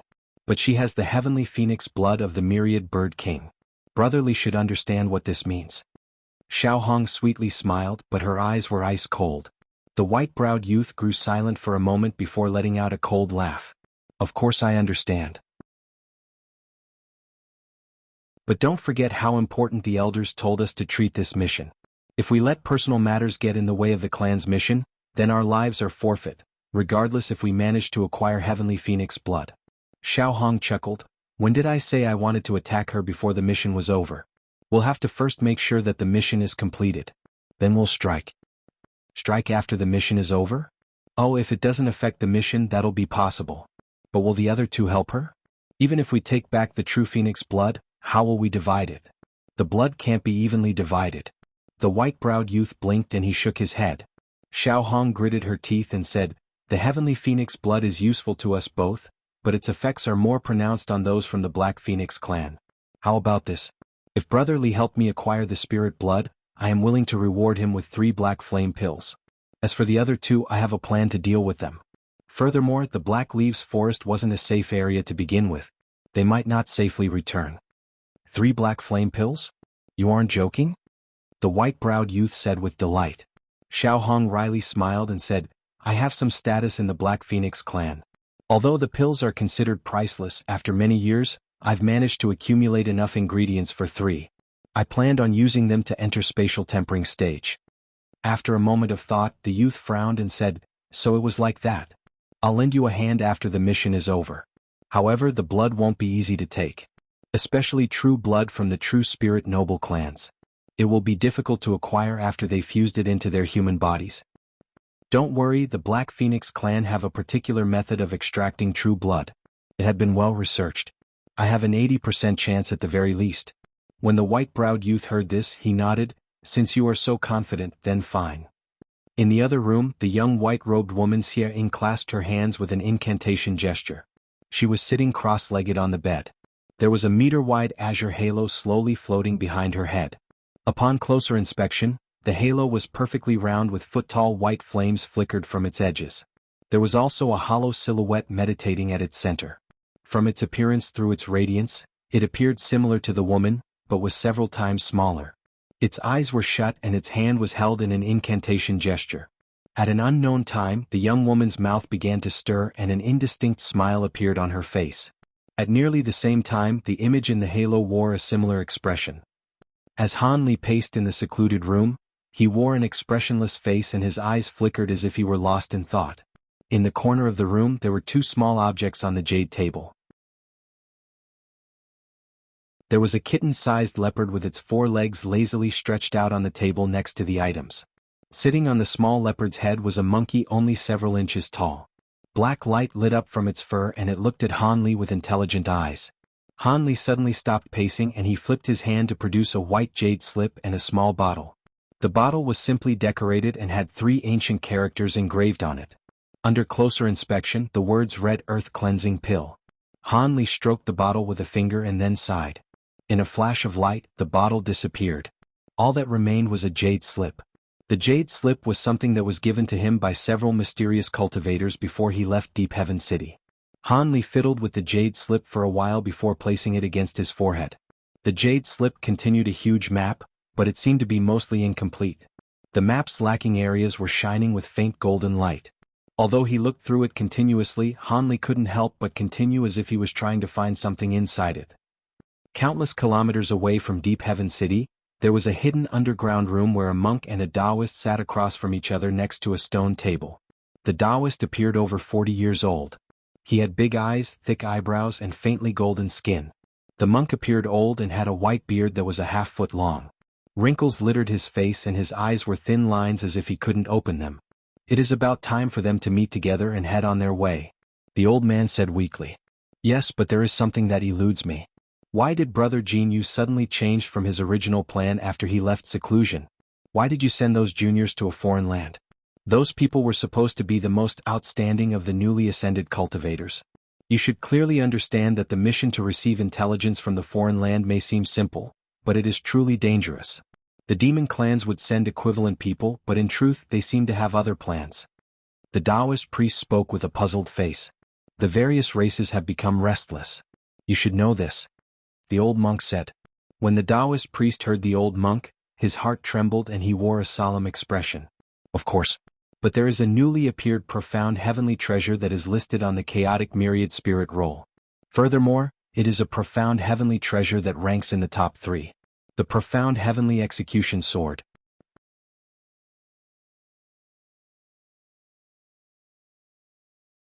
The old monk muttered, that's right. Originally, it should have been tens of thousands more years before another attack. There is even a possibility of another 100-race war erupting as a result of this. The Taoist priest spoke with confusion. Why is Brother Jin Yu speaking in circles? This information is obvious. How is this related to what we were talking about? Aren't the various races fearful of being drawn into this war? The old man slowly said, fear being drawn in? Now that this matter has appeared, what race can't?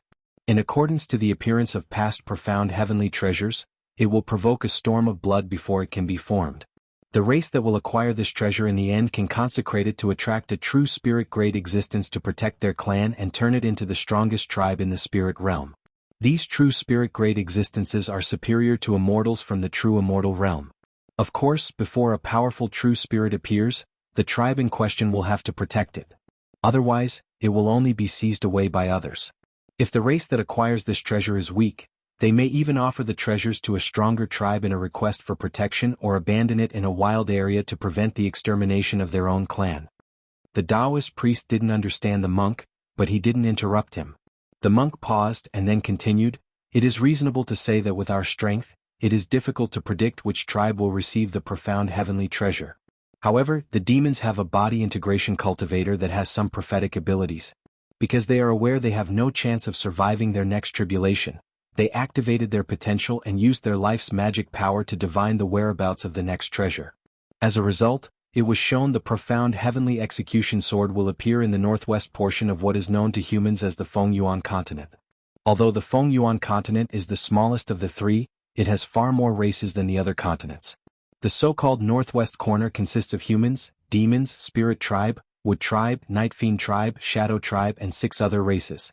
In other words, the newly appeared profound heavenly treasure can appear in human lands. As of current, only humans and demons are aware of this situation, but it won't be hidden for long. After all, there are certain to be spies from the other races in our ranks. There are no walls where air doesn't pass through. If the other foreign races were to discover this, you should realize what will happen." When the monk finished, he wore a wry smile. "What? It was like that? In that case, if we aren't careful, it is possible that we will be exterminated." The Taoist priest's face turned pale. The monk sighed. According to ancient legends, when a great number of powerful beings are exterminated in an area, a mysterious blood-offering technique can be employed, forcibly calling down a profound heavenly treasure. Those powerful tribes don't care about exterminating humans or demons. They are only using us as a blood offering. In the last 100-race war, the 4th-ranked Heaven Form Shield caused turmoil for myriads of years. They swept in most of the tribes on the continents and exterminated the weaker ones in a massacre. So regardless of which tribe acquires the treasure, we will have to launch a war to evade our fate as a blood offering and have other tribes take that place. So it was like that? So you had the newly ascended cultivators leave the city to a foreign land? The Taoist priest suddenly realized something. The monk solemnly said, "Profound heavenly treasures are heaven-defying treasures able to reverse the realm's laws. But they might not all come from the spirit realm and could be brought up from a lower realm. Although the possibility of this is extremely slim, there have been suspicious ascended cultivators in the last 100 years. They've all been released from Deep Heaven City on the most dangerous missions to the foreign tribes. Regardless of whether they succeed in their mission, they will eventually discover in a short time that they will not be able to return to Deep Heaven City. Of course, there are also a few suspicious cultivators from natives that were also moved out from Deep Heaven City or were forcefully exiled to the wilderness for whatever reason. Apart from these people, there are also a few with astonishing potential and aptitude that were also sent to the wilderness.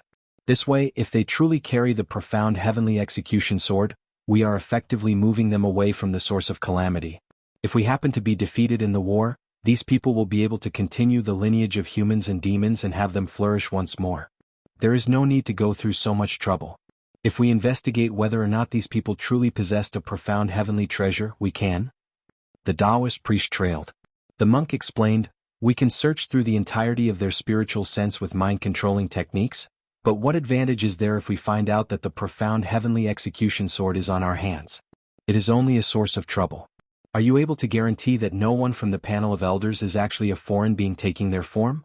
If this is leaked, not only will our human clan become a target in a short time, even the demon clan may break their alliance with us for self-preservation. Humans will truly be exterminated in that case. We aren't some powerful race. We can't hold the treasure until a true spirit-grade existence comes knocking on our door. Even if we present the treasure to a stronger tribe for protection, I reckon the shadow race and the others won't let this chance pass them by. Instead of feigning ignorance, it'd be best we deal with the coming war. If we don't have the certainty of which race possesses the profound heavenly treasure, it will most likely be the tree tribe and the shadow tribe that attacks us. With the humans and demons manning Deep Heaven City, we will most be able to block them. The spirit tribe and the night fiend tribe will join in the war with fierce vigor after finding out this information. At worst, great injuries will befall the various tribes and we'll fulfill the blood offering requirement to call upon the profound heavenly treasure. Regardless of who the treasure originally belongs to, so long as the treasure is summoned, we will have survived this calamity. But to prevent those powerful tribes from finding us, we must first achieve victory. I reckon that this battle will be different from the 100-year-long city sieges. I reckon that this war will have an outcome in several years that is far more wretched. The other tribes controlling them most likely think the same. Otherwise, the other tribes would have looked carefully for the profound heavenly execution sword. They are all preparing for the war, the old monk finally finished. After the Taoist priest heard this, he remained in place for a long while. Then he unhappily asked, "When did you find this information? Last time I wasn't told about this. Could it be that the panel of elders have hidden this from me?" "It's quite simple. We only did this after we found out there was something wrong with your identity. I don't know if I should continue to address you as Lei Luo or as Elder Purple Shadow." "What Purple Shadow? What does Grandmaster Jinyu mean?" the Taoist priest asked with a frown. It's about time. Let's start." The old monk ignored the Taoist priest and swept his gaze to an exquisite incense burner in the corner of the room. The stick of incense was burned halfway. "It's about time? Don't tell me the incense." A purple light flashed from the Taoist priest's eyes and his face vastly changed. At nearly the same time, a purple shadow shot out from the Taoist priest's body and pounced at the old monk. The monk remained still in his seat and he swept his sleeve. A bang sounded and golden light flashed. Series of Buddhist texts floated in the air. The purple shadow struck the wall as if receiving a strike of immense force. Soon after, his body violently trembled and turned into a ball, incapable of any further action. At that moment, the wall flashed with azure light and an azure jade bowl suddenly appeared. It flipped out and spat out an azure mist, instantly taking in the purple shadow into it. Not bad, the four-spirit incense is worthy of its reputation in restraining the shadow tribe. It even restrains a purple shadow. White light flashed from the wall to reveal a middle-aged scholar. He wore white robes and had a relaxed expression. "Brother Tianyuan, many thanks for your spirit incense. It would have been difficult to deal with this evil creature otherwise." The monk looked at the scholar and stood up, saluting him. "Grandmaster Jinyu praises me too greatly. It just happened to cultivate a new ability that allowed me to take notice that Lei Luo was possessed. It is a pity that a genius of Lei Luo's talents had met his end." The scholar glanced at the Taoist priest's body and sighed. The life from the possessed body soon faded and its flesh became shriveled. The monk softly chanted with a trace of anguish on his face. Soon after, he flicked his finger and a golden flame shot from his finger. Suddenly, the body turned to nothing in the golden flames. According to common convention, although the purple shadow is of equivalent strength to a body integration cultivator, with Lei Luo's abilities, it shouldn't have been easy for him to be possessed. It seemed my old friend was plotted against when he last journeyed into the wilderness 100 years ago. The purple shadow was extremely devious and kept his cover for many years when he returned to the city. Were it not for the Holy Sovereign's keen senses, I fear that we would still be tricked. The evil creature thought to gather together all the ascended cultivators and send them to their doom under the guise of protection. The middle-aged man that appeared was the renowned master of heavenly origin city, Holy Sovereign Tianyuan. The sovereign gracefully smiled and said, "However, over the past years my old friends favor the native cultivators a bit too much. It is no wonder ascended cultivators have become resentful." The monk's face turned sullen. "I've always remained in secluded cultivation these past years and neglected these matters. Now that a great enemy has appeared, I can't deal with these small affairs. It is known how much information leaked after fellow Taoist Lei Luo's body was possessed. Deep Heaven City's defenses and restrictions must be changed."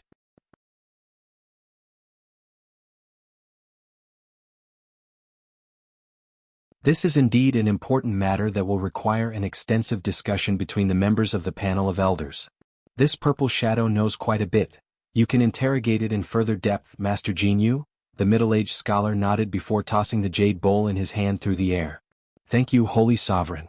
It's just a pity that the people who were deployed to the territories of the different races have most likely all fallen already." The elderly monk caught the jade bowl with a wistful look on his face. Theirs was a necessary sacrifice in order to prevent the enemy from catching wind of what we were doing. The Shadow Tribe will most likely attack them along the way, and we can only hope that they'll be lucky enough to escape alive. However, was what you said earlier true, Master Jinyu? Is it really the case that the cultivators who ascended in the past century could possess that profound heavenly spirit/sword? The Heavenly Yuan Holy Sovereign asked.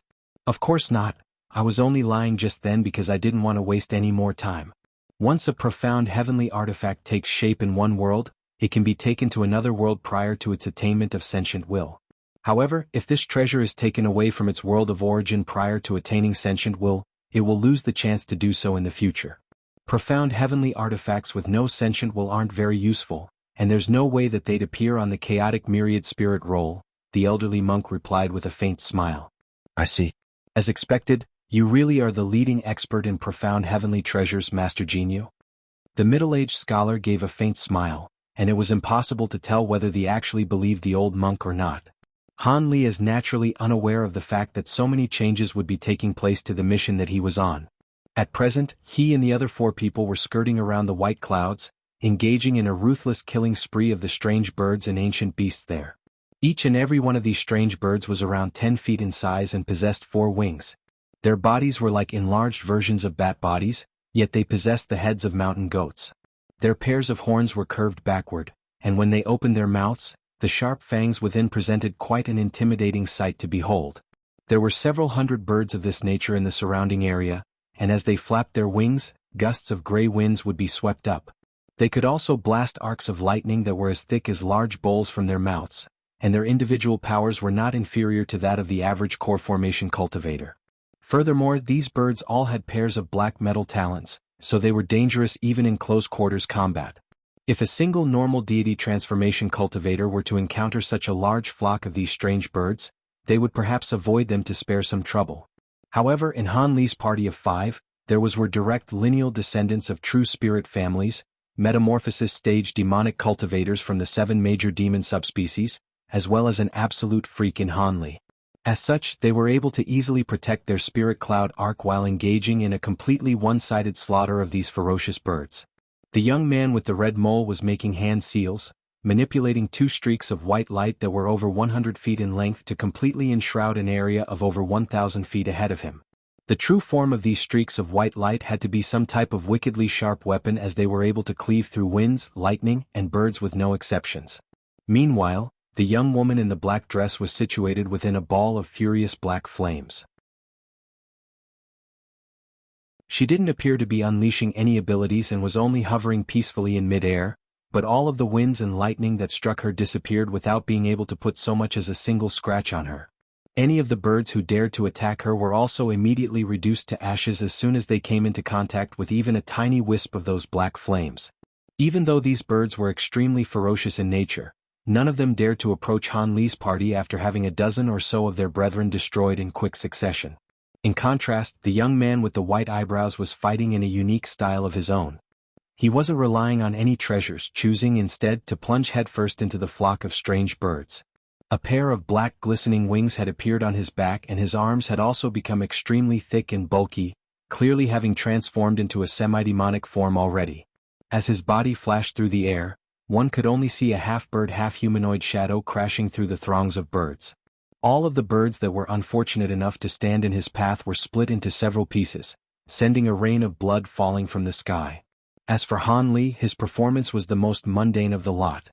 He merely released all of his azure bamboo cloud's warm sword, transforming them into 72 streaks of golden light that revolved around his body, each of which was several feet in length. Not only did they manage to ward off all of the oncoming attacks, they also slew any birds that dared to approach him. However, the one who was seemingly the most relaxed and carefree among their party was the white-robed young woman by the name of Yi Ying. She was holding a green jade lute in her lap, and her slim fingers were gliding over its strings, sending halos of yellow light radiating through the air around her. Any oncoming birds that were struck by these halos would be completely encased in layers of peculiar grayish-white substance. They would then be completely immobilized as a result and plummet from the sky before shattering into countless pieces on the ground below. This lute possessed the extremely rare ability to turn enemies into stone. Even though none of the 5 unleashed their most powerful abilities or treasures, they were still able to make short work of this flock of strange birds within 5 minutes. They then withdrew their abilities and disappeared into the giant cloud formed by the spirit arc before landing on the bow of the arc. I wonder what these birds are supposed to be. I'm quite surprised that they were able to see through my arc's disguise, Long Dong sighed. I've never seen this type of strange bird either, but the primordial world is an extremely vast place, so it's no surprise that there are many species of ancient beasts that we're unfamiliar with. I'm more surprised by the fact that it took so long for something to see through the ark's disguise, Xiaohong said in a calm manner. This also indicates that we've traveled really deep into the primordial world already, so we can expect more of these scenarios during the rest of our journey. There was a large number of those strange birds, but they were still quite easy to deal with. If we encounter some more powerful ancient beasts, then we might have to abandon this ark when necessary, the white-browed young man said with furrowed brows. Of course. If we really do encounter legendary beings like hundred-eyed giants that we can't contend with, then we'll naturally have to prioritize our own survival. Brother Han, you're on duty next. Thanks in advance for your hard work, Long Dong said to Han Li with a smile. Han Li nodded with a calm expression and didn't say anything. Meanwhile, the white-robed young woman turned to the woman in the black dress with a smile and asked, Big Sister Xiao, the ability you just unleashed is the vast renowned black scorching flames of the Black Phoenix race, right? The legends certainly ring true in this case. Those flames are indeed extremely formidable. Xiaohong faltered slightly upon hearing this before her brows furrowed with a hint of peculiar expression as she replied, Those were indeed black scorching flames, but they're hardly worthy of a mention. However, your loot reminds me of a legendary treasure. It's said that tens of thousands of years ago, a body integration stage senior of the heavenly spirit region refined a divine spirit treasure known as the Loot of Wisdom. It's since staked a place for itself on the chaotic myriad spirit roll and is capable of turning enemies into stone, melting metals and sealing objects in ice. Is the treasure you're using somehow related to this spirit treasure, fellow Taoist Yi? I didn't think that Big Sister Xiao would be so familiar with the treasures from our human race. Even though the treasure I'm using isn't that Loot of Wisdom, it's a replica ancient treasure that is only capable of turning enemies into stone. Of course, even that ability is far less potent than what's capable of being unleashed by the true spirit treasure, Ying replied with a dainty smile. I see. Even so, this treasure is comparable with the average spirit treasure. After all, the ability to turn enemies into stone is extremely rare and difficult to defend against, Xiaohong continued. Listening to the barbed conversation between the two young women, a hint of a smile appeared on Long Dong's face. A thought suddenly seemed to have occurred to him as he turned to Han Li and said, Fellow Taoist Han, your flying swords appear to be quite interesting. There are 72 of them and they look like they're part of a complete set. That reminds me of a senior from many years ago who was also an ascended cultivator. Even though he was only at the late spatial tempering stage at the time, he managed to set up a formation with 72 swords to match a body integration cultivator in battle, thereby forging quite a reputation for himself. However, the swords wielded by that senior were all azure in color as opposed to gold. Do your flying swords also possess a similar sword formation ability, fellow Taoist Han? Long Dong seemed to be quite interested in the azure bamboo cloud's warm swords Han Li had just unleashed. Han Li's heart stirred slightly upon hearing this question, but his expression remained unchanged as he replied, Oh? I wasn't aware of that. May I ask that senior's name and what kind of sword formation he was using? I only refined so many flying swords so I can have more weapons to combat my enemies with. I have no idea about matters such as sword formations. Oh, I've heard about the person that fellow Taoist Long is referring to. He's a senior by the name of Qing Yuanzi, and he was indeed quite a legendary figure back in the day. I don't know what kind of sword formation he was using, but I heard that he'd invented the formation himself. Unfortunately, it's said that this senior was never heard from again after entering the primordial world many years ago. Otherwise, with his brilliant aptitude, that senior could have very likely reached the body integration stage, the white-robed woman interjected with a smile. Long Dong showed no signs of anger at being interrupted, and he merely gave a faint smile. However, Han Li was silent for a long while after hearing this. It appeared that this Qing Yuanzi was the one who had invented the azure essence sword art. He was rather surprised to learn about this legendary figure from these two. It was just a pity that he had already chosen the path of simultaneous cultivation. Otherwise, he could attempt to obtain this Qing Yuanzi's inheritance and continue to cultivate his azure essence sword art. With that in mind, Han Li extended a polite salute toward the others before rising into the air as a streak of azure light, flying to the highest point of the Jade Arc, where he took a seat with his legs crossed. Han Li was clearly unwilling to continue engaging in further conversation, and the other four members of the party also bade farewell to one another soon thereafter. Some returned to their silent cultivation chambers while others traveled to other parts of the Jade Arc for different purposes.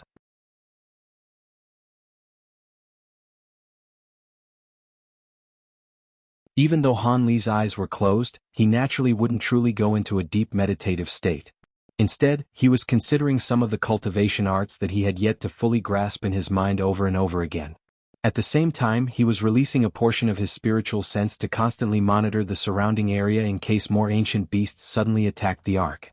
During the following 7 to 8 days, the spirit ark continued onward under the cover of the giant cloud. Even though a few other types of flying beasts were encountered along the way, all of them simply flew by without attacking. These beasts clearly didn't possess the ability to see through the spirit ark's disguise like those four-winged birds did. Thus Han Li reached the 9th day of his shift. At noon that day, he had just fitted a new batch of spirit stones onto the ark and was about to return to his former spot to take a seat again when his footsteps suddenly faltered. He suddenly turned his head and cast his gaze up ahead with a surprised look on his face. How could this be? How could something like this appear here? Han Li's expression darkened significantly as he let loose a long cry. Even though it wasn't very loud, it was enough to alert the other 4 members of the party.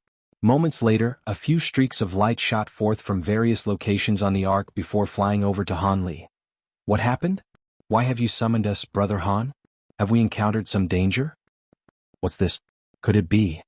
Xiao Hong and Long Dong spoke out in quick succession, except Xiao Hong's words were filled with confusion, yet Long Dong seemed to have immediately detected something as a surprised look appeared on his face.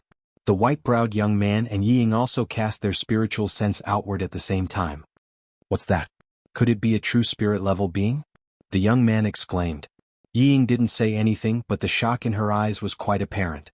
In contrast, Han Li had already calmed down at this point.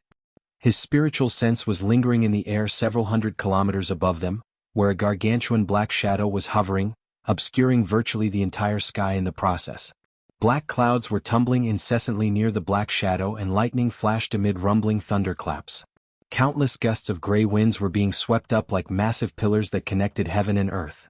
In the clouds apart, small sections of a gray-scaled body were visible from time to time, but no one could tell what this creature was due to its sheer enormity.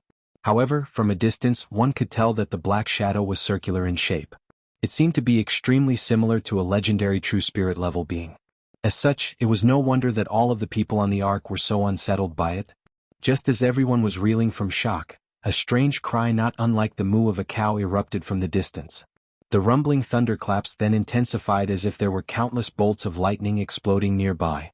Even from such a long distance away, the thunderclaps were still quite clearly audible to everyone. Upon hearing this cry, Yi Ying's expression eased as she heaved a sigh of relief and explained, "That's not a true spirit, it's an ancient beast, a lightning turtle. This thing is one of the largest types of ancient beasts in the primordial world, but it sustains itself by absorbing the lightning in its surroundings with its body and won't attack other living beings unless it's been provoked. However, if you get on its bad side, it's an extremely fearsome being. At the very least, one would have to be at the body integration stage to stand a chance against it in direct combat." Lightning turtle?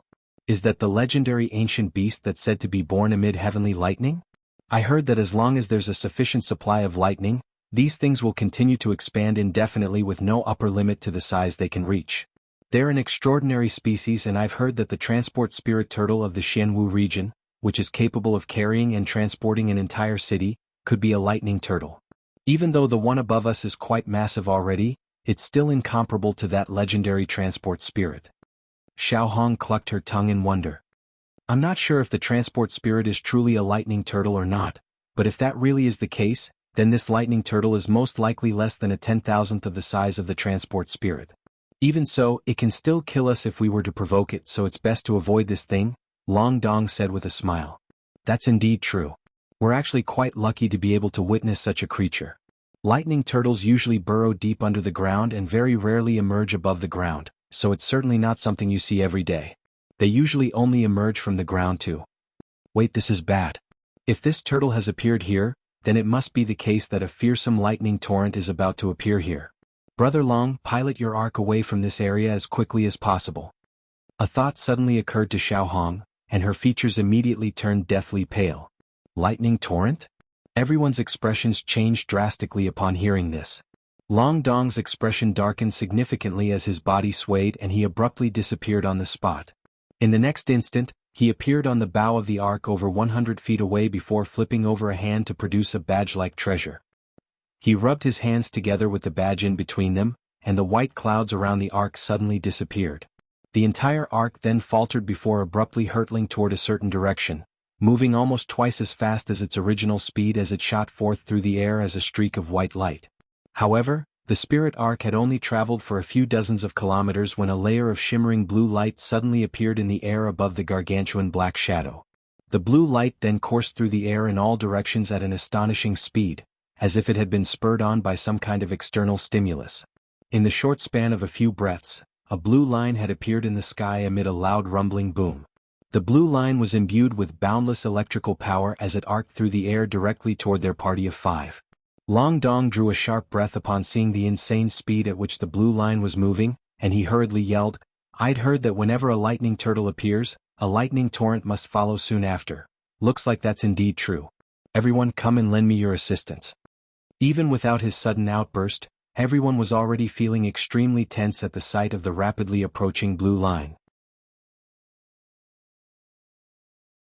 As such, all 4 of them immediately made hand seals as piercing spiritual light of different colors emanated from their bodies. 5 bursts of spiritual power were injected into the spirit ark in a frenzy. After joining forces to act as a collective power source, the ark underfoot began to emit a low buzzing sound before shuddering violently, following which the surrounding scenery completely blurred. Traveling at such an extreme speed, the spirit ark had transformed into a barely traceable blur, and it quickly sped from one side of the sky to the other. However, even at such a phenomenal speed, the blue line behind the ark was still able to keep up and give chase in hot pursuit. Everyone was quite astonished to see this, and only then did they realize that the tales of how fearsome lightning torrents weren't exaggerations. Thankfully, the 5 of them were able to join forces to spur on the spirit ark to its maximal speed. If a normal deity transformation cultivator whose forte didn't lie in speed were to take their place, there would be no way that they'd be able to escape. Of course, Han Li and the others weren't ordinary deity transformation cultivators. All of them possessed some secret techniques to be used in dire situations, which would grant them speed that was not inferior to the speed of this spirit ark by much.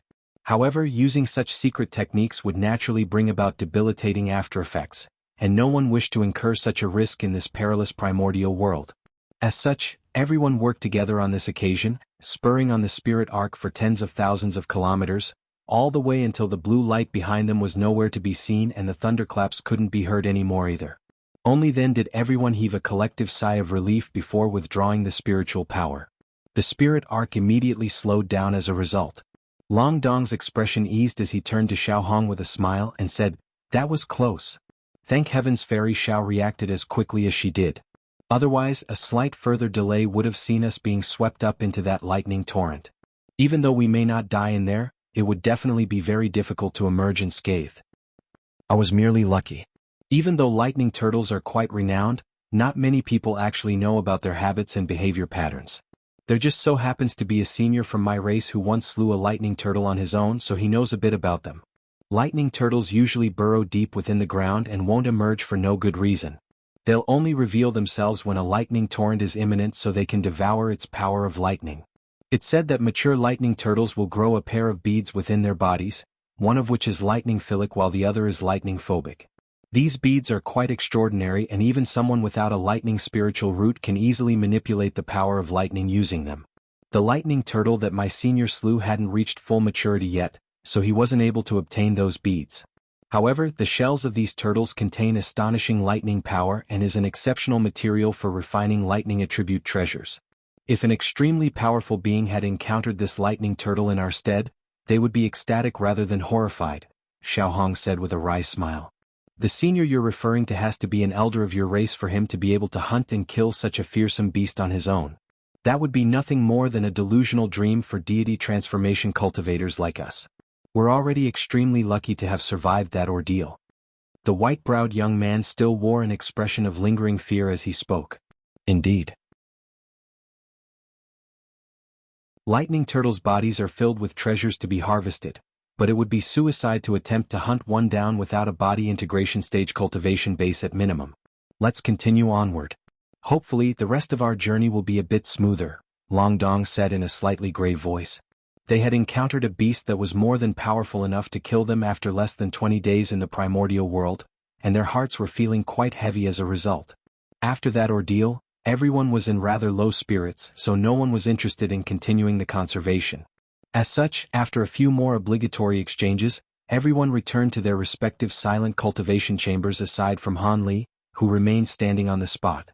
He didn't contribute so much as a single word to that conversation, but after everyone disappeared, he cast his gaze toward the direction of the lightning torrent with a contemplative look on his face. After a short while, he heaved a wistful sigh before returning to the highest point of the Jade Arc, where he took a seat again.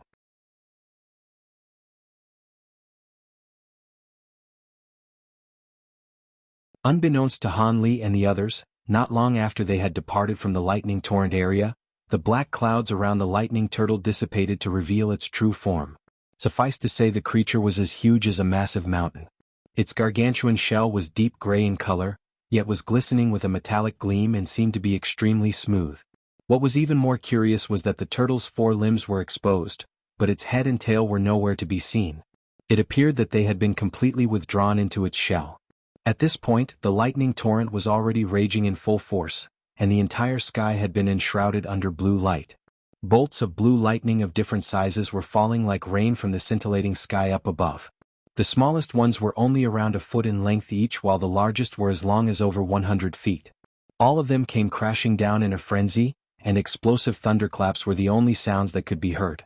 The lightning turtle's massive body was naturally able to withstand the countless bolts of lightning raining down from above. As soon as an arc of lightning came into contact with the turtle's body, the former would disappear like sand into an ocean. What was even more incredible was that the turtle was emanating bursts of white light, which drew the surrounding arcs of lightning toward it like a magnet. As such, a large proportion of the lightning within the lightning torrent was forcibly absorbed by this turtle into its body. The turtle swam slowly through the air, seemingly thoroughly enjoying itself within the lightning torrent. All of a sudden, the giant turtle's 4 limbs faltered before abruptly being withdrawn into its shell. Almost at the exact same moment, spatial fluctuations erupted nearby as a burst of colorful light shot forth out of thin air. The light then receded to reveal a massive skeletal bird that was radiating colorful light from its body. This skeletal bird was only just over 100 feet in size, but the aura it was emitting was not inferior in the slightest compared to that of the mighty lightning turtle. What was even more astonishing was that there were 2 humanoid figures standing atop its head. One of them was around 20 feet tall with black light flashing all over its body, while the other was more ordinary in size, but it was entirely enshrouded in a green cloud, making it impossible for anyone to glean its true features. Not bad, not bad. I didn't think we'd encounter such fantastic prey as soon as we got teleported here. I just so happened to be refining a 10-headed giant devil and am missing some materials. This lightning turtle will suffice, one of the humanoid figures murmured. Brother Tian Miao, you can't just claim this turtle for yourself. You'll only require some of its skeleton to refine your devil anyway. I can assist you in killing this turtle, but I want its 2 lightning beads, the other humanoid figure chuckled. Humph, that's a lopsided deal if I've ever heard one. The most valuable parts of a lightning turtle's body are its 2 lightning beads. Don't you think it's rather unfair for you to claim them like this? The humanoid figure within the green cloud seemed to be quite displeased with this arrangement. Lightning beads are indeed extraordinary items, but they're not very useful to you at all, yet I have a special purpose for them. How about I offer to exchange the arm bone of a Qilin true spirit for these 2 lightning beads? The tall and broad humanoid figure proposed. A special purpose? Oh, I almost forgot that Brother Xian Wu's transport spirit is a lightning turtle.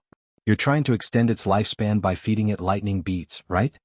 Tian Miao asked. That's right, fellow Taoist. Extending the lifespan of the transport spirit will be immensely beneficial to the human race. It can count as half of a true spirit, and if a large-scale war really was to break out, it would be able to provide great assistance to us. You won't turn me down, will you, Brother Tian Miao? Xian Wu asked. Seeing as you do indeed have a worthwhile purpose for these lightning beads, I naturally won't decline this arrangement. However, we have to make haste so we don't delay the issue we've actually come here to address. We're not here on an expedition to source materials. Don't forget that we've been assigned an important mission. We have to get rid of all of those settlements established by beings of foreign races near Deep Heaven City. Tian Miao reluctantly agreed after a period of contemplation. Haha, don't worry, we'll have more than enough time. Our combined powers in conjunction with this puppet you refined from the remains of that primordial rainbow phoenix will be able to take care of this lightning turtle in no time? Xian Wu laughed heartily before rising up into the air with his fists clenched and charging straight into the lightning torrent. Moments later, an earth-shattering boom erupted from within the lightning torrent, followed by a beastly roar that was just as devastating. Meanwhile, Tian Miao shook his head with a faint sigh as he stood atop his rainbow phoenix puppet, seemingly feeling rather exasperated by his companion's short temper. However, he still immediately made a hand seal, upon which the skeletal phoenix beneath his feet swelled drastically to over 1,000 feet in size in the blink of an eye. The skeletal phoenix then also plunged into the lightning torrent at Tian Miao's behest. A hint of horror and rage immediately crept into the voice of the lightning turtle as it let loose another ear-splitting roar. Meanwhile, Han Li and the others continued onward in their journey, completely oblivious to the events that were unfolding within the lightning torrent.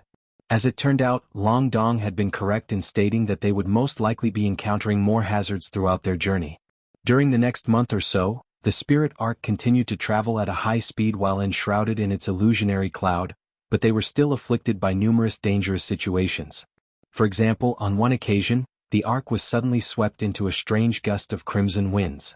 In reality, these winds were swarms of countless crimson insects, each of which was only around the size of a grain of rice.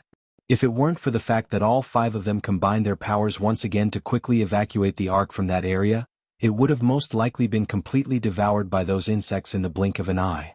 Not long after that, spatial fluctuations suddenly erupted up ahead as a 2-headed bird that was over 1,000 feet in length emerged out of thin air.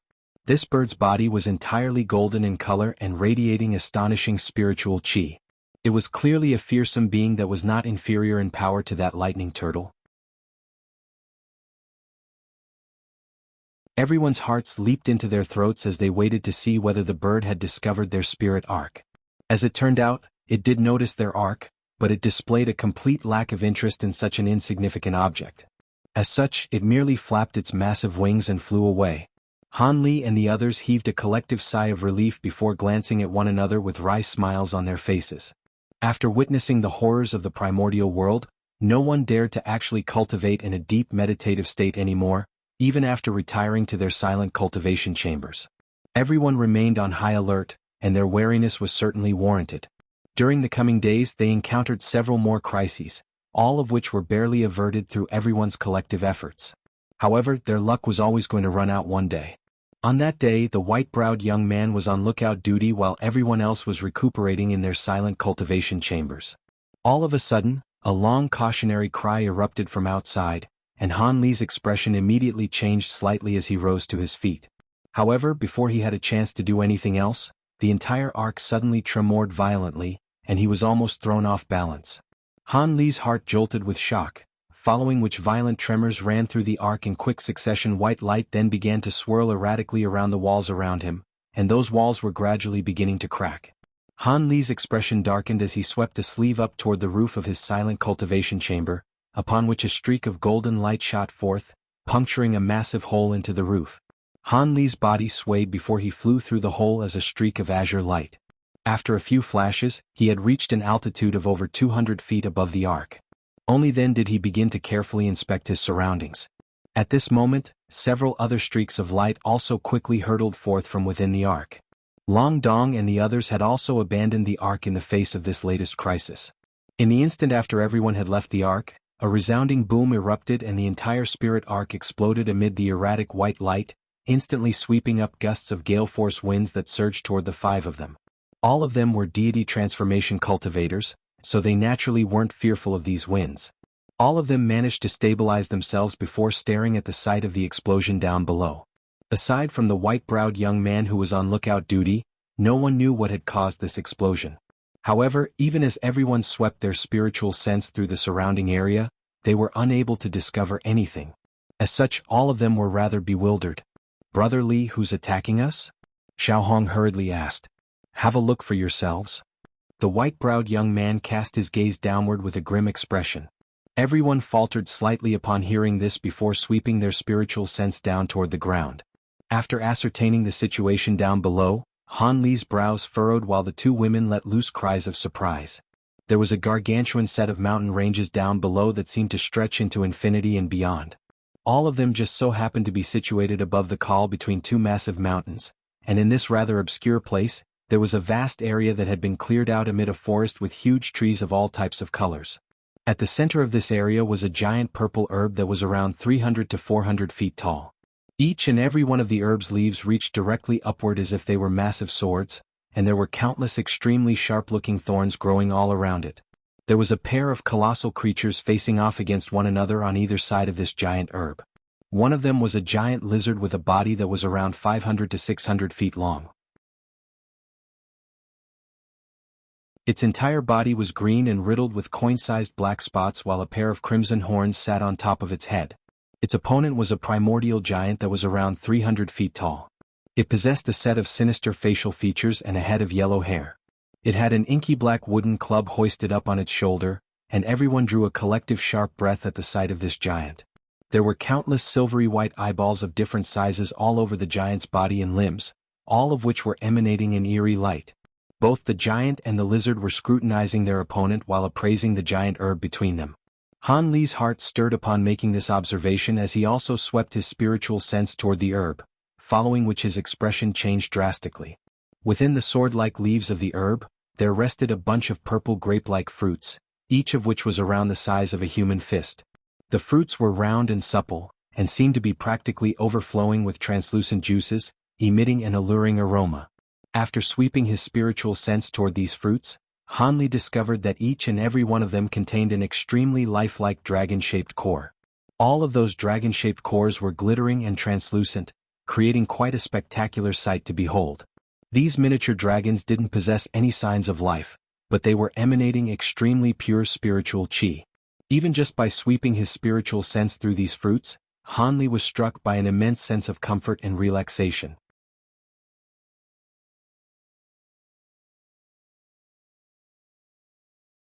Zoisha Dragon Fruit. Ying blurted out the words that had just surfaced in Han Li's mind. Long Dong and the others also put on expressions of surprise and elation, having clearly also identified these fruits. These fruits are the main ingredient for refining the spirit medicine, the Rising Dragon Pill, which can only be consumed by cultivators at or above the spatial tempering stage. The fruits only ripen once every 30,000 years, and even consumption on their own can save 160 years of arduous cultivation. Looks like this one has only ripened recently. It would be massively fortunate if we could secure this bunch of fruits, Xiaohong murmured to herself with glowing eyes. Her expression was also mirrored on Yi Ying and Long Dong's faces. All of them were clearly extremely tempted to step in. Main ingredients for spatial tempering stage pills were extremely rare, and even most ordinary spatial tempering cultivators wouldn't be able to encounter them. Such prized ingredients couldn't be found in normal auctions either. They were mostly traded between high-grade cultivators for items of equal value. Otherwise, the true toad spirit blood required for refining a late deity transformation stage pill wouldn't have been so desperately sought after by those attending the auction.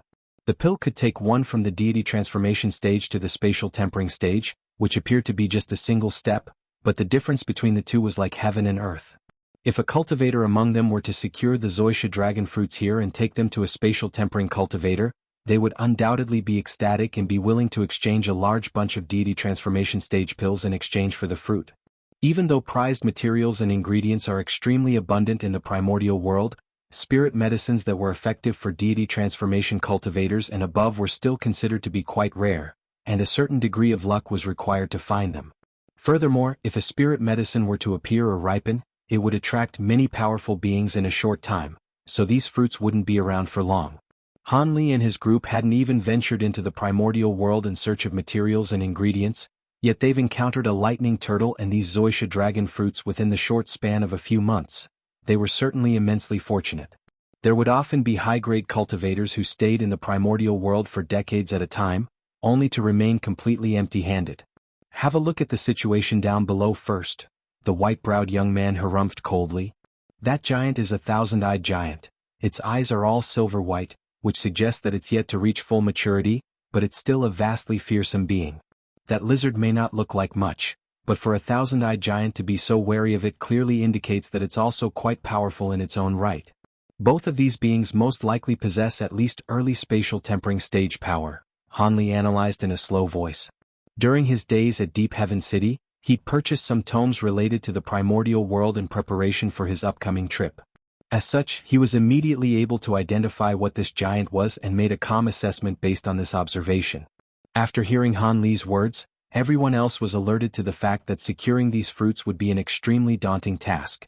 However, they simply couldn't bring themselves to leave such a rare and precious ingredient behind. Everyone glanced at one another, but no one was willing to take the plunge, and their expressions all darkened in unison. Right at this moment, a buzzing sound rang out from the distance, drawing everyone's attention toward that direction. There in the distant sky, 7 or 8 massive silkworm-like beings were flying rapidly toward them. They were all around 20 feet in length, and their bodies were radiating lights of all different colors. They did not appear to be here for a picnic. Han Li's brows furrowed, but after sweeping his spiritual sense toward them, his expression eased again. These giant creatures appeared to be quite fearsome, but their auras were rather weak, and they'd posed no threat to Han Li and the others. As such, no one regarded these creatures as a threat, and they were preparing to swat them away once they drew closer.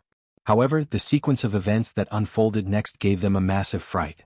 When these creatures were still over 1,000 feet away from them, they just so happened to be flying right above the massive lizard. The lizard abruptly opened its cavernous, blasting forth something from within. One of the giant silkworms abruptly disappeared on the spot, sending the entire swarm into a state of panic and disarray. The remaining silkworms circled around erratically in the air, letting loose sharp screeches of shock and rage. However, their actions proved to be completely ineffective as another giant silkworm disappeared without any premonition. Long Dong and the others were all quite startled to see this. Han Li narrowed his eyes as a wisp of blue light flashed through his pupils. In the instant that the next giant silkworm disappeared, he was finally able to glean what was happening with assistance from his bright-side spirit eyes. Those giant silkworms weren't actually vanishing into thin air. Instead, their abdomens were being punctured by a close-to-transparent tongue that shot forth from the lizard's mouth at an incredible speed, then dragged into the lizard's massive mouth as food thereafter.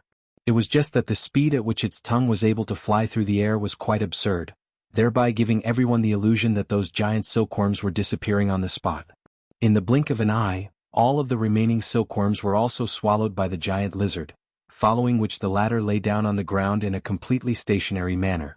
A hint of astonishment appeared in Han Li's eyes as he cast his gaze toward the lizard.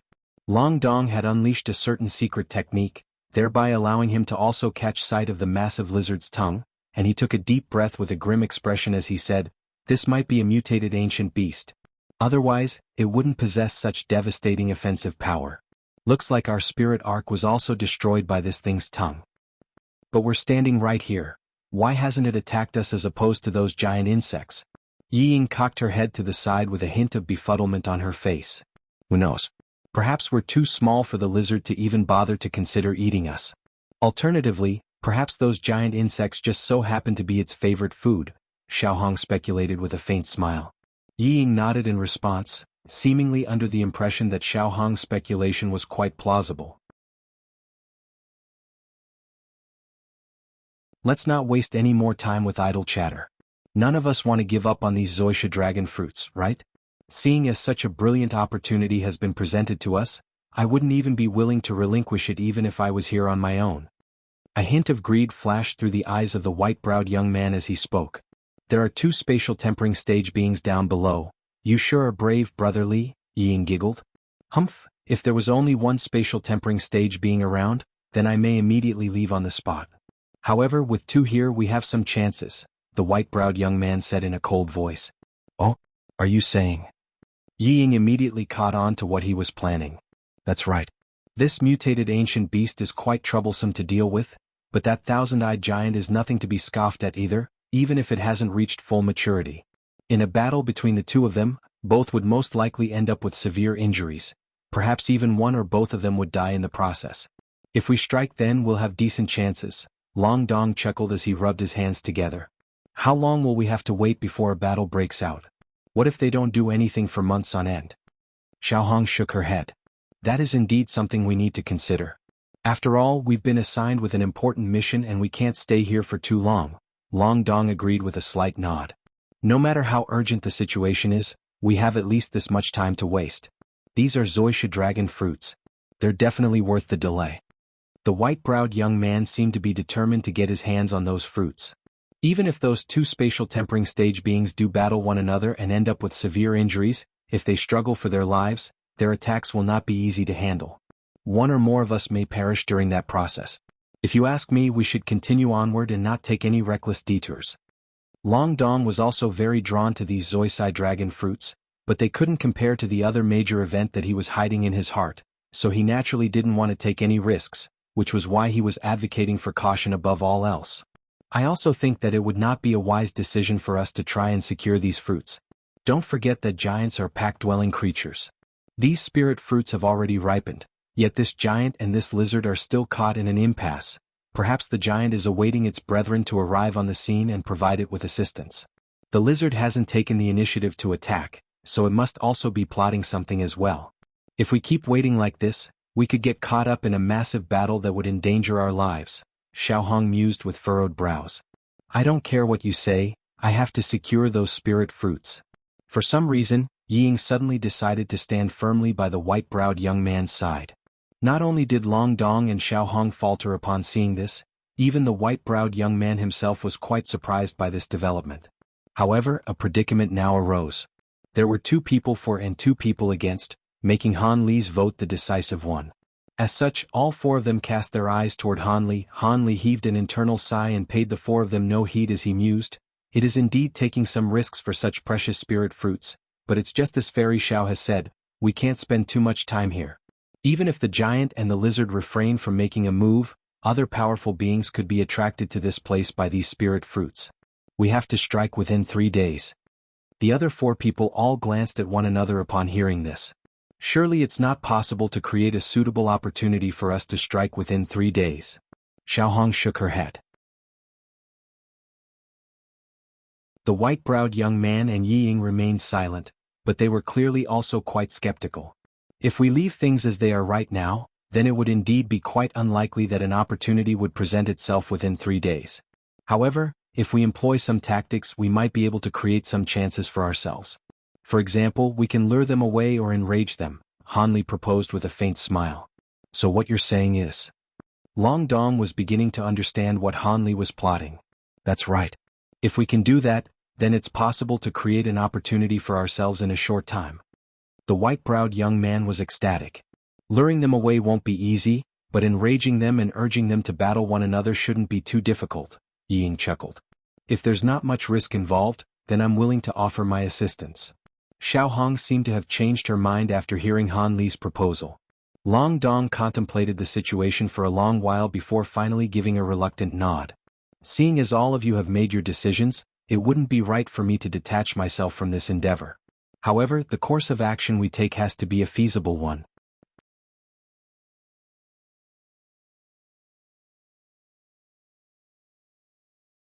Rest assured, fellow Taoist Long, we all value our lives, so we won't do anything reckless, the white-browed young man chuckled.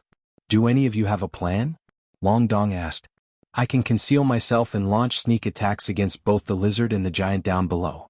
That way they'll think that they've been attacked by the other, the white-browed young man immediately proposed. That's quite a simple plan, but we don't know how powerful the spiritual sense of those 2 beings are. If your concealment technique is seen through, you'll be in immense danger. I don't think that's a very safe course of action, Xiaohong said with a shake of her head. In terms of concealment techniques, I have 2 limpidity talismans that can allow one to escape detection from mid-spatial tempering cultivators and below. I'd be willing to contribute them to this cause, Yi Ying offered with a faint smile. Limpidity talismans? That's a type of beveled silver spirit talisman. They should definitely be effective against these 2 creatures, but just to be safe, I don't think it would be wise for us to attack them in person. I have 2 silver WRM puppets, each of which possesses nascent soul stage power. We can plaster the talismans onto them and get them to attack in our stead. That would make things a lot safer for us, Long Dong proposed with an ecstatic expression. That would be great. Even if the puppets fail to pit them against one another, we can split up into groups of 2 to lure the creatures away, then leave one of us who's proficient in both movement and concealment techniques to take advantage of that opportunity and secure the spirit fruits. Once the spirit fruits have been obtained, all of use will unleash secret techniques to get away from here. These 2 may possess spatial tempering stage power, but if we're intent on escaping, they won't be able to stop us. It's just that the one who's assigned the duty of securing the fruits must possess an extremely fast movement technique. Otherwise, the speed at which that mutated lizard can blast out its tongue will pose quite a major threat, Xiaohong mused. Indeed, Fairy Xiao. The one to secure the fruits will be incurring a massive risk, the white-browed young man said with furrowed brows. That will indeed be a dangerous undertaking. Which of us would be willing to volunteer for such a task? Furthermore, we have to gather together once again after the fruits have been secured, so that fellow Taoist will have to do something to convince us that they'll rejoin the rest of the group, Ying said in a slow and methodical voice. Peculiar expressions appeared on everyone's faces upon hearing this. It was just as she had said. Regardless of which one of them secured the Zoisha dragon fruits in the end, they would most likely be attacked by both of the spatial tempering stage beings down below at once, thereby plunging them into great danger. On top of that, how could everyone else ensure that that individual wouldn't simply take the fruits and run away on their own? With these considerations in mind, no one knew how to proceed. If all of you think I'm up to the task, I'm willing to volunteer to be the one to secure the fruits, Han Li offered with a smile. Fellow Taoist Han, you're only at the mid-deity transformation stage. Isn't that too dangerous a task for you? Long Dong asked.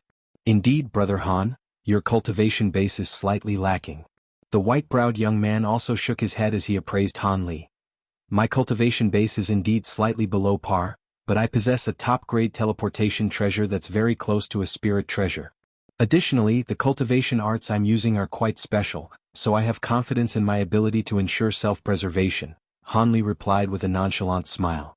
Long Dong adopted a serious expression as he continued, seeing as Brother Han is so confident, we can certainly assign this task to you. However, how are you going to convince us that you won't run away on your own after securing the spirit fruits? I'm afraid I don't have any good ideas in that respect. Of course, if any of you think you'd be more suited for the task, feel free to step forward and replace me. It doesn't really matter to me either way, Han Li said with a hint of a smile on his face. Everyone else faltered upon hearing this. Even though all of them wanted to secure the spirit fruits, no one wanted to be the one to incur the wrath of those two spatial tempering stage beings. If any mishaps were to occur, they could end up with severe wounds or even dead. If Brother Han is willing to let me place a restriction on your body, then I have no objections, Ying proposed in a straightforward manner. My thoughts exactly. Xiaohong chimed in. Long Dong and the white-browed young man glanced at one another, but neither of them said anything. Of course you can place restrictions on my body, but that's only if I'm also able to place the same restrictions on your bodies, Han Li retorted with a cold smile. Humph, in that case, if you were to encounter some kind of mishap, wouldn't we have to die with you? The white-browed young man harumphed coldly. Hee, that's the whole point, Han Li replied in a brusque manner. In reality, even if the other four were to agree to his condition, he most likely wouldn't be willing to accept such an arrangement.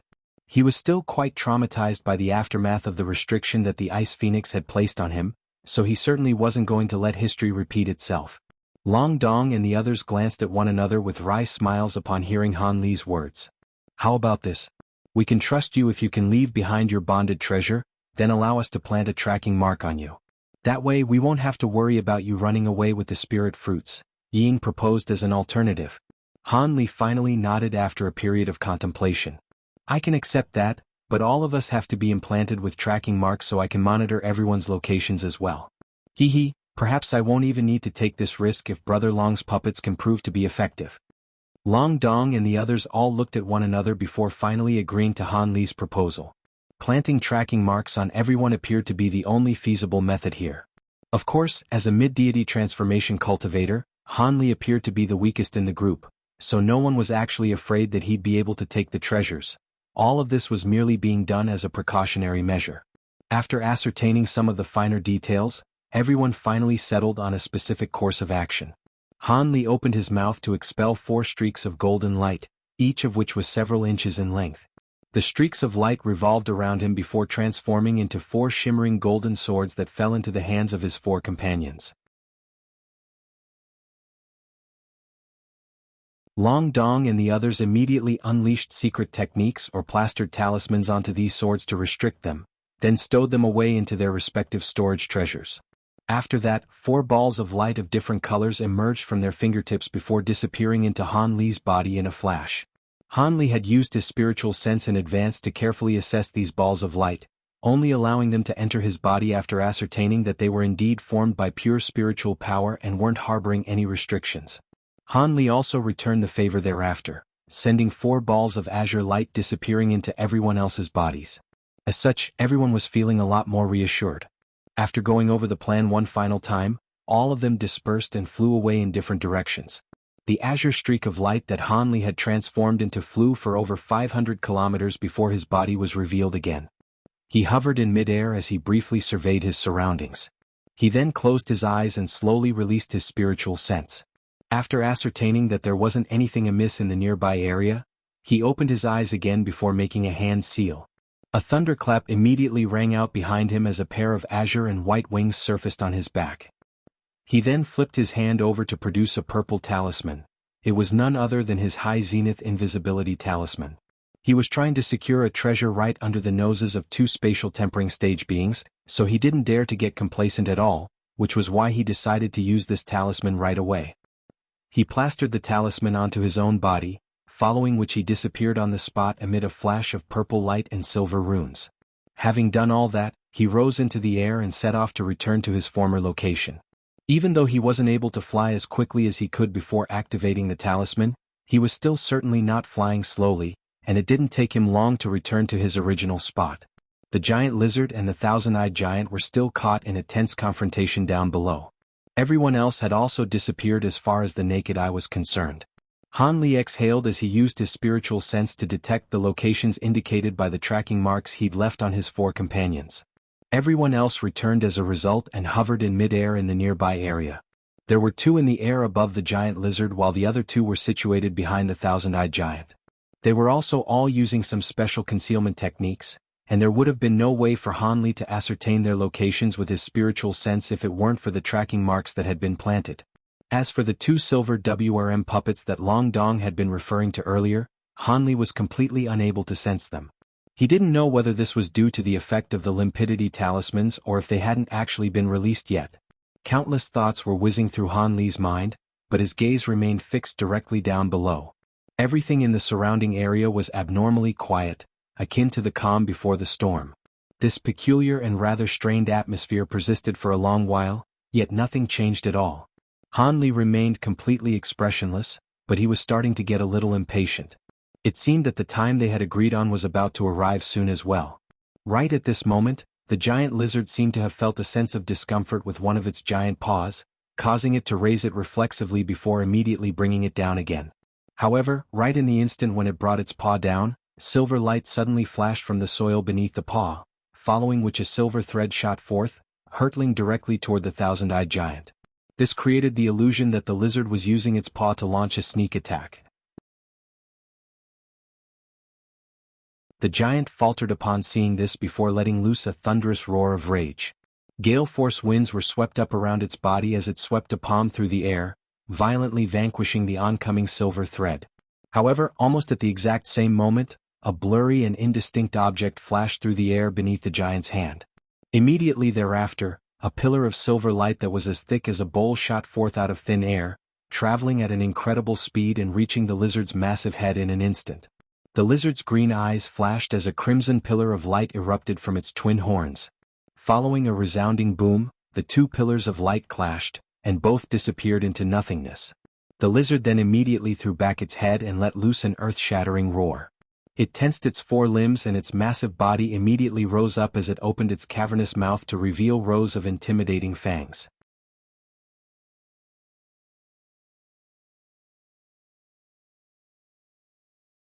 A hint of violent ferocity flashed through the giant's eyes as it immediately tightened its grip around the black club resting on its shoulder.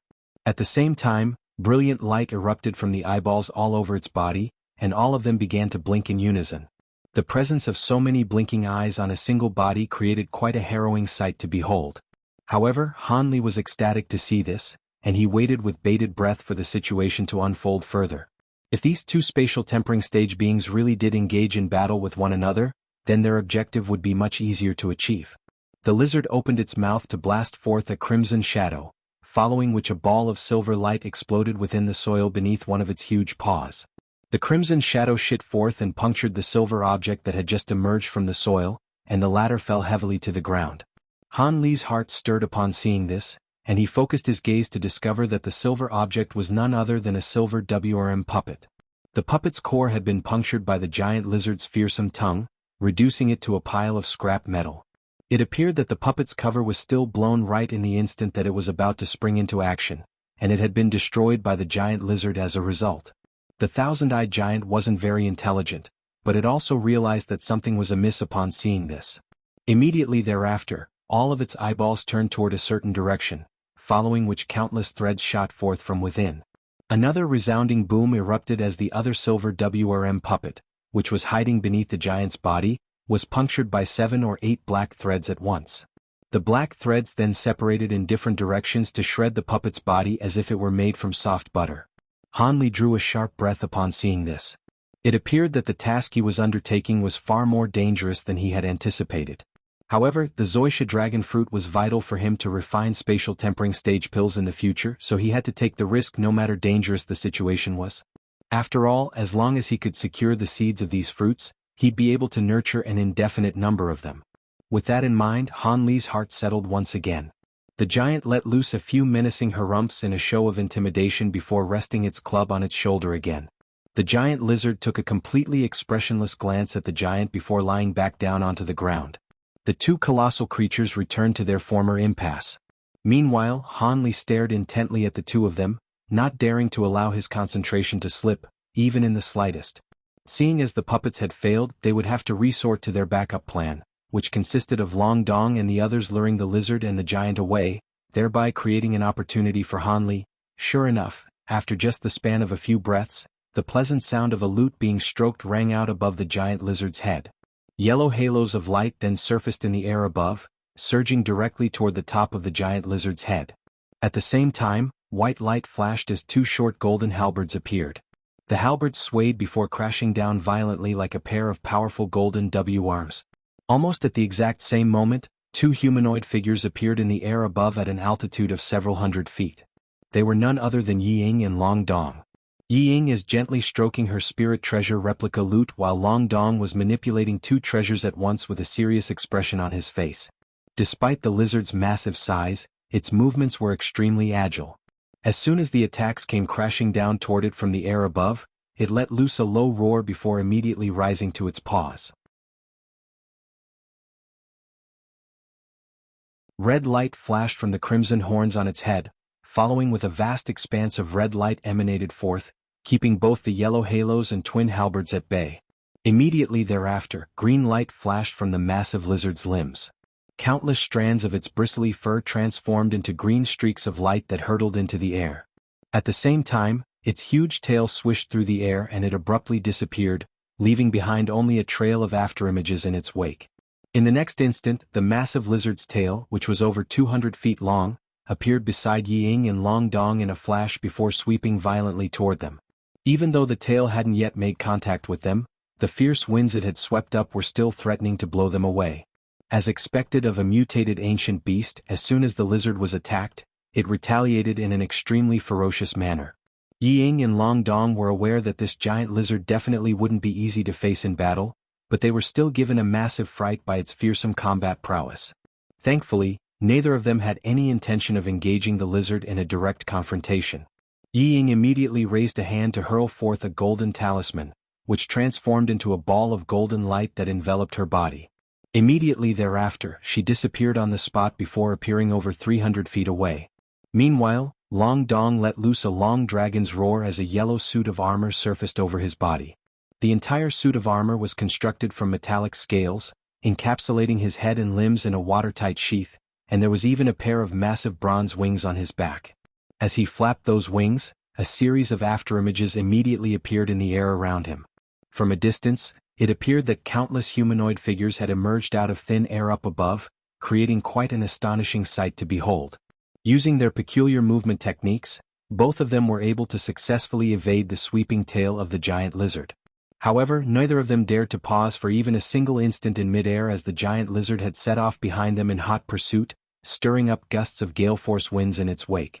Even though most of the lizard's attention had been diverted by these two, it was still keeping an eye on its most significant enemy, the thousand-eyed giant. It was afraid that the giant would take this opportunity to take the spirit fruits for itself, but the sight that greeted the lizard was a very reassuring one. It turned out that as soon as these two cultivators had appeared to attack the lizard, two other cultivators had also appeared in the air behind the giant. One of them rubbed their hands together before raising them to conjure up a storm of black fireballs, while the other grabbed the air to manifest a massive inky black claw. The claw appeared directly above the giant's head before crashing down with ferocious force. A burst of rumbling erupted as the giant was caught completely off guard, having been struck on the head by the fireballs as well as the massive black claw in quick succession. Both Xiao Hong and the white-browed young man faltered slightly upon seeing this before erupting into elation. However, the sight that they were greeted by next immediately made their smiles congeal on their faces. Amid the sea of black flames, a roar of intense fury suddenly rang out. Immediately thereafter, all of the silvery white eyeballs on its body stirred, creating an immense suction force that instantly engulfed the black flames raging around it. As for the huge black claw that the white-browed young man had manifested, it didn't seem to have hurt the giant at all either. The thousand-eyed giant casually swatted the air above its head, and the massive claw was immediately vanquished without a trace. Its display of power was certainly not a welcome sight for the pair of cultivators. However, their attacks had clearly already enraged this massive monster, so there was no turning back. A vicious look appeared on the giant's face as it let loose another thunderous roar. After its eyeballs had engulfed all of the black flames, they immediately turned toward the two people in the air above. Amid a flash of brown light, countless strands of black threads shot forth, encompassing both of them within a dense net. Both Xiao Hong and the white-browed young man had witnessed the might of these threads of black light earlier, and their expressions changed in unison as they hurriedly took evasive measures. One of them summoned an object and hurled it down below, upon which it instantly transformed into an azure spike of light. They then immediately ducked into the spike before manipulating it to hurtle toward a certain direction. Meanwhile, the other transformed into a massive black falcon that was around 10 feet in size before immediately spreading its wings to teleport away. It was quite clear that these two demonic cultivators had no intention of engaging the giant in direct combat either. Thus, all four of Han Li's companions had sprung into action, diverting the attention of the lizard and the giant. They were barely evading the ferocious attacks of the two spatial tempering stage beings while launching their own retaliative attacks whenever the opportunity arose, thereby even further infuriating their assailants. However, even though the lizard and the giant were relentlessly attacking the four cultivators as if they were pesky flies, neither of them moved strayed far away from their original spot, ensuring that they didn't distance themselves from the spirit fruits. Otherwise, even if the four cultivators possessed extraordinary movement techniques, there was no way that they'd have lasted so long in the face of the relentless assault unleashed by these two fearsome spatial tempering stage creatures. As things currently were, as soon as any of the four cultivators encountered any danger, they could immediately teleport far away, thereby earning themselves an opportunity to catch their breath. As such, they were able to continue to pester the lizard and the giant. The result was that the two creatures were naturally cast into a thunderous rage. However, neither of them were able to stray away from the spirit fruits, thereby creating an impasse where neither side could do anything to the other. As the four cultivators continued to annoy the two creatures, more of their attention gradually became diverted away from the spirit fruits. Meanwhile, Han Li was silently drifting downward. With his current insubstantial body, even the two spatial tempering stage beings completely failed to notice him. This was also the biggest source of confidence Han Li had in undertaking this mission. Even so, Han Li was still proceeding with extreme caution, to the extent that he didn't even dare to breathe too loudly. He gradually drew closer to the spirit fruits, from a distance of over 1,000 feet away to around 700 to 800 feet, then to 300 to 400 feet, then to just over 100 feet. As he approached the spirit fruits, he naturally tensed up further and further. It would undoubtedly be the case that he wouldn't be able to continue to conceal himself in the instant that he plucked the spirit fruits. As such, the lizard and the giant would immediately discover him. He had to do everything he could to ensure self-preservation in such a scenario. Soon, Han Li had reached a spot where the spirit fruits were right before him. Not only could he smell the faint aroma wafting from these fruits, he could even see their tiny WRM cores with brilliant clarity. However, he didn't immediately rush in to grab the fruits. Instead, he swept his hand over his storage bracelet to summon a few items. He then pursed his lips and suddenly rubbed his hands together before raising them toward either side of his body, sending several shimmering silver balls hurtling toward the two massive creatures. Immediately thereafter, his hand shot forth like lightning, and the bunch of supple spirit fruits disappeared in the blink of an eye. In the same instant, his thunderstorm wings appeared on his back, and he immediately flapped them, upon which he disappeared into thin air amid a loud thunderclap. Two earth-shattering roars immediately erupted as a crimson pillar of light and several black threads shot forth at an incredible speed, instantly puncturing Han Li's body. However, the Han Li that had been struck was only an afterimage, and it immediately disappeared on the spot. Meanwhile, his true body had only barely managed to flee from the scene in time. A string of thunderous explosions erupted as several balls of silver lightning appeared on either side, each of which was around an acre in size. Countless arcs of electricity that were as thick as large bowls flashed violently within those silver balls, sweeping up violent winds and emitting incessant strings of thunderclaps that drowned out everything else. It was as if doomsday had arrived.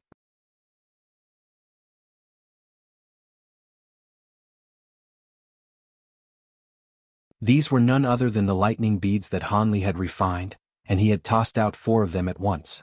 Having been refined using the lightning symbol techniques, each and every one of these beads were imbued with power akin to the full-force attack of a spatial tempering cultivator. Additionally, the nature of the power itself possessed the lightning attribute, which was why the beads were so devastatingly powerful.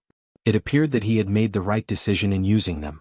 If it weren't for the fact that those treasures had delayed the lizard and the giant, he wouldn't have been able to get away even with his thunderstorm wings.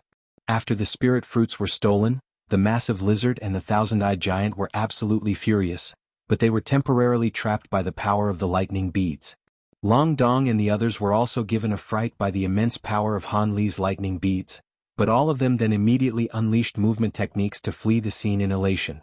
During the process they also unleashed concealment techniques to hide themselves from view.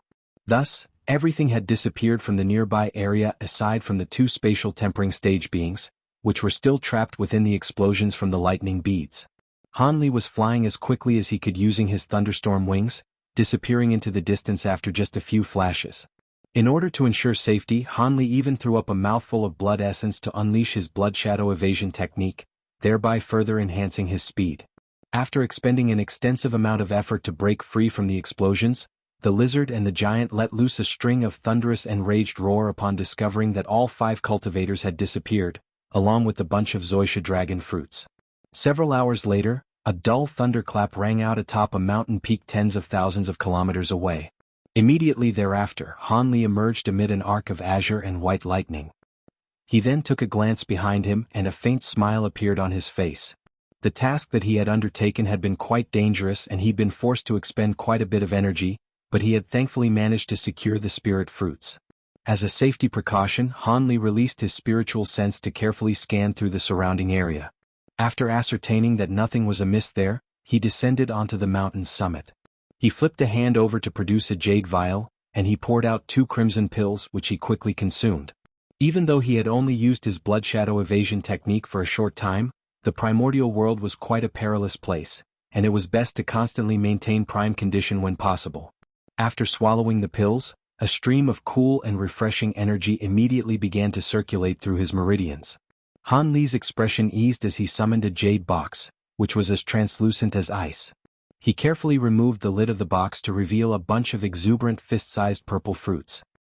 He appraised the spirit fruits with an unblinking gaze before gently picking up a spirit fruit between 2 fingers and carefully assessing it. After a while, Han Li exhaled and nodded to himself. These were indeed zoysia dragon fruits. This type of spirit fruit was one of the few spatial tempering stage pill ingredients that produced seeds, thereby allowing it to be nurtured and reproduced. It was a type of spirit medicine that he'd had his eyes on for a long time, which was why he had been willing to take such a massive risk for it. Now that the spirit fruits had been secured, a smile finally appeared on Han Li's face. If he could find another ingredient known as the soaring cloud glue, then refine those 2 ingredients along with some other secondary medicines, he'd be able to produce soaring dragon pills, which were extremely alluring even to spatial tempering cultivators. A flash of excitement appeared in Han Li's eyes as these thoughts ran through his mind. However, his brows suddenly furrowed at this moment, and he turned toward a certain direction as his expression turned neutral once again.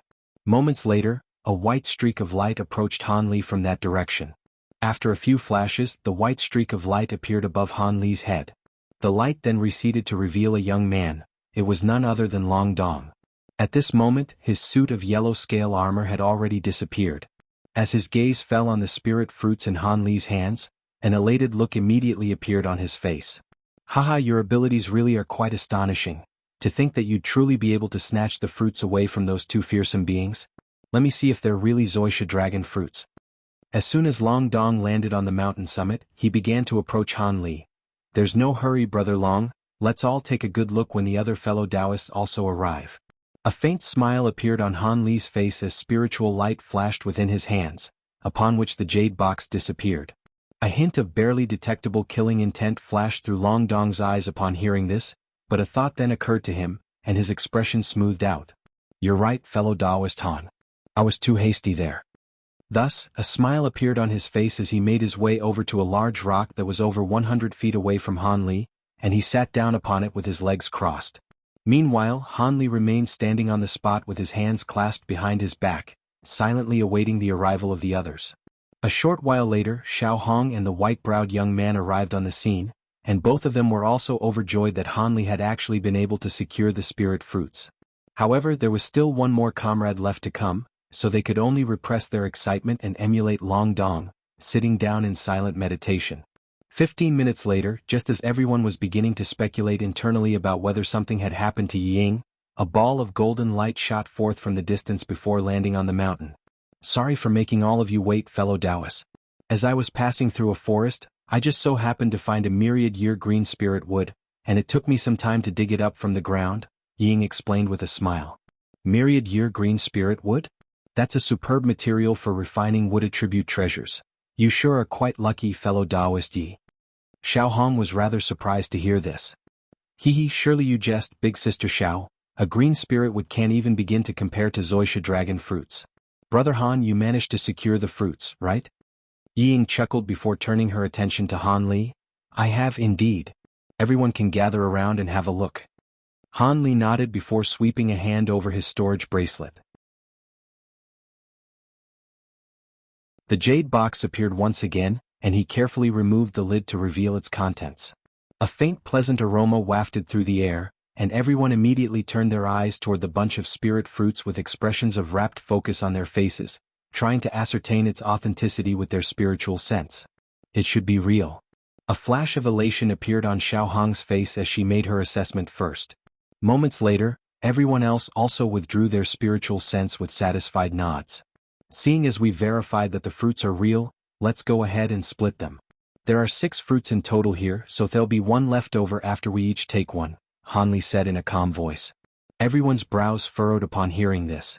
6 spirit fruits will indeed be rather difficult to split among us, but let's set that aside for now and distribute one fruit each to everyone first. The white-browed young man was growing a little impatient. You're right, Brother Li.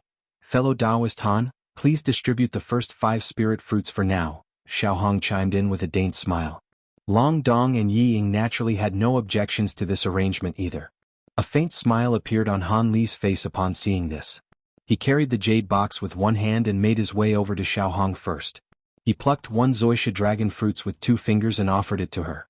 Xiao Hong was ecstatic and immediately produced a wooden box to accept the fruit. However, Han Li refrained from releasing the fruit, and was appraising her with a meaningful smile. Xiao Hong faltered slightly upon seeing this before quickly coming to a realization. She immediately swept a sleeve through the air, and a small golden sword with 2 talismans plastered onto it appeared in her hand. She tore off the talismans and tossed the sword directly toward Han Li. This was none other than one of his azure bamboo cloud's warm swords. Han Li opened his mouth, and the small sword disappeared down his throat as a streak of golden light. At the same time he released the spirit fruit, and it fell into Xiao Hong's wooden box. As Xiao Hong began to appraise the spirit fruit with elation twinkling in her eyes, Han Li had already made his way over to the white-browed young man with another spirit fruit caught between his 2 fingers. After witnessing the exchange that had just taken place, the young man naturally knew what to do already. He also produced another small golden sword and removed the restriction on it before tossing it to Han Li. As such, after a short while, Han Li only had a pair of spirit fruits left. After pocketing one of the fruits, he placed the jade box onto the ground before backing away as a disinterested bystander. Just one of these spirit fruits was enough for him, and a second one wouldn't really benefit him much at all. However, this was naturally unbeknownst to the other 4 cultivators, and all of them appraised him with much friendlier expression for his willingness to back down in such a situation. There's only one spirit fruit left now. How about we hold an impromptu auction for it? Whoever can offer the most spirit stones gets to take the spirit fruit, and the spirit stones spent will be split among everyone else, Long Dong suggested. Humph, isn't that too lopsided of an arrangement, fellow Taoist Long? Everyone knows that your Long family is a family with immense wealth. Even the 4 of us combined most likely won't be carrying as many spirit stones as you are, the white-browed young man rejected with a cold harumph. Oh, then do you have a better idea? Rather becoming enraged by the young man's blunt refusal, a smile appeared on Long Dong's face as if he were open to suggestions. A fruit as valuable as this naturally has to be exchanged for using other items. Regardless of whether it's using pills, ingredients or materials, the one who gets to take the fruit has to offer something that is roughly equal in value to the spirit fruit, and can be split among everyone else. What do you all think of this arrangement? Xiao Hong suggested with a seductive smile. The white-browed young man immediately nodded in agreement. Yi Ying cocked her head to the side and contemplated this notion for a while before also giving a nod of approval. Han Li naturally had no objections either. Seeing as Fairy Zhao's suggestion has garnered the most support, we'll do as you say. Even though Long Dong was reluctant to agree to such an arrangement, the other 4 had all expressed their approval, so he could only comply with a forced smile on his face. 2 hours later, a flying azure carriage that was over 100 feet in length appeared high in the air above the mountain. It then shot forth toward a certain direction as a streak of azure light. Within the span of a few breaths, the carriage had covered a distance of several thousand feet, and after just a few more flashes, it had completely disappeared. Han Li was sitting near the rear of the carriage, fiddling with a small section of cylindrical green wood. This section of wood was only around a foot in length, but its surface was glimmering with faint spiritual light. Upon closer inspection, one would notice that there were indistinct silver threads flashing within the section of wood. This green spirit wood could prove to be quite useful.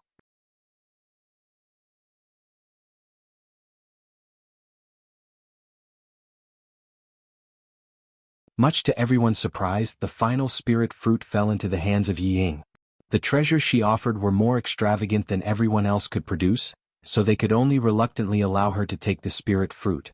This small section of the myriad-year green spirit tree was Han Li's compensation of choice. This piece of wood was as light as air and immune to the effects of water and fire. It was one of the most ideal materials for carving formation spells onto, and as it aged, it would develop a certain degree of immunity toward the power of the 5 elements. As such, this type of wood was most often used to refine large treasures like spirit arcs, beast carriages and things of that nature.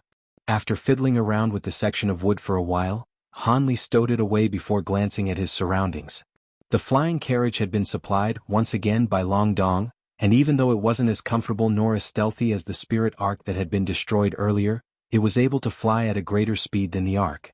Speaking of which, the spirit arc's concealment ability would have been next to useless in the face of powerful ancient beasts. As such, this faster flying carriage was a superior option anyway. If they were to encounter some minor hindrances, they could simply accelerate and shake them off.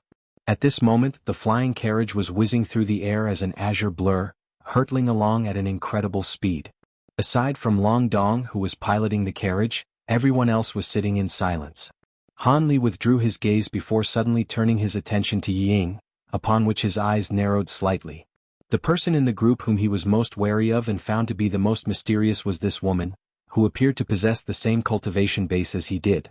This woman appeared to be quite young and spoke in a very simple and straightforward manner, but having completely mastered the great development technique, Han Li's instinctive senses had already been honed to an incredibly sensitive degree, and those senses told him that this woman was the most dangerous one among the 4, even more so than Long Dong from the so-called True Spirit family. Just as Han Li was contemplating these matters, Yi Ying suddenly opened her eyes and met Han Li's gaze. Han Li's heart jolted upon seeing this, and before he had a chance to react, Yi Ying pursed her lips with a faint chuckle. Han Li gave a rather awkward smile before immediately turning away. In doing so, he missed the hint of amusement that flashed through Yi Ying's eyes in response. During the following half a month, their journey was remarkably smooth, and they didn't encounter any trouble at all. Everyone was quite relieved by this peaceful spell. praying that the rest of their journey would be just as smooth and placid. Several days later, the scenery around them transformed as a vast expanse of desert appeared before them, sending gusts of scorching wind sweeping toward their carriage. A hint of a surprise appeared on the white-browed young man's face as he mused, "Could it be that we've already reached the southern skyline? Indeed, this place is the Great Southern Desert, and it's the simplest path through which one can reach the territory of the Wood Tribe," Long Dong replied in a grave voice. "I've heard many things about this place. The legends say that it's impossible to go around this desert. Is that really true? There are often Wood Tribe and Shadow Tribe beings traveling through this desert. Isn't it still a little too dangerous for us to go directly through it?" Xiao Hong asked with a frown on her face. "Fairy Xiao, the environment here certainly isn't the best, but it's much safer than the other two alternative routes we can take. As for going around the desert, that would be next to impossible." On one side of the desert is the renowned Zenith Beast Mountain Ranges, which is teeming with countless high-grade ancient beasts. Even most of the spatial tempering cultivators who venture into those mountain ranges never return. On the other side is the even more treacherous WYRM Abyss Canyon. There are over 100 vicious WYRMs at or above the spatial tempering stage lurking in there, including even several tens of body integration stage WRM monarchs. A few deity transformation cultivators like us would simply be offering ourselves up as food if we were to take either of those paths. As for skirting around even further to avoid those areas, that would lengthen our journey to an enormous degree, and it would most likely take us around a year or so to get to our destination. The war is imminent, so there's no way that Deep Heaven City would allow us to delay the completion of our mission for so long, Long Dong explained with a wry smile. "I see.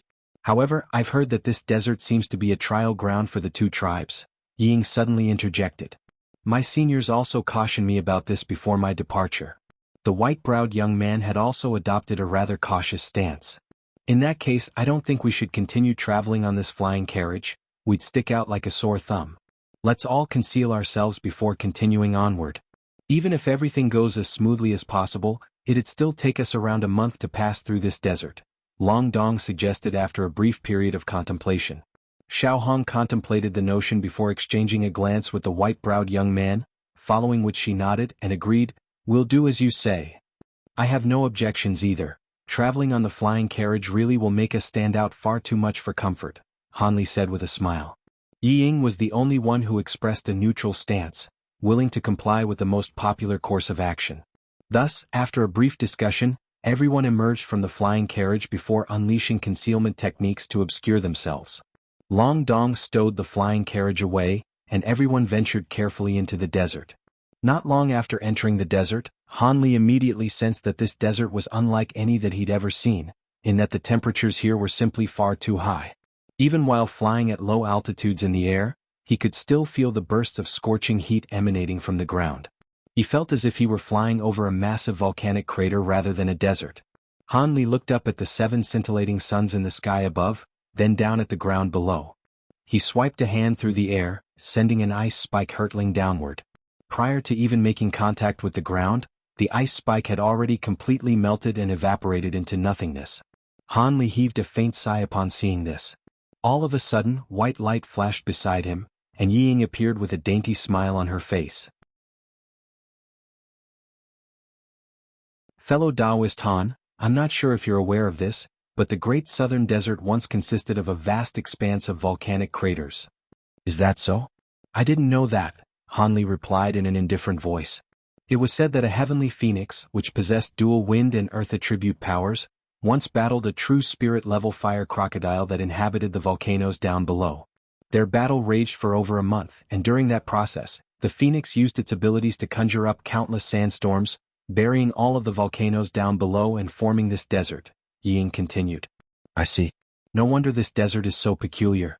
True spirit-level beings really are capable of unfathomable feats," Han Li murmured, seemingly in response to Yi Ying, but also seemingly to himself. "Indeed. Human cultivators like us may be able to combat some of these true spirit-level beings once we reach the Grand Ascension stage, but we're still no match for the truly powerful beings at the true spirit level, such as true dragons and heavenly phoenixes. I wonder what it would be like for a human to attain true spirit-level power," Yi Ying chuckled before flying onward, leaving Han Li behind. A hint of surprise appeared on Han Li's face as he looked on at her departing figure, but he quickly recomposed himself and focused on forging ahead in his journey. Over 10 days later, Han Li and the others were still flying along at low altitudes. Even though they were all deity transformation cultivators, flying for so long under such scorching heat was making them rather exhausted. "Let's find a place to rest after a further half a day of travel," Long Dong suddenly proposed. "We do indeed need to find a place to rest and recover our magic power," Xiao Hong replied with a nod, and the weariness in her voice was quite apparent. "Huh? What's that?" A low cry of surprise suddenly sounded. The one who had spoken was none other than the white-browed young man. Han Li reflexively cast his gaze toward the direction that the young man's attention was focused. However, he discovered that there was nothing there.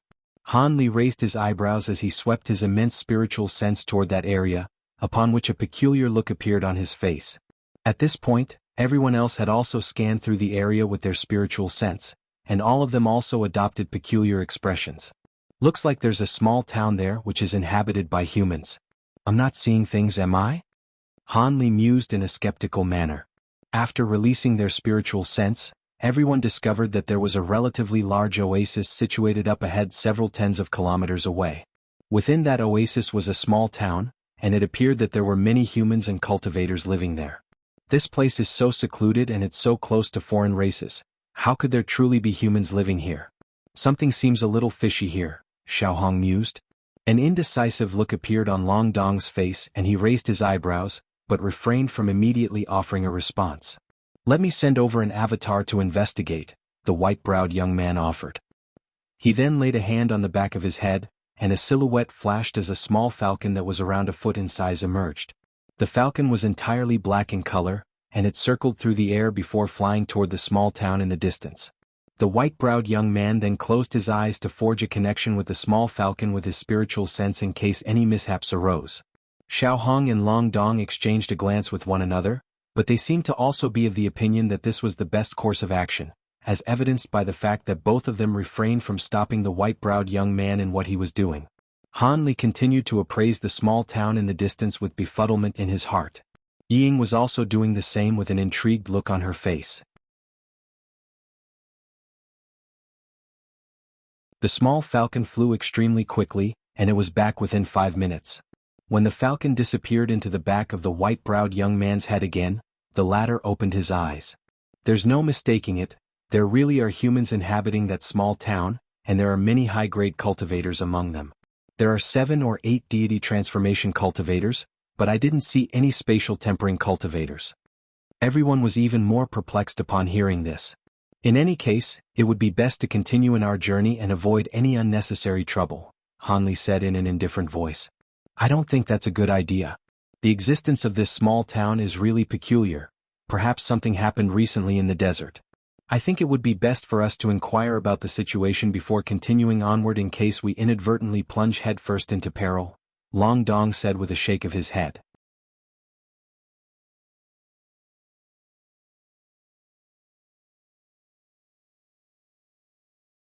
Han Li's eyes flashed upon hearing Long Dong's words, but he didn't say anything. Xiao Hong and the white-browed young man exchanged a glance with one another, and they also offered no objections, seemingly of the opinion that Long Dong's suggestion was more reasonable. In contrast, Ying sided with Han Li and said, "It really is quite strange that other cultivators would appear in this place. I think it would be best to continue ahead and spare ourselves from any potential trouble." Long Dong contemplated Yi Ying's words for a short while, but still shook his head in the end. "It's exactly due to the abnormality of the situation that we should ascertain why these people have appeared here. As a safety precaution, we can ask the people outside of the city rather than entering the city. Brotherly just said that there are no spatial tempering cultivators in the small town, so we have nothing to fear anyway. We'll reach the skyline in a few more days, and the environment there is extremely perilous. If we go in without gathering all of the information we could quite possibly all die in there. I still think we should proceed with as much caution as possible. It really does sound like we should try and gather some information. How about this? We'll survey the town from afar without alerting the cultivators there to our presence for now. If there really is an issue that requires further inquiry, we can just show ourselves then." Xiao Hong offered a compromise between the two proposed courses of action. "That's a good idea." Long Dong nodded in response. Han Li stroked his chin while Ying offered a dainty smile, and neither of them said anything else.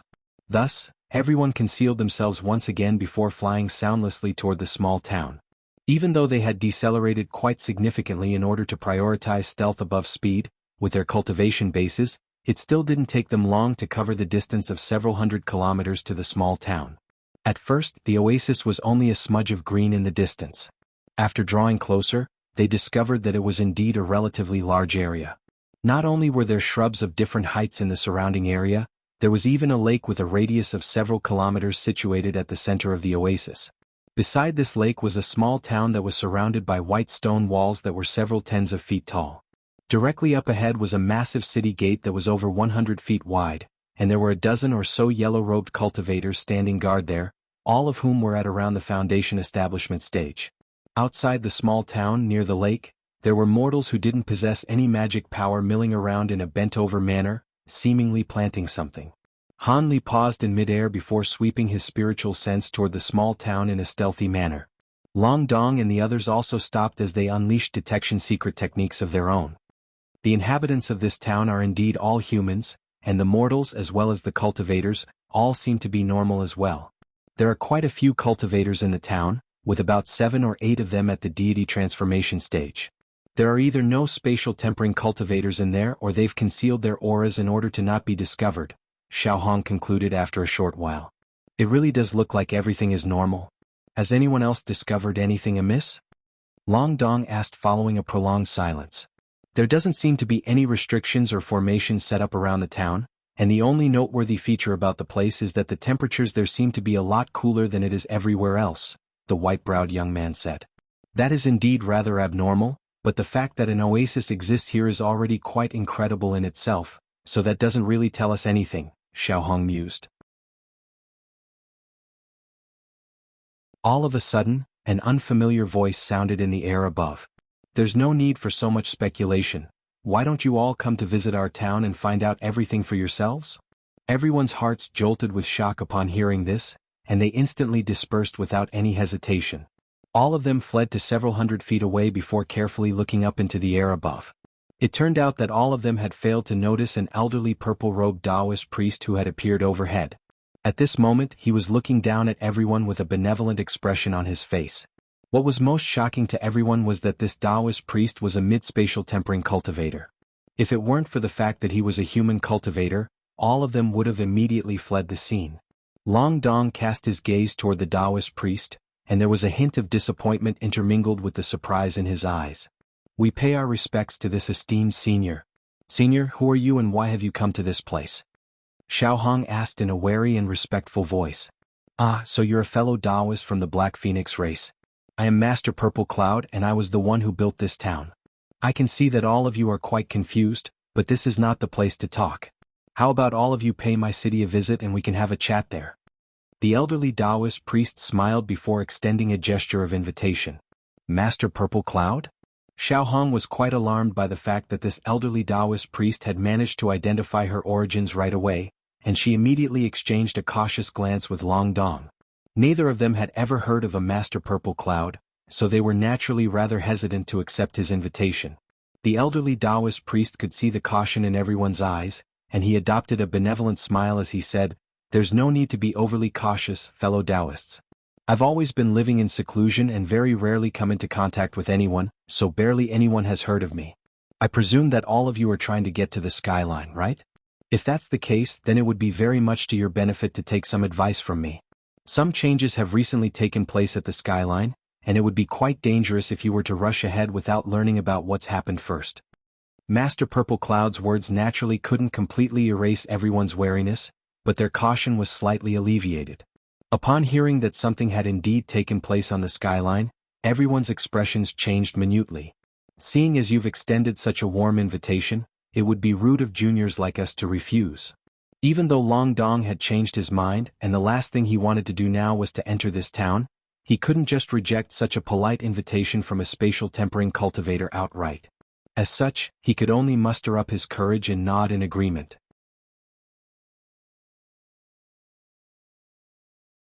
Han Li and the others naturally couldn't contradict Long Dong's words, so all of them also agreed to visit this small town.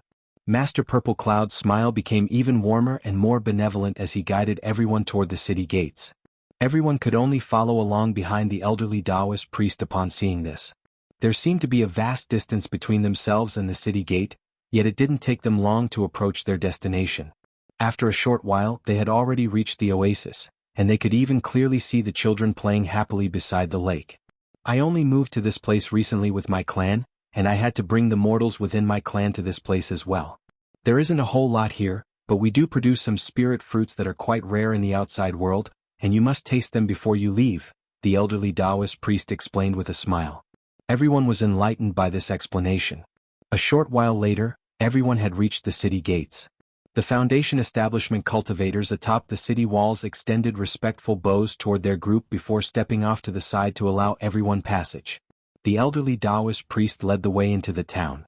Long Dong and the others glanced at the cultivators guarding the city gates to find that all of them wore respectful expressions.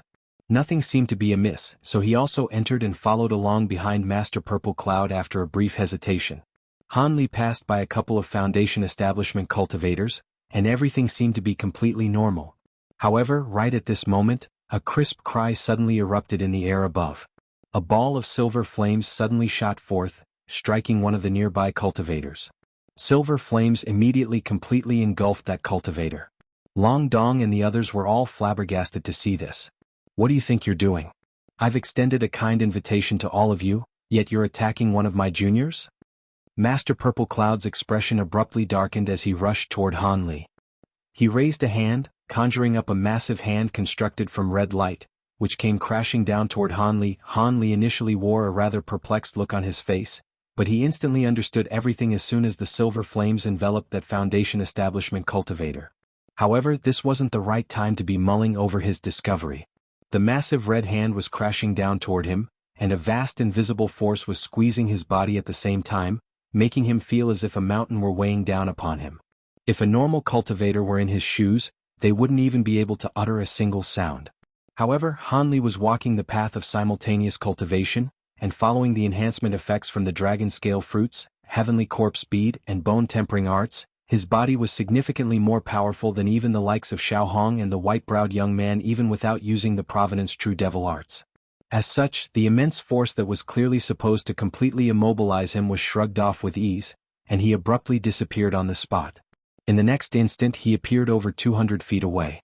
He had unleashed his 9 gale transformations.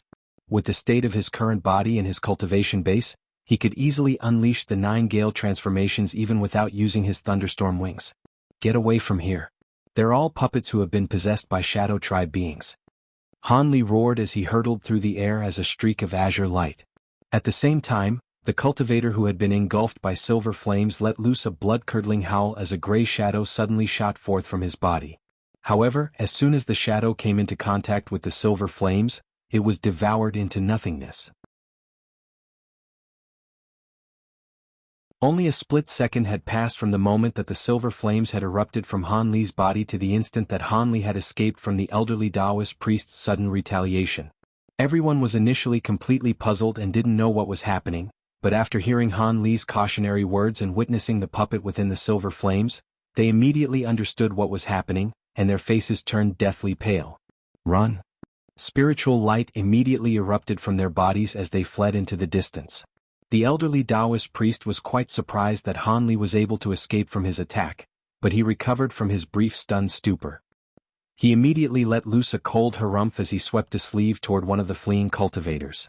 Countless red threads abruptly shot forth from within his sleeve, binding themselves tightly around that streak of light and forcing it to descend from the sky above. The light receded to reveal a cultivator with an expression of shock and rage on his face, having already been completely bound by the countless red threads.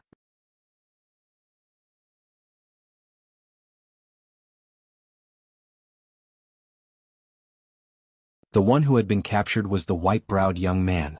Black light was flashing around his body as he desperately tried to keep the red threads at bay, but his efforts proved to be futile. A sinister look appeared on the elderly Taoist priest's face as he slowly made his way toward the young man. At this moment, a few sharp cries erupted from within the city as several streaks of light of different colors hurtled toward this location. The white-browed young man was naturally aware that more Shadow Tribe beings were converging toward the scene. Upon arriving at this realization, an expression of horror appeared on his face as he let loose a thunderous roar. The black light around his body began to circulate rapidly as his body swelled drastically in size. At the same time, a pair of inky black wings appeared on his back, and his hands transformed into a pair of black metal talons. In this dire situation, he had transformed into his half-demon state and was preparing to fight for his life. For demonic cultivators like them, their best weapons were naturally their powerful bodies. Furthermore, the Dark Falcons were one of the 7 major demon subspecies, so they were certainly no slouches. He swiped his sharp talons through the air around him, and streaks of black light erupted forth, tearing through the red threads around him. The white-browed young man was naturally ecstatic to see his talons proving to be so effective. He was confident that as long as he could sever all of these red threads, he'd be able to escape using the movement techniques that were unique to his Dark Falcon race. However, before he had a chance to continue swiping his talons through the air, his expression changed drastically, and his face was drained of all color. All of those severed red threads joined together again in a flash, and it was as if nothing had been done to them in the first place. A deriding sneer appeared on the elderly Taoist priest's face, and his body blurred before he appeared in front of the white-robed young man, seemingly out of thin air. He then laid a hand on the back of his own head, and a vibrant red shadow slowly emerged. A crimson shadow. You really are from the Shadow Tribe. The white-robed young man was plunged into complete despair at the sight of the crimson shadow. Crimson shadows of the Shadow Tribe were comparable to spatial tempering stage beings among human cultivators. This was not an opponent a deity transformation demonic cultivator could stand up against. You possess quite a powerful body. I'll be taking it from you now. Don't worry though, none of your companions will be able to get away. All of them will join you on the other side soon. Red light flashed within Master Purple Cloud's eyes as a sharp and unfamiliar voice escaped from his mouth. The crimson shadow above his head then flashed before pouncing viciously toward the young man. At the same time, the red threads punctured the protective black light around his body, binding him in an inescapable snare. Despite his immense strength, the young man was unable to move even in the slightest, and could only look on as the crimson shadow flew toward him. Don't even think about it. The white-robed young man was in complete despair, and he knew that there was no way for him to survive this ordeal.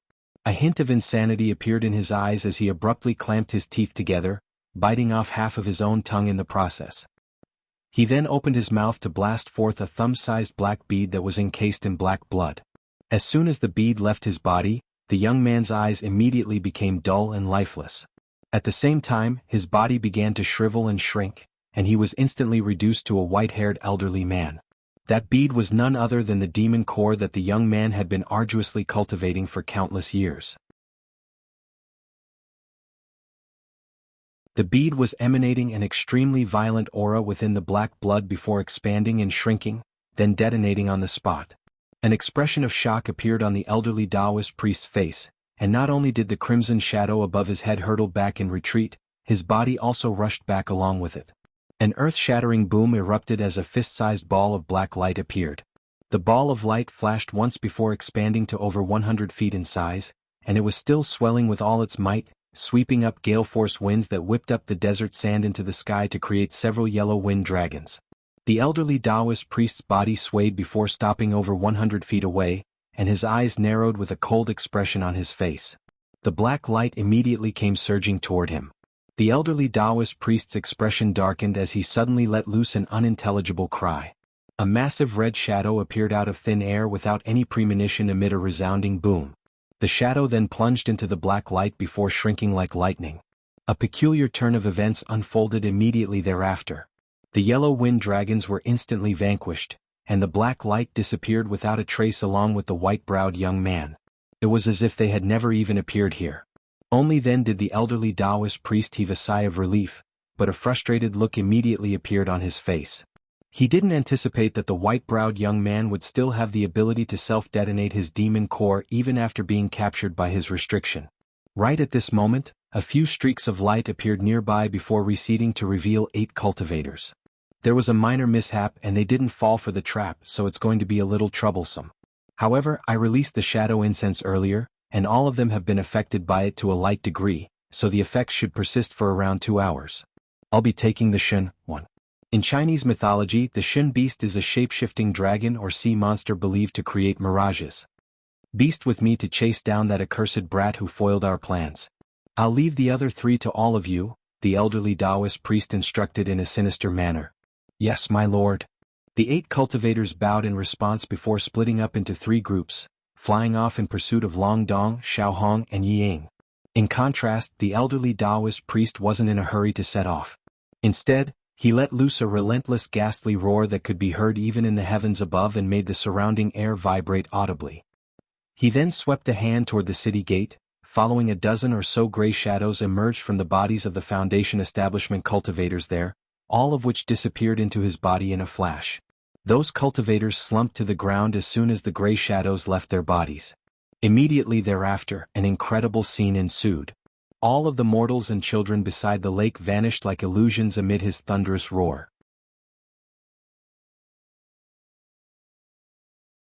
The entire small town also began to shimmer like a mirage as countless streaks of black chi rose into the air from countless different locations. Soon, the ground and all of the city walls had been obscured under the black chi, and a piercing cry erupted from within. The elderly Taoist priest's roar drew to a halt as he swept a sleeve expressionlessly toward the black chi, blowing it away in the blink of an eye by sweeping up gusts of violent winds. A 2-headed monster that was over 100 feet in length then appeared before him. It had 2 golden and silver snake heads and the green body of a frog. Its 4 crimson eyes were extremely unsettling, and the mere sight of them was enough to send chills running down the beholder's spine. The golden snake head opened its mouth and spat out the remains of a body. The white-browed young man's body and beast core had been devoured by this beast, and the small town, along with the mortals as well as most of the cultivator there, had been manifested by this beast. The elderly Taoist priest's body swayed, and he abruptly disappeared on the spot. However, in the next instant he reappeared atop one of the snake heads. Go! He delivered a cold instruction.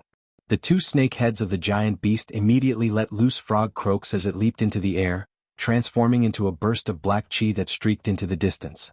It was traveling in the direction toward which Hanli had fled. A crimson streak of light was hurtling through the air, within which a beautiful young woman wore a grim expression as she fled for her life.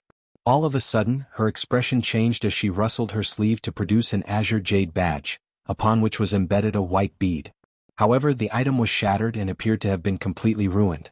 The young woman took a deep breath before flicking a slim finger toward the bead, upon which, the bead exploded into a white powder before disappearing.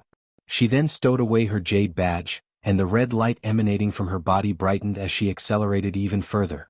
However, after an hour had passed, her expression suddenly changed as she abruptly cast her gaze behind her. There, in the extremely far distance, 2 streaks of spiritual light were flashing rapidly toward her. The 2 then combined as one, and they were clearly traveling at a far faster speed than she was. An indecisive look appeared on her face, but as the streak of light drew closer and closer, a cold light flashed through her eyes as she abruptly stopped cold in her tracks. As such, it didn't take her pursuers long to appear just several hundred feet away from her. The spiritual light then receded to reveal a man and a woman. Both of them were quite young, and the man was extremely handsome while the woman was exquisitely beautiful. Furthermore, both of them bore a close resemblance to one another, but they were wearing stiff and wooden expressions on their faces. Seeing as she already knew that these were merely puppets possessed by the Shadow Tribe beings, Xiaohong naturally wasn't going to pay any heed to their outward appearance. She merely glanced at them with a frosty expression before immediately making a hand seal. All of a sudden, 2 balls of black flames emerged from her sleeves before transforming into a couple of fire ravens that hurtled directly toward her 2 assailants. The Shadow Tribe duo harumphed coldly in unison as several streaks of gray light shot forth from their backs at the same time, heading directly toward the black flames without any hesitation. The gray light and black flames clashed amid a resounding boom. Xiaohong raised her eyebrows as she suddenly rolled onto the ground. Brilliant black light then began to emanate from her body, and it was so bright that it was impossible for one to look directly at her. The cry of a phoenix then rang out as a massive spirit bird emerged from the black light, circling around in the sky before spreading its wings to attack the 2 Shadow Tribe beings. This bird was completely glossy black in color with a brown crest on its head. Its eyes were like bright emeralds, and it was none other than a black phoenix that was around 30 to 40 feet in length. Expressions of shock appeared on the faces of the Shadow Tribe duo, and after exchanging a glance at one another, both of them laid a hand on their own heads at the same time. Immediately thereafter, 2 green shadows appeared before pouncing directly toward the black phoenix. Spiritual chi erupted violently as resounding booms rang out incessantly.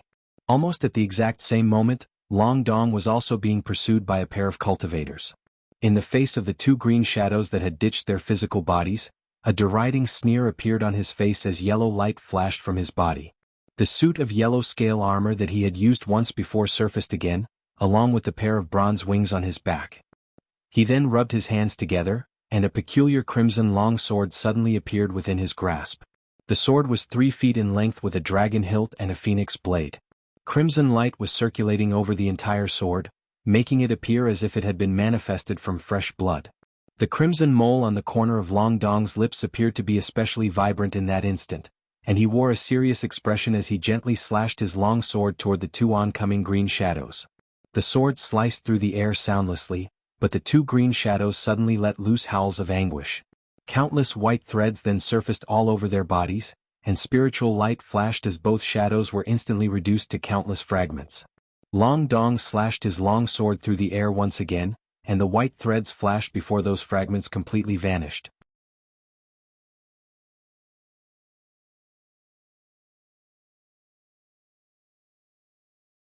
Long Dong exterminated the two green shadows with ease and wordlessly waved his crimson sword. Suddenly, the sword dissolved into a deep red cloud of blood essence and flowed back into his palms where it soon vanished.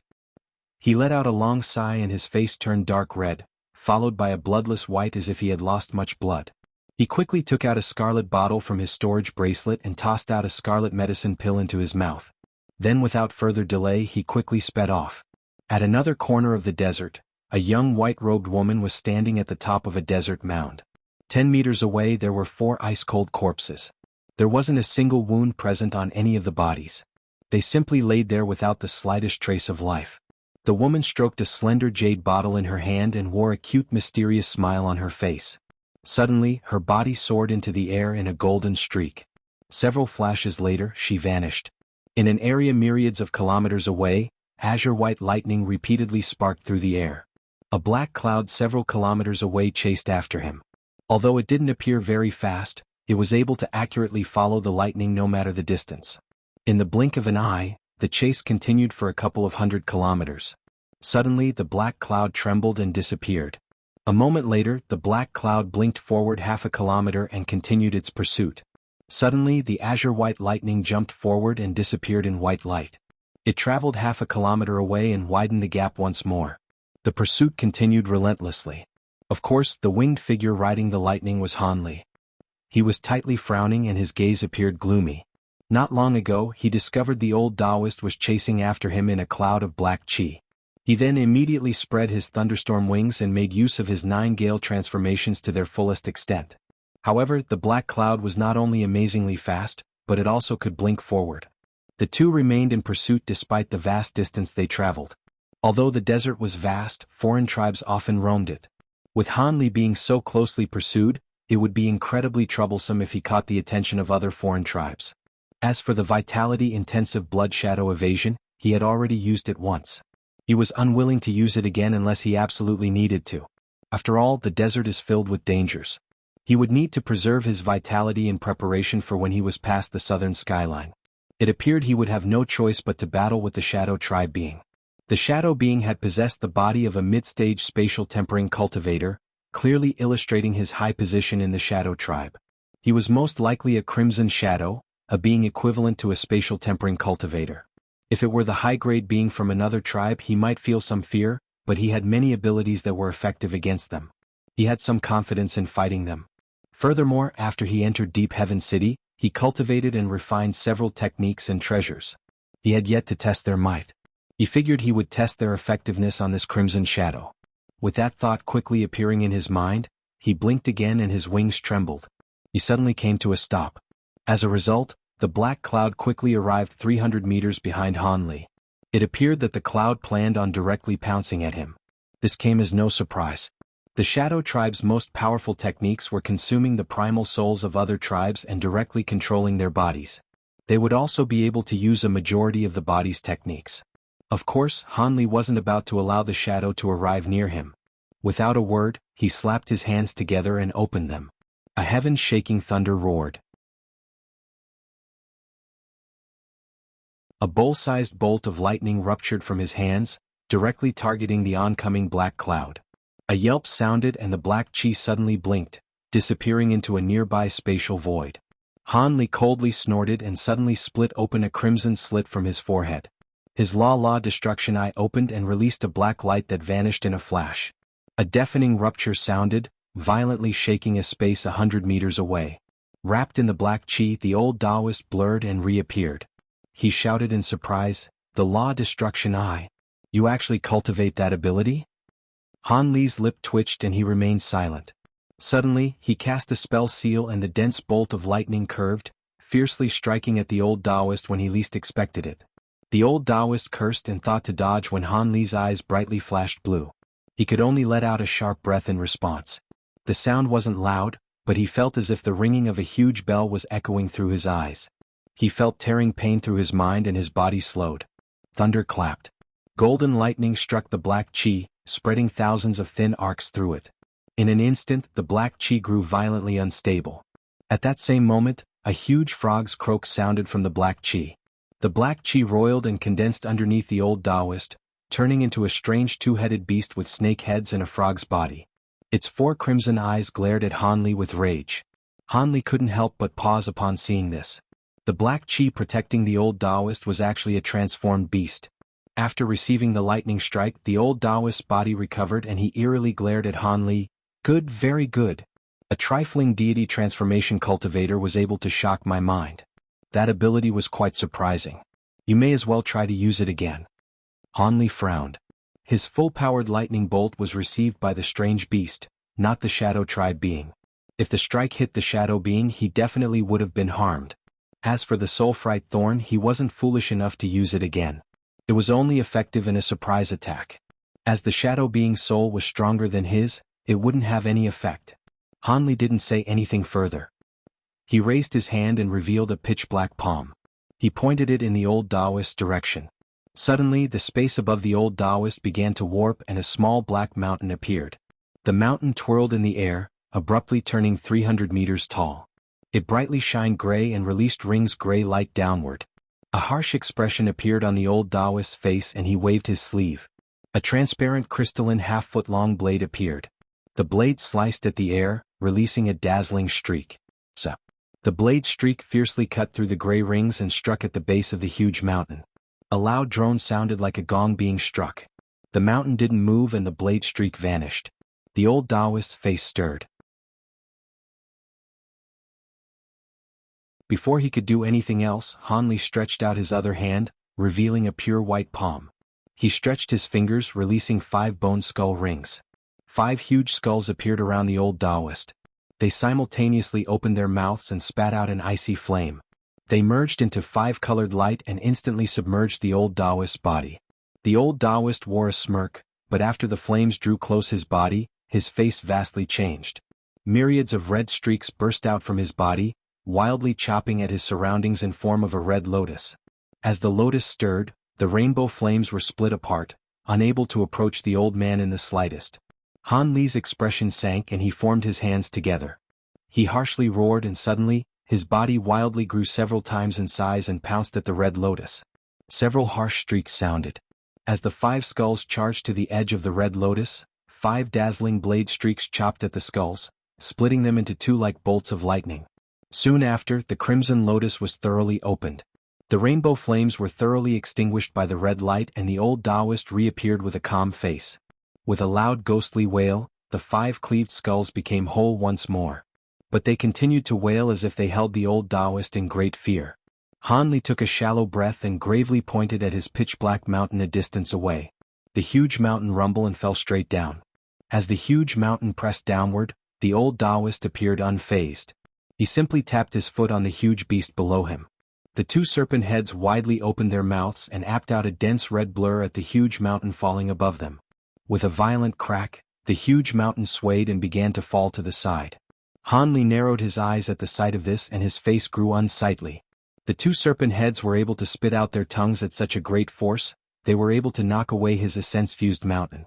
Han Li gloomily reached out for the black mountain and 5 skulls, causing them to vanish. Black and white light lit up from his palms, returning the color of their skin to normal. Hee hee brat, you have many treasures, but you are delusional to face me with your meager magic power. It appears you have no other methods. Hand over your body to me. The old Taoist seemed to be impatient, but he took no further action.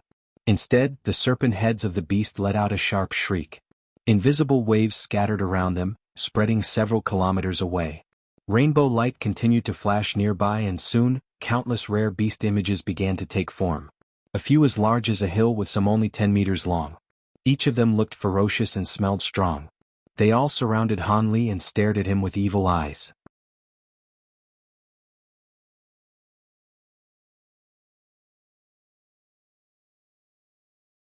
An illusion technique? When Han Li saw this, he was startled, but he waved his sleeves nonetheless. Tens of small golden swords swam around him like fish, each turning a foot long in a blur. He commanded them in his mind, and they each created several copies of themselves, adding more to the swarm. Golden light filled the air. The sword streaks weaved around, slicing apart the beasts in a 100-meter radius. Beast blood, howls and corpses filled Han Li's surroundings. He tightly frowned. Be it the feedback from the swords or what he saw with his eyes, he sensed it all to be real. He couldn't distinguish these illusions from reality. Despite his bewilderment, none of it showed on his face, and his swords continued their rampage and kept him safe. Standing on top of the Shin beast, the old Taoist wore an odd smile. There were seemingly countless beasts surrounding Han Li. With the sharpness of Han Li's sword light, they cut down several hundred beasts in the blink of an eye. However, the strange beast corpses seemed to float in the air rather than falling to the ground.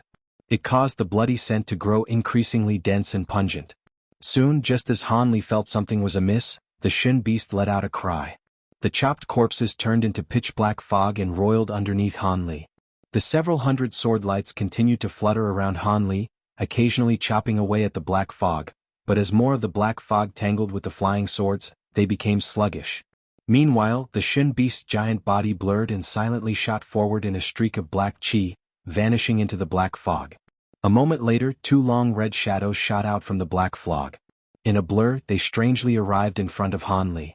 One of them aimed for Han Li's head while the other went for his chest, both striking at lightning speed. Were it not for Han Li employing his full techniques to protect himself, including his bright-side spirit eyes, he wouldn't have reacted fast enough to block the attacks if he were relying on his spiritual sense alone. His face sunk. Without using any of his magic treasures, golden light flashed from his face and he smoothly whipped his hands in seemingly slow motion. His hands turned sparkling gold as if formed of pure gold. Bang bang. The two golden hands grabbed the two scarlet tongues in a ball of flesh. Then an immense force pulled at his arms. His shoulders simply blurred as if nothing happened. The old Taoist looked at this with shock. The Shin beast's transformative abilities had not only reached perfection, but its immense strength was renowned in the Shadow tribe. A display of this strength was when it used its tongues to fling away the giant mountain from before. Now, this unremarkable human youth was able to use his hands to grab a hold of the Shin beast's tongues with ease. It was rather inconceivable. However, the old Taoist wasn't truly worried. The Shin beast had more than just brute force alone. As expected, the two tongues remained motionless in Han Li's grasp. Suddenly, white light glowed from them and the two tongues turned into huge scarlet pythons. They fiercely opened their mouths and they both aimed for Han Li's head. Han Li simply felt a huge tremble through his fingers as if the tongues became cold and slick, and they both attempted to go for Han Li's head. Blue light brightly flashed from his eyes and his golden hands blurred, each of them separately turning black and white. His black hand had a silver mountain image on its back and his fingers grew several times thicker. Pop! Scarlet blood scattered. The hand squeezed down on one of the pythons, splitting it into two.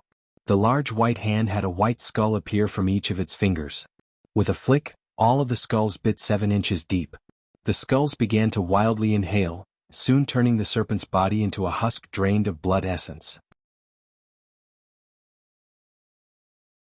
These were the results of the divine essence-fused mountain and the unbreakable sink devils being condensed into his two hands. This method was only one cultivation technique that was mentioned in the 100 Meridians treasure refinement mantra.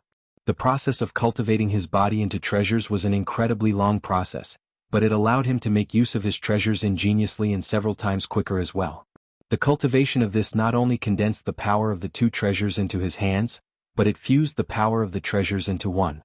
It was incredibly flexible and their combined power would grant him greater odds of victory. This surprise attack resulted in the Shin Beast's tongues being eliminated. The old Taoist clearly hadn't expected this to happen. Before he could act from rage, two painful howls sounded from the black fog. Soon after, the black chi parted and the Shin Beast emerged in the blur. Its body turned vague as it traveled through the air and it turned transparent. The beast also possessed invisibility.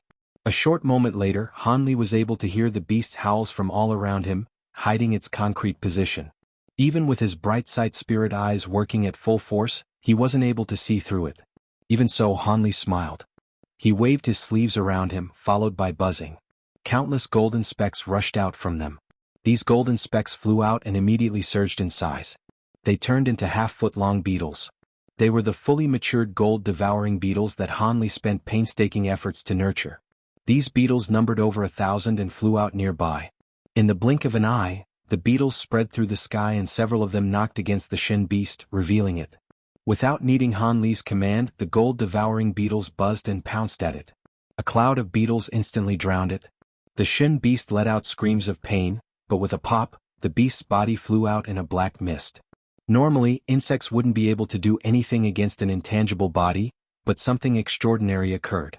Just as the black mist flew out from gaps of the gold-devouring beetles, the fearsome beetle's claws flashed with golden light and firmly stuck onto the black mist, violently gnawing on it without any hesitation. With over 1,000 beetles, the huge black mist was reduced by 1/10 in the blink of an eye. Screams of pain continue to sound from the mist as the mist continues to roil. Then 10 slender silver serpents shot out from the mist, each of them 3 meters wide. They all swallowed 10 of the beetles at lightning speed. As the serpents blurred, another 10 beetles disappeared into the serpent's mouth. But immediately after, the silver serpents hissed and they fell, turning back into clouds of black mist. All the beetles flew out from the mist without the slightest damage and they circled around the mist to consume it. Soon after, the black mist quickly turned into several beasts specialized in dealing with insects, but none of them were able to wound the beetles in the slightest. In a short moment, the black mist was torn away, quickly slowing down the speed at which these strange creatures appeared. The beetle swarm had the black mist at its mercy in only the span of a few breaths. As the old Taoist watched from a distance, he stared at the beetles with an odd expression on his face. Gold-devouring beetles? Fully matured gold-devouring beetles? The old Taoist muttered. He slapped his head without the slightest hesitation. Red light flashed and a crimson shadow emerged from the crown of the body's head. It flew in a circle and suddenly turned into a fierce streak, blurring several times as it disappeared off the horizon. The old Taoist's body remained in place, now a shriveled corpse. With a gentle wind, the corpse scattered to ash. Hanli remained motionlessly in place and stared in the direction that the crimson shadow fled. His expression wavered. He actually abandoned his exotic beast. Could it be that gold-devouring beetles are that famous? With that said, Hanli turned his head and looked at the black cloud. The beetles had consumed the black cloud in near entirety. Hanli stroked his chin and waved his hand, recalling the beetles. They circled around him and turned back into small pellets before going back into his sleeves. With that done, Hanli wanted to fly over, but his complexion vastly changed and his body shook several times. He nearly plummeted from the air. How is this possible? My spiritual sense is so exhausted I nearly injured my soul. Hanli quickly looked inside him and his face paled. He consumed nearly the entirety of his spatial tempering grade spiritual sense. In the battle he didn't sense this in the slightest. Could it be? Hanli was reminded of his recent use of the gold-devouring beetles and his face grew unsightly. He suddenly waved his sleeve and summoned a single beetle. It fluttered its wings and flew around nearby. He immediately peered at his spiritual sense and soon, he stood still in shock. At the same moment he released the beetle, his spiritual sense was slowly consumed. Although it didn't appear harmful, it was only the result of a single gold-devouring beetles. If he were to command over 1,000 of them, they would cause a bigger drain. With his vast spiritual sense, he would hardly be able to sustain it for 5 minutes. What was even more frightening was that he wasn't even aware of this immense drain.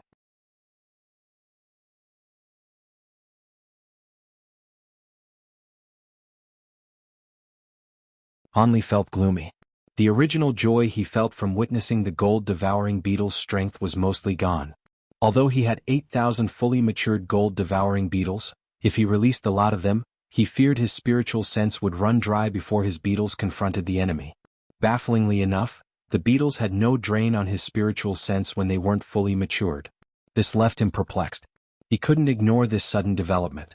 He would have to find what caused this at the very least. Otherwise he wouldn't dare to use the beetles in battle. With that in mind, he waved at the beetle. The beetle circled in the air before landing on his palm. He released a thread of spiritual sense and wrapped it around the beetle. As a result, he found nothing out of the ordinary. He took a shallow breath and narrowed his eyes in thought. Suddenly, something came to mind and he waved his hand. The beetle flew back into the air and he wrapped his spiritual sense around it once more. A short moment later, his face vastly changed. The spiritual sense that coiled around the beetle's body became gradually weaker and continued to enter the huge beetle's body. Hanli now realized everything.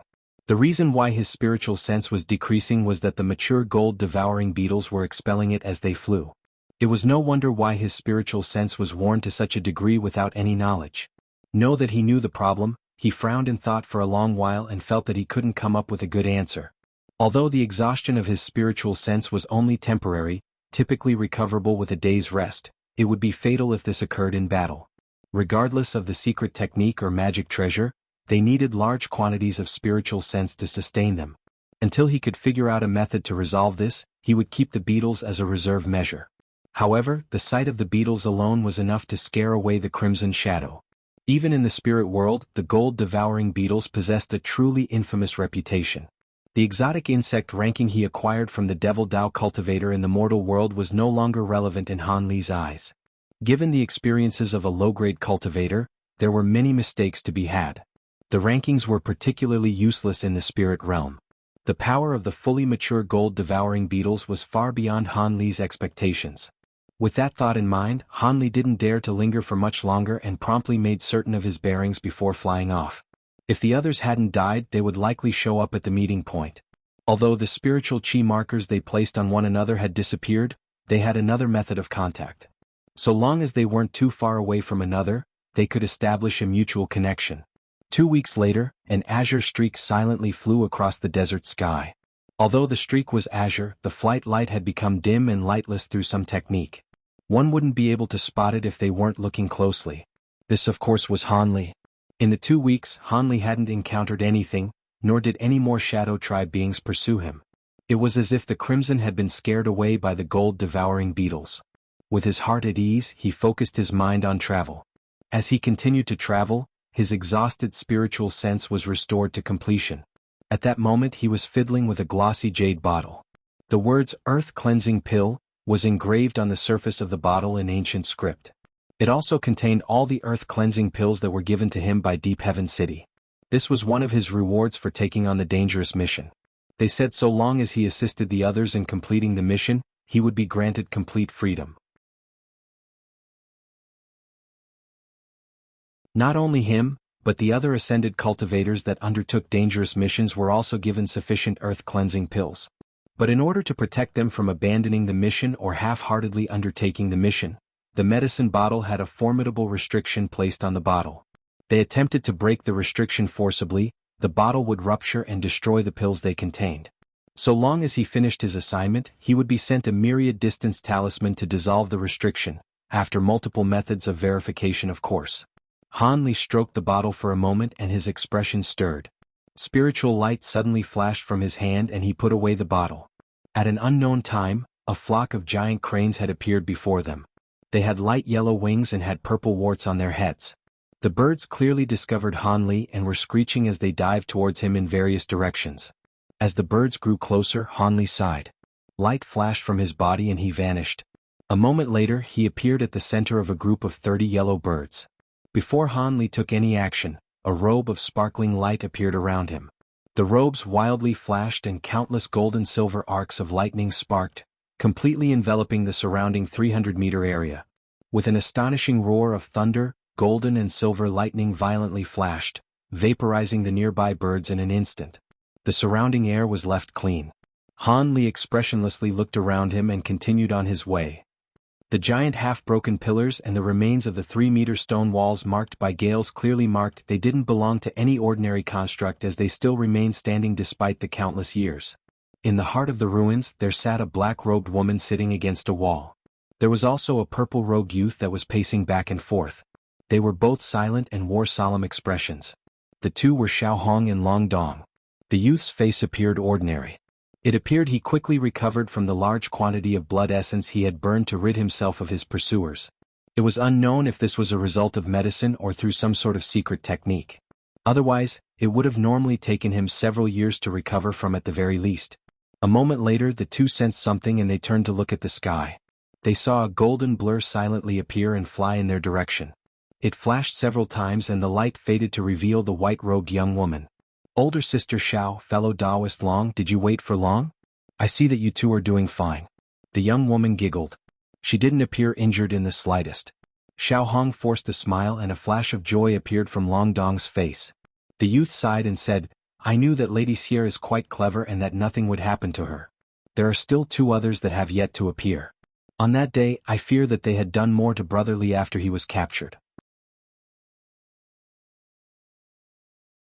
As for Brother Han, he had yet to contact us. I fear something has happened to him in the Shadow Clan's pursuit. The white-robed woman pursed her lips and her eyes flickered. Eventually she decided to keep silent. The young woman slowly drifted down from the sky and stood before the two.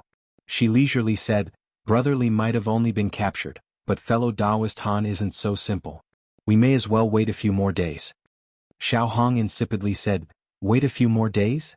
This is the time of the year where the southern skyline sandstorm is at its weakest. If we miss it, we'll lose too much time. We can only wait 2 more days at most. 2 days should be enough. The white-robed woman said little more and readily agreed. Soon after, she sat at a clean corner and meditated. As half a day slowly passed, a buzz sounded from the sky and caught the 3 cultivators' attention. Their expression faintly changed and they glanced at one another. Long Dong said, I'll activate the location plate. How fortunate. Nothing has happened to Brother Han. Soon after, the blood-marked youth shook his sleeve and the azure spell plate appeared in his hand. He struck it with a spell seal. It brightly lit up and the blood-marked youth closed his hands. The plate then disappeared. With that done, the youth stood up and held his hands behind his back. Several hours later, an azure streak silently appeared. It flashed several times and appeared before the 3 cultivators. It circled in the air and the light disappeared to reveal Han Li. Long Dong smiled. Brother Han, it is good that you are well. It is good fortune that we all made it out of the Shadow Tribe's ambush. It is also fortunate that you are well. Han Li swept his gaze past them and smiled. Xiao Hong calmly proposed, Since Brother Han has arrived, let's go. If we're slow, we'll be tangled with the Shadow Tribe. Long Dong shook her head. Fairy Zhao's words are reasonable. This isn't a place we can stay for long. Han Li and the white-robed woman also raised no objections. Half a day later, the party flew off and traveled with diligent attention. This time, they flew for thousands of kilometers before slowly appearing before a storm. It was violently stirring. Not long after, the party flew into the sandstorm. They were surrounded by yellow debris and countless gales of sand brushed past them. Were it not for the protective light surrounding their body, he feared that the yellow winds would have forcefully landed them. After traveling straight forward for 1,000 kilometers, Long Dong, the one in the lead, came to a sudden stop. Soon after, the rest of the party heard a voice transmission from him, We've arrived. We've arrived at the southern skyline. Were it not for the 2 wind-steadying beads they've given us, I fear even spatial tempering cultivators wouldn't dare to rush here. With these beads we can safely head in. However, everyone should be careful about the wind WRMs that live here. If we aren't completely cautious, we will chance encounter one despite how large the southern skyline is. Xiao Hong added with a serious expression, Fellow Taoists will also need to be careful of other dangers that exist. After all, the Shadow Tribe was already waiting for us outside. They could be inside as well. If we truly encounter something, you'll have to depend on yourselves for survival.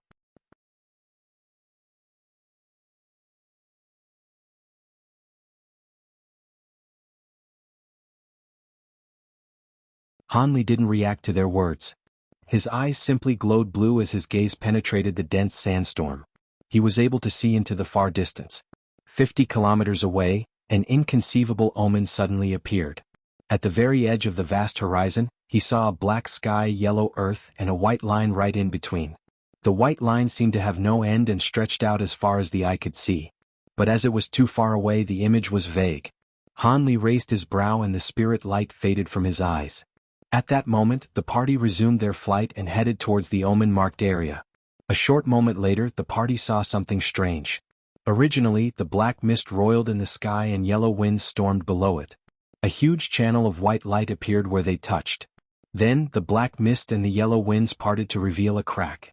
No matter how much the black mist and yellow sands blew into the crack, it all vanished as if they entered an abyss. That's the southern skyline? How interesting. The young white-robed woman smiled at the sight. Long Dong examined the scene for a moment and sullenly said, "Let's go. The sandstorm is at its weakest. If we wait a few more days, we'll have to spend great effort just to make it to the entrance." Soon after, he flipped his hand and a fist-sized azure bead appeared in his hand. He flicked his finger and the bead spun before shrinking several times. Long Dong then swallowed it. The others took out a similar bead and swallowed it in the same method. A layer of strange light surrounded their bodies and soon a whistling gale brushed past them.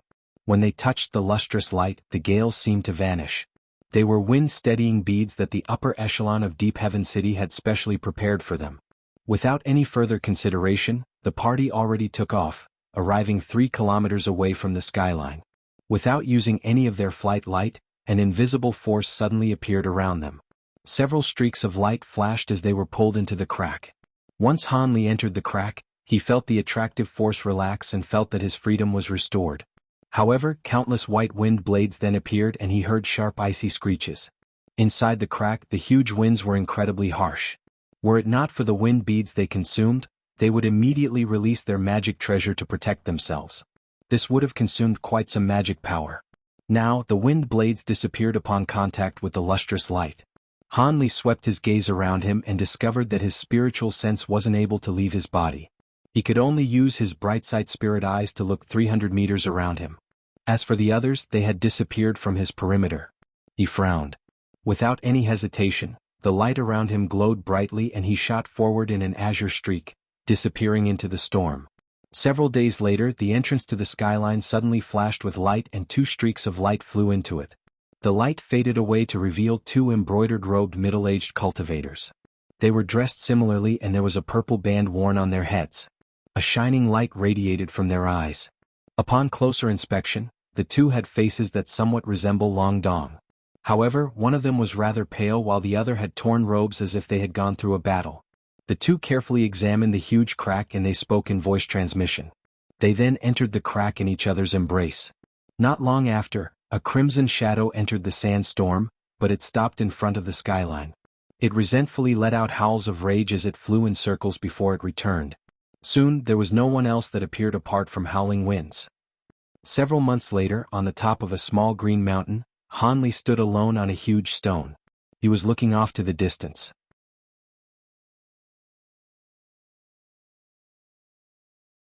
About 10 kilometers away from the small mountain, there was a giant endless forest. The forest was odd in truth. Regardless of the type of tree, their leaves would carry a few black designs. From a distance, it caused all the leaves to appear black and green. The location was Han Li's objective. It was the location of the Wood Tribe's farthest border, the Black Leaves Forest.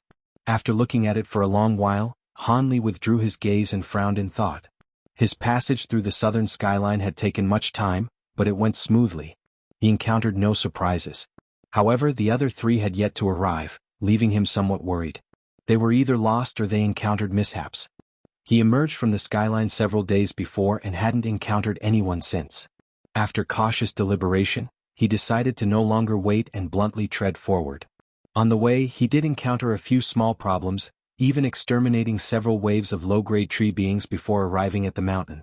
Before this, the blood-marked youth and Xiao Hong had already given them the details of their assignment. Han Li clearly understood what he had to do. According to what was said, the people that were dispatched to the Wood Tribe, Han Li included, were of high status. Their purpose was to conceal themselves deeply in the Black Leaves Forest and collect information as they remained hidden. Afterward, they would observe the movements of the Wood Tribe and see if there were any large movements. The mission sounded simple, but half of the danger was making it to the Wood Tribe territory through the wilderness. The other danger was to remain undetected in the Black Leaves Forest. Of the surrounding tribes, the Wood Tribe had the least contact with humans. They would only know what was happening with the Wood Tribe from what they gathered from Black Leaves Forest.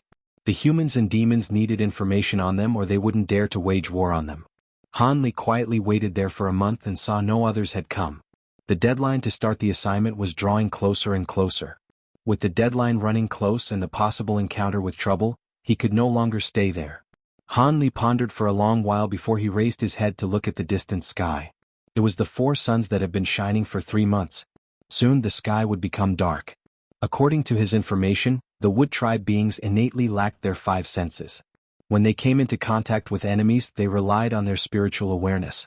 As such, the high-grade cultivators that gave them this assignment gave them a suggestion. When they entered the Black Leaves Forest, it would be best to move during night and stay hidden by day. It was safer that way. Han Li took another look at the distant forest and eventually resolved himself. Regardless of whether the others would arrive, he was determined to unlock the bottle of earth-cleansing pills. He feared he would have to finish the mission alone. Having resolved himself, Han Li immediately sat down on the rock and closed his eyes. Several hours later, the sky turned dim. Han Li waited until the forest was dark and silent like a predator lying in wait. Han Li opened his eyes and suddenly shot forward in a burst of light. Then in a flash, the light became lightlessly dim. He formed an incantation gesture and his body turned into a blur as if he were only an illusion. In truth, Han Li already employed a concealment technique by the time he was in the air. Under the cover of night, he slowly made his way forward. Tens of kilometers away, Han Li flew as quietly as he could. An hour later, he appeared at the edge of the forest. With the forest's endless expanse, it was impossible for him to make his way past every location with Wood Tribe beings. However, Han Li didn't dare to take the risk. Normally, it is said that inside the Wood Tribe being's sphere of influence, there was always a dream-sifting spirit tree. This was the Wood Tribe's sole protective tree. It had a range of control and commanded a number of other trees. It also possessed various other inconceivable abilities. Of course, each dream-sifting tree had a different sized area they could monitor and a different number of trees they could command.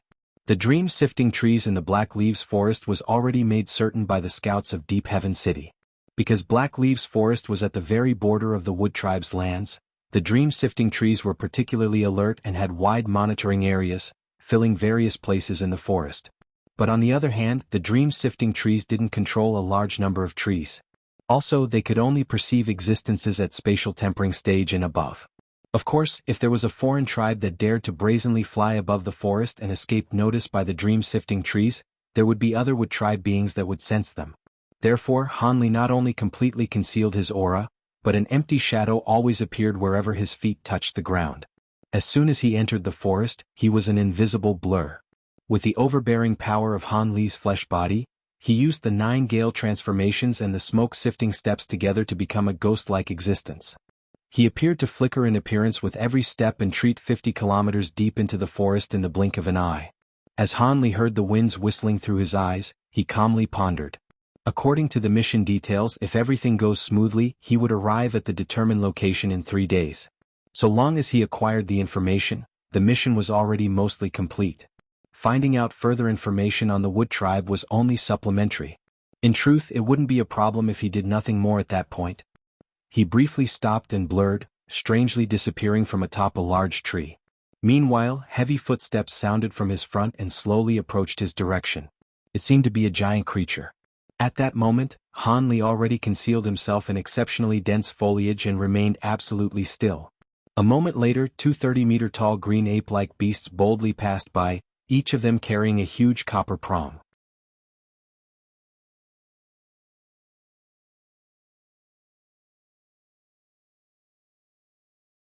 At first glance, the 2 huge beasts appeared to be giant apes. But their green fur was exceptionally long and they had 3 black eyes. They were continuously flickering around out of vigilance. Han Li calmly observed them as they walked past. After they were farther away, he blurred and arrived at a distant tree. When he watched them disappear, a trace of bewilderment appeared on his face. The 2 patrolling beasts weren't Wood Tribe beings. Why would they appear in the forest? They were intelligent as they were carrying huge copper prongs. Could it be another unknown tribe? After some thought, Han Li couldn't help but shake his head. According to what he knew, the Wood Tribe was extremely xenophobic. They wouldn't allow other foreign tribes to boldly strut in their territory. Could it be beasts of war bred by the Wood Tribe? Han Li thought. So-called beasts of war were spirit beasts of another name. Like humans and demons, through secret techniques these foreign tribes were able to control spirit beasts. Other foreign tribes understood they could put ancient beasts to their own devices after training them with medicine or anything else. Of course, various races had differing talents. The beasts they could train and control differed. Not all of them could tame the same beast. The Shadow tribe's two-headed Shin beast was a powerful war beast exclusive to their tribe. He also reckoned only the Shadow tribe had a method of taming it. As for the Wood tribe, he wasn't aware that they had any war beasts. Could this be a new development? Han Li held curious thoughts for half a day before eventually putting the matter away. Since the two beasts with long green fur passed him by without discovering him, he reckoned they would be the king to have thick flesh and skin. He had nothing to fear. As a result, Han Li's body blurred and he vanished. A day later, below a huge tree in the forest, Han Li was sullenly looking at 8 long-furred beasts in front of him. They were different from the 2 ape-like beasts he had seen before. Not only were their bodies smaller by half, but their bodies were fire-red and their furred hands carried sparkling black wolf fangs, not copper prongs. These 8 huge beasts were all glaring at Han Li with bared fangs. Han Li smirked. Originally, he believed the beasts to have extremely dim spiritual senses. But when the pack of beasts brushed past him, they discovered him hiding behind a tree and immediately surrounded him. Han Li looked at the blacklit third eye on the beast's forehead and frowned. He faintly sensed something. When he saw those green-haired beasts, their third eye was closed. At that moment, the 8 red beasts let out a roar and leaped at him. They fiercely waved their fangs. Their fangs immediately lit up in a layer of green light, released fierce winds in Han Li's direction. Han Li raised his brow but showed no intention of blocking them. He simply waved his sleeve. 8 small golden swords appeared and they blurred, quickly coiling around each of the beasts. BFFF. Their heads rolled off like cabbages. When the 8 swords trembled and returned to Han Li, the corpses were already pooling their green blood on the ground. Han Li waved his other sleeve at the corpses and released fireballs upon each of the corpses. In a few crackles, the bodies immediately turned to ash. With that done, Han Li expressionlessly blurred and he left a string of afterimages as he headed deeper into the forest. But not long after he left, 2 green streaks appeared on a huge tree near what had happened. They were 2-foot-long green eyes. The green eyes emotionlessly looked around and stared in the direction that Han Li disappeared. In an area myriad of kilometers away, under the concealment of other unremarkable trees, another pair of green eyes opened. The pair of green eyes silently stared at the air 300 meters away. A man and a woman were standing shoulder to shoulder. The man wore green robes while the woman wore black robes. They were Long Dong and Xiao Hong. The two were communicating something through voice transmission. On the ground near them, there were a dozen green and red-furred beasts. Brother Long, those creatures seem weak, but they can see through our concealment techniques. My illusion haze flag is supposed to conceal me even from similar grade cultivators. Xiao Hong said through voice transmission. With a trace of bewilderment on his face, Long Dong replied, "It should have something to do with their third eye. Beasts that are born with multiple eyes tend to carry particular abilities. In that case we should be careful." "That is most likely it. Let's go. We need to catch up with that girl. Otherwise it'll fall into her hands," she said with a sullen face. Long Dong strangely smiled and eerily said, "Hee hee. I didn't expect you and that girl to take on this assignment with a secret plan. It is a pity the item has little value to our Long clan. However, Fairy should forget about our previous agreement. The item goes to you but she goes to me." Xiao Hong snorted and said, "Although I am also interested in her heavenly phoenix blood, the item is significant in the eyes of the clan. I know what is more important." That's good. Let's go." Long Dong chuckled. After the two blurred, they disappeared. Off in another direction, a strange white image was quickly shooting past the forest floor. It was traveling at unbelievable speeds. The Black Leaves Forest was a secretive place with many layers of restrictions. Under a silver tree that paled in size to the rest, several dark figures were sitting cross-legged. One of them suddenly opened their eyes, revealing dark green eyes that shined with golden light. It let out short, strange cries. The other figures opened their eyes as well. Among them was a figure that was far taller than the others. It let out a dignified tone as if it were asking something. The figure that first screeched immediately crouched down and began to respectfully answer. With that done, the towering figure uttered a string of commands. The others immediately rose and surrounded the small tree. The towering figure let out a roar and pointed at the small tree next to him. A green light suddenly shot out and entered the tree. Suddenly, the silver tree trembled and several silver eyes opened from it. At the same time, it released several bowl-sized silver beams of light, striking each of the figures. When the beams of light struck them, their bodies grew vague and they disappeared. Hanli naturally was unaware of what was happening in other parts of the forest. He was stealthily traveling. His path forward became extraordinarily smooth. Apart from occasionally encountering long-furred beasts, he didn't see anything else, with tribe beings included. While this was cause for joy, Hanli couldn't help but feel somewhat suspicious. But after a brief thought, he believed this to be nothing out of the ordinary, given the grand size of the forest. And as the assignment was the key to his much-needed earth-cleansing pills, he couldn't abandon the mission now that he was this deep into the forest. So even with a trace of unease in his mind, Hanli continued forward with a somewhat cautious attitude. 2 days later, Hanli stopped on top of a thin tree branch. His body seemed to weigh nothing more than a calm wind. He looked at a 300-meter-tall hill not far away. There were sparsely any trees or vegetation on the hill. All the trees were ancient as well. Hanli stared at the hill for a long while before flipping his hand, summoning pitch-black triangular spell disc. The heart of the spell plate flickered with white light. He lowered his head to look at the plate for a moment and then looked at the hill in the distance. He then struck the plate with an azure spell seal. Black light suddenly lit up from it and a white light speck flew out and circled the plate. It released a thin white thread, pointing at an ancient tree on the hill. Hanli's eyes stirred.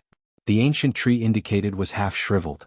It was over 100 meters tall and its surface was scorched black as if it were struck by lightning. The bottom half of the tree was yellow and its roots were green. Hanli looked at it for a moment and narrowed his eyes.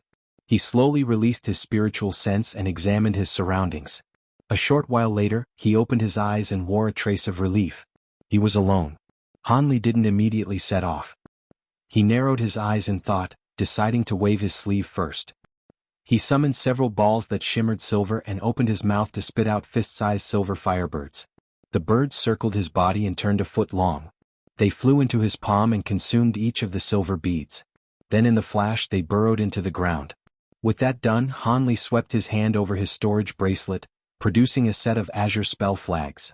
He wordlessly tossed them in front of him. 8 green streaks shot out and disappeared all around the hill. Hanli continued, forming a hand gesture and softly uttering an incantation. A layer of green light surrounded the hill, but soon Hanli commanded it with a spell seal, and it turned invisible with a few flashes. When Hanli saw this, he sighed and he leaped off, blurring several times before arriving at the edge of the hill. In a green flash, he disappeared. You're tuning in to this Sword Dance in the Vast Sky YouTube channel.